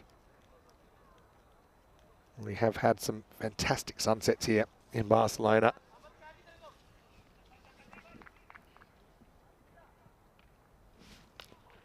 So Hamza resumes and he's going to take the one here. Interesting here. First ball of an over. Tanvir Iqbal comes on and Hamza begrudgingly takes the one. There's a lot of respect between Tanvir Iqbal and Hamza. You can see that. There's kind of a generation gap between them, but, you know, two real influential figures in Spanish cricket. It's really good delivery, and this is what Tanvir can still do. I mean, the word is, many moons ago, Tanvir had a fair bit of pace, but he still retained that kind of the bowler brain and the skill to move the ball off the straight. So he's a fun one to watch. That one really bent away from Abu. Abu knows that he's got to just get the main man back on strike here. But, yeah, I mean, I think that Hamza just basically says, look, if you get run out here, it's your fault. You know, I think he says, look, you know what? Let's just do it. Maybe slight fumble, but he would have been gone by a lot. Survives it. Gets to still watch the Hamza show. He's really taken this game to scary new places in the last few months. Hamza's limbed up. Oh, that's going to be a flying kick stop from Imran. And for a guy that can do cartwheels, he can't actually just dive to stop the ball. He goes for this method, which is one way to break an ankle, but he gets away with it.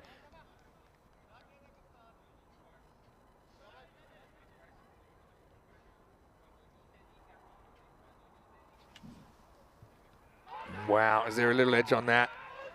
I'm not so sure. There's certainly an element of doubt. Umpire says not out. And yeah, look, I think it's a good decision. Let's have a look. It's pretty close to the bat. I think if anything, it's probably flicked the back pad. And if you're not sure, you can't give that out. I think it's a very good decision in the end. But it's a tight over from Tanvir. And again, this is one I don't think they're taking a one here. Abu Bakar Siddiqui might as well just swing away, considering the batting below him. He's got free rein here. That's exactly what he does. Does he get enough? He does. Maximo! So that's a good finish, bit of a bonus finish for Cataluna Jags as we get to the end of the over, and it's 29 without loss. Nobody's moving, so that's the table.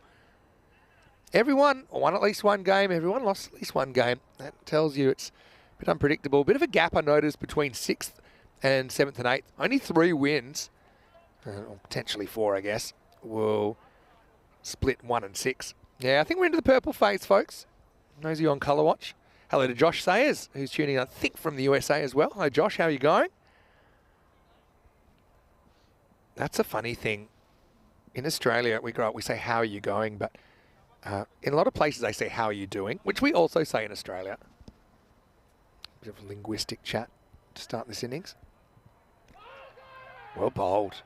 Mazerat gets in a good spot. Hamza, rare miss from him, almost knocks out the off stump. But in some countries, when I say, how are you going? They'll think I mean literally by what means of transport, or they'll think I mean, where are you going? They think, oh, you mean, how am I doing? Yeah, I'm fine. So I know there's still a few Australians that are tuning in. So when I say, how you going, as they say in Australia, they're like, oh, by car. They'll say to the shops. Hamza pushes, doesn't get a run here. He's kind of sizing up his prey, Hamza.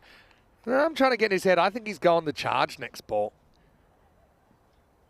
And he's stayed at home a couple of times. I feel he thinks he can maybe get this on the full. Sometimes I'm right, sometimes I'm not.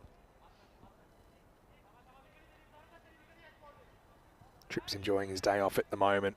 I'm glad you're choosing to spend some of it with us, Tripp. Last innings of the night. You see if I'm right. I've got a feeling this is a charge. Hasn't done it in a while. Watch the feet. No, he goes back in his crease. And it's a good decision in the end because he's going to get 4. Such a good shot, really. Maybe it's a fraction shorter than the one he missed out on, which was close to the off stump. But Hamza, he's getting a scary amount of runs. You might have noticed, we had on the social media as well, he's passed 1,000 runs in this series. Considering, that he's now over 3,000 all-time ECN in 4 years. And obviously, Isan and Hamza have done that in this series. But to get 1,000 of them plus in one series, it's crazy. Oh, that's actually a pretty good ball. It's getting caught wide. It's a harsh one. I guess technically what it'll say is misses the stump. It's kind of over his shoulder. Was it a wide for height? Let's have a look. I actually thought it was a pretty good bouncer. I don't think that's for height, because if he's standing, I don't think it's over his head. I think he's a bit lucky to get away with that one. Hamza. Wazarat. Locked into a battle here. 3 balls to come in the power play. Slower ball, but flicked away. Well stopped, so just a single. Pretty entertaining innings. We've had some really interesting storylines today, haven't we? Marnus doing his best. How you going, mate? With Dave saying normally it's how's it going or how are you doing. In Australia, they definitely say, how are you going? They definitely say that, or a variation in a more broad accent. Inside edge. Hamza changes his mind. And this would have been run out. I think Hamza thinks about it, then realises he doesn't really want to face the last ball. He's just saying, Abu Bakar Siddiqui, you can have a last ball special. This would have been run out. Had the underarm, took a step, and couldn't hit the target. Wazarat.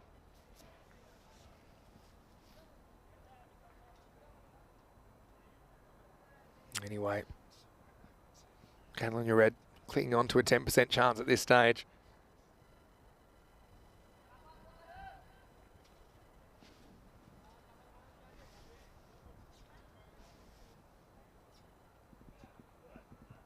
Oh, great solo ball. That'll be a dot to finish, but kind of where they need to be at the moment or thereabouts at the end of 3. It's 35 without loss. And now I think we're in the purple phase.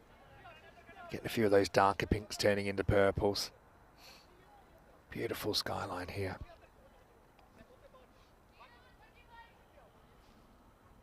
And obviously you see the lights starting to come on and twinkle. Beautiful city, Barcelona. I've said this before, but you've got to visit if you haven't before. There's so much to see, so much to do. It's a great city for walking around, some big, long promenades. You've got the marina here. You've got the beaches that they actually produced for the 92 Olympics, the kind of man-made beaches. Some great viewpoints, parks. Great people as well. Okay. Tanvir is going to come back and resume the battle.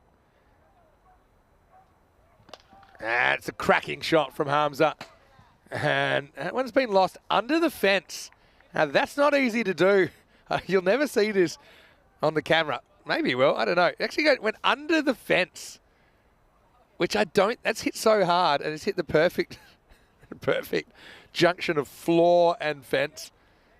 But Iqbal straightened that down the line. But that was a cracking shot from Hamza Saleem Dar. Tanvir shouldn't be deterred here. I think he's got the ability to get him. But not like that. Outside the leg stump, and that's going to be 6 as well. Maximo. Hamza just helping that on its way. And there's half a dozen more.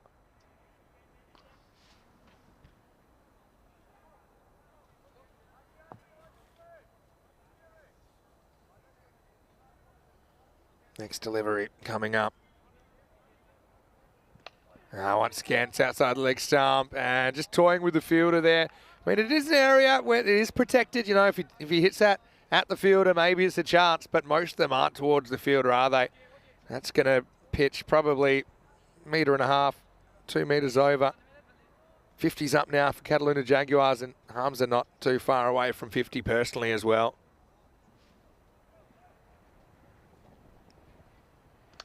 Now it's full toss. Adios, Pelota. That one's going downtown, and it ain't coming back. Like a comet into the city. And Hamza has been just doing it time and time again. Tanvir with a wry smile knows that he's got it slightly wrong.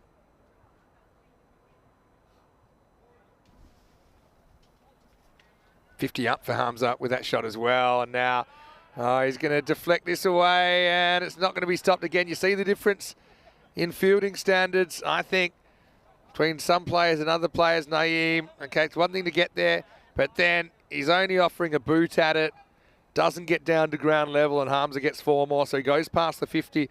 He brings up the milestone in 15 deliveries. Once again, just doing crazy things. I've got a question for everyone. We know that Pakai Care are going to the ECL as the qualifying club. They get 2 wild cards. Who are you picking? Now, I suppose they've got the ability to pick people from any country, so they don't have to pick Spanish-based players, but teams seem to lean towards doing that. End of the 4th over, Hamza retains the strike, 64 without loss after 4.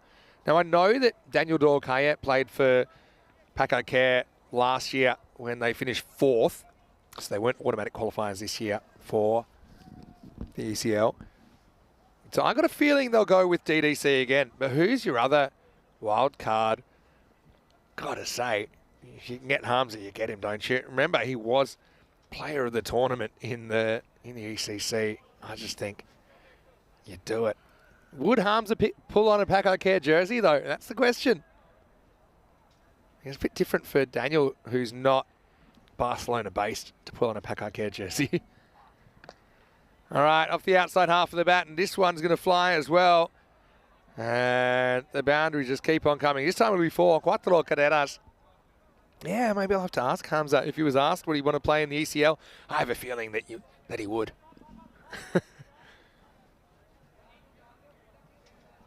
Hamza's a guy who, in ECN cricket, he has played for a few different clubs that we've seen. Wide down the leg side. I mean, we've seen him play for Badalona Shaheen. We also saw him playing for Pac Moncada before in ECN cricket. Jaguar, kind of new organisation. There's a few kind of super clubs for this series. Certainly Jaguar looking pretty strong at the moment, but we've got a brilliant finals day coming up, and elimination day, of course. And based on what we've seen so far, you've got 2 teams in the Jaguar and Pakai Care that you wouldn't be surprised if they won it, the top 2. I think on any given day, one or the other could do it. Jaguar had the wood on Pakai Care earlier on the series. They played each other last Sunday. And we will take a run here. Hamza Saleem Dar. So with him there, that run rate is totally in hand, isn't it? So he's happy to take the 1. And then you've got teams under that, you know, you wouldn't put it past them. That's the way I would put it. And I'd say the 3 and 4 teams in Bengali and Magic are kind of in that category. Then you've got teams which, you know, are capable, but they're going to have to play out of their skin, like Badalona CC, for example.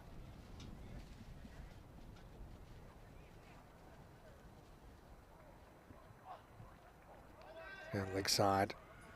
This must have got a bit of the pad because it hasn't been called wide. That's the only explanation. Yeah, must have just brushed the pad.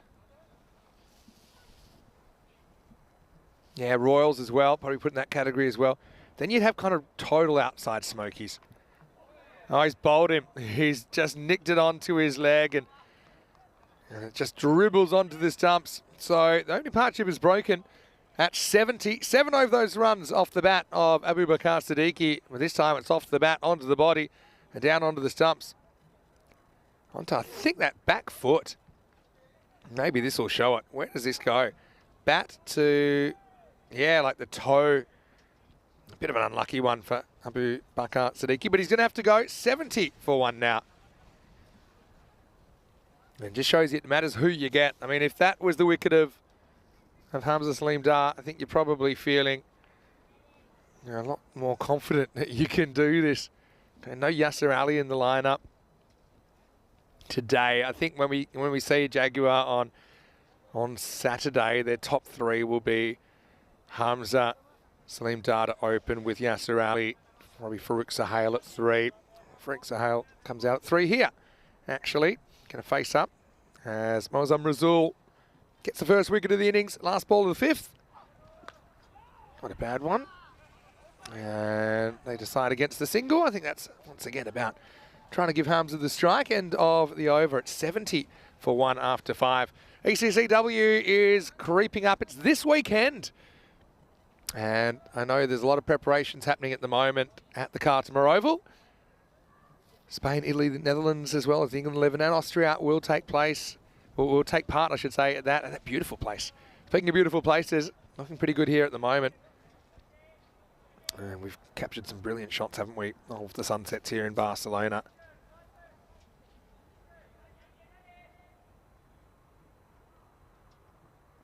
Okay, so looks like they're going to go with Tufail Khan. So this is a bit of a gamble.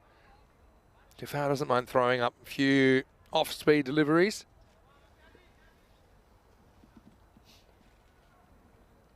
Marnus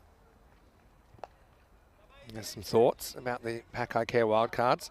He mentioned Ihsan and Hamza, but Ihsan's already a Pakai Care player, so he's going to play.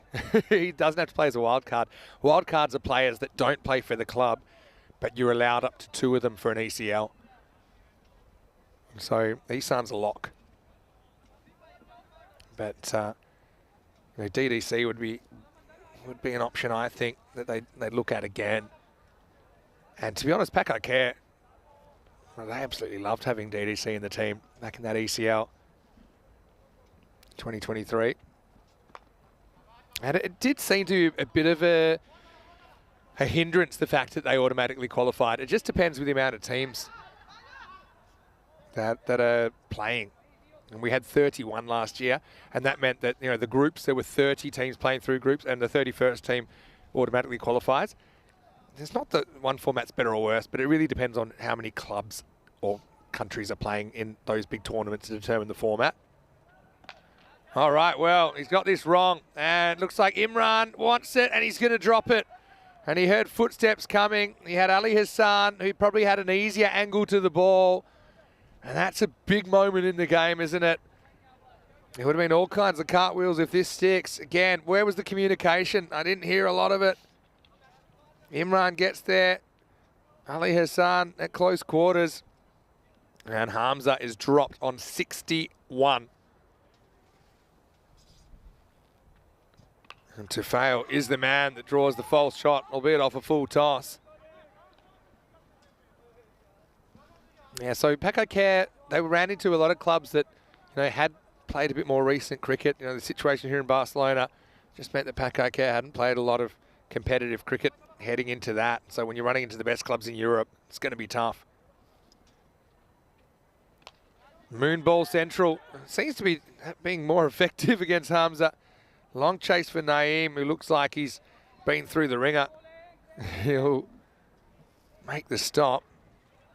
They'll just get one in the end.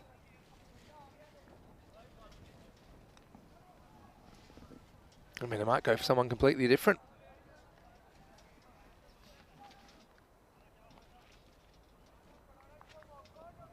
Pretty good over this. Probably jinxed him now. Low full toss. Kept out. and no interest in Hamza. He wants to strike. He's on 63 at the end of 6 overs. Catalan Jaguars are 75 for 1. All you viewers out there in Australia, probably America as well, the Catalan Reds logo when it comes back, I think it looks a bit like a ketchup bottle or a sauce bottle, tomato sauce bottle as we'd call it in Australia. 63 of the 75 off the bat of Hamza. One thing I will say, Catalan Red, they've been a lot more disciplined with their extras as this tournament has moved along. Stephen saying that high ball came down through the many colours of the Barcelona sunset. Yeah, that's for sure. Wayne saying it probably wasn't his catch. I suppose he put his name on it and he was obligated to go for it. Once you call mine, it's hard to back out of it. You don't really have time to stop and have a conversation. 7th over. Oh, this is another false shot, but how far is it going? It is going for 4. So, yeah, I'm trying to think about where I'd put my outfielders to Hamza. Maybe I would have someone down there because all the other outfielders, they're pretty much useless because he just hits it over their head. That is one area that I think if he missed times one, you might actually be able to catch him. So maybe I would. I don't know who I'd sacrifice, but maybe I would have that kind of deep slip / really fine third down there on the boundary. Because good players, you know, when they get those edges, that's where they fly. And even good players edge the ball. Like I said, you have an outfielder there, but he'd have to be about 50 metres tall because that's going to go over the fence. Maximo. And where did that end up? Let's have a look at the other side of that fence. That could be the softballers warming up. Well, they got the shock of their life over there. And somebody better run some helmets out to them. All right. This is hit square, and this is 4. Wasn't that far from Abid Hussain, but he was a spectator as that one finds the boundary. Again, no obvious weaknesses, Hamza. Like I said, you almost have to wait for him to make a mistake sometimes. Stephen Kelk, I love your 4 heart emojis. Yellow, orange, pink, purple.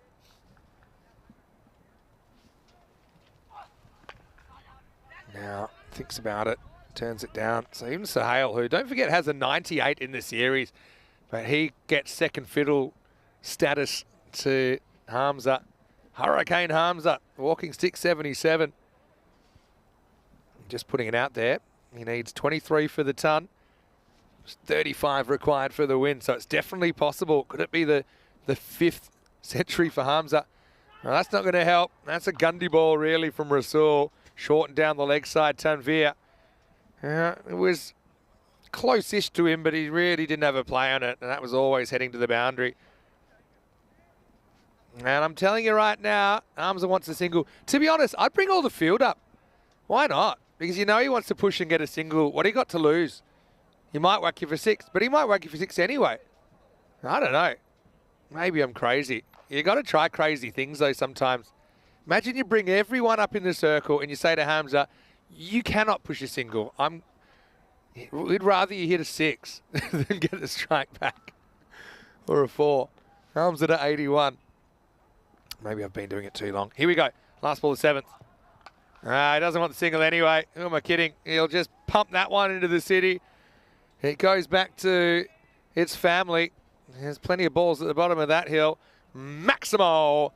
And after 7 overs, the score is 99 for 1. Moon's out now, purple phase. And when the sun does come back out, you'll be staring at Elimination Day.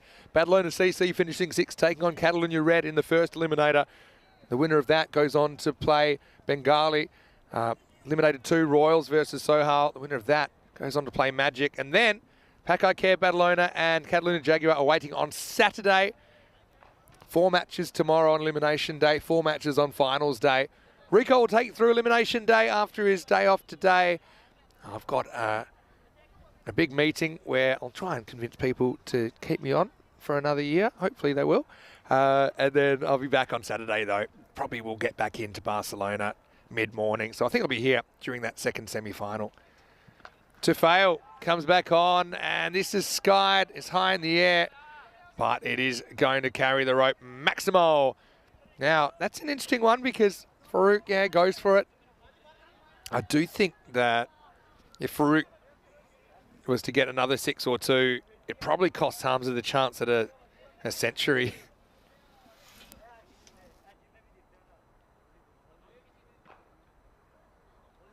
(19 off 17 now. Yeah, now he reads the room. In fact, he only wants a 1. I bet he gets 4. He does. An accidental 4. He's trying to give the strike back. Genuine outside edge. Maybe a slip would have been interesting. He's on a century chart if Hamza does get there. And count him up. Okay, there he is. He's got 1-2 on that page. He's got 1-2 on that page. It's been a while, though. He's back at 48. We're up to 56. How about the repeat offenders here? He's already the first to get 4 centuries in a series. Could he get 5? It's crazy to think he could get 5 centuries in a series. This time, they double down on the trying to get a single, and they will. All right, here we go. Where are we at here? He's on 87. He could hit 2 6s and then any boundary to get the 100 and win the game. Wants 3 out of 3. There's the first one. That's going downtown. That's step 1. Takes him into the 90s. He's 93. They need 8 to win. And now, yeah, even any 2 boundaries in this over, he'll bring up the win and bring up his 100. So, Hamza Salim Dar. Could he get a 5th ton? It's on here to fail.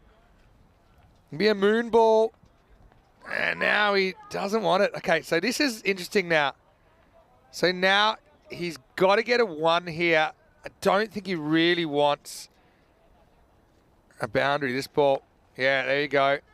So he moves to 94, retains the strike. So still ways to do it. Throw comes in. They're never going to go for an overthrow here. And we'll go to the 9th. It's 117 for 1 after 8. Hamza Salim Dar will now, and Maximo would tie the game and bring him to his 100. And I don't even know how a human being would feel if they were to score their 5th 100. I'm sure he'll still be excited. He's just a supernatural talent, Hamza Salim Dar. The cricket IQ, okay, this one probably not the most challenging target compared to some, but the way he's thought through his innings, the way he struck the ball, dominated the strike. 94 for Hamza, the Hurricane. Oh, misses out on this, and it ends up almost getting him in the grill. I thought every ball could be it. Look at that. Bit of an awkward one. Ties him up. Just kind of skims the helmet on the way up. It's Fiaz Ahmed here, bowling the 9th. Wow, it's up in the air. I think he's going to be gone here. He is. He's gone in the 90s. And Hamza ball that was outside the leg stump. He ties it up, and this is the leading edge he doesn't get away with.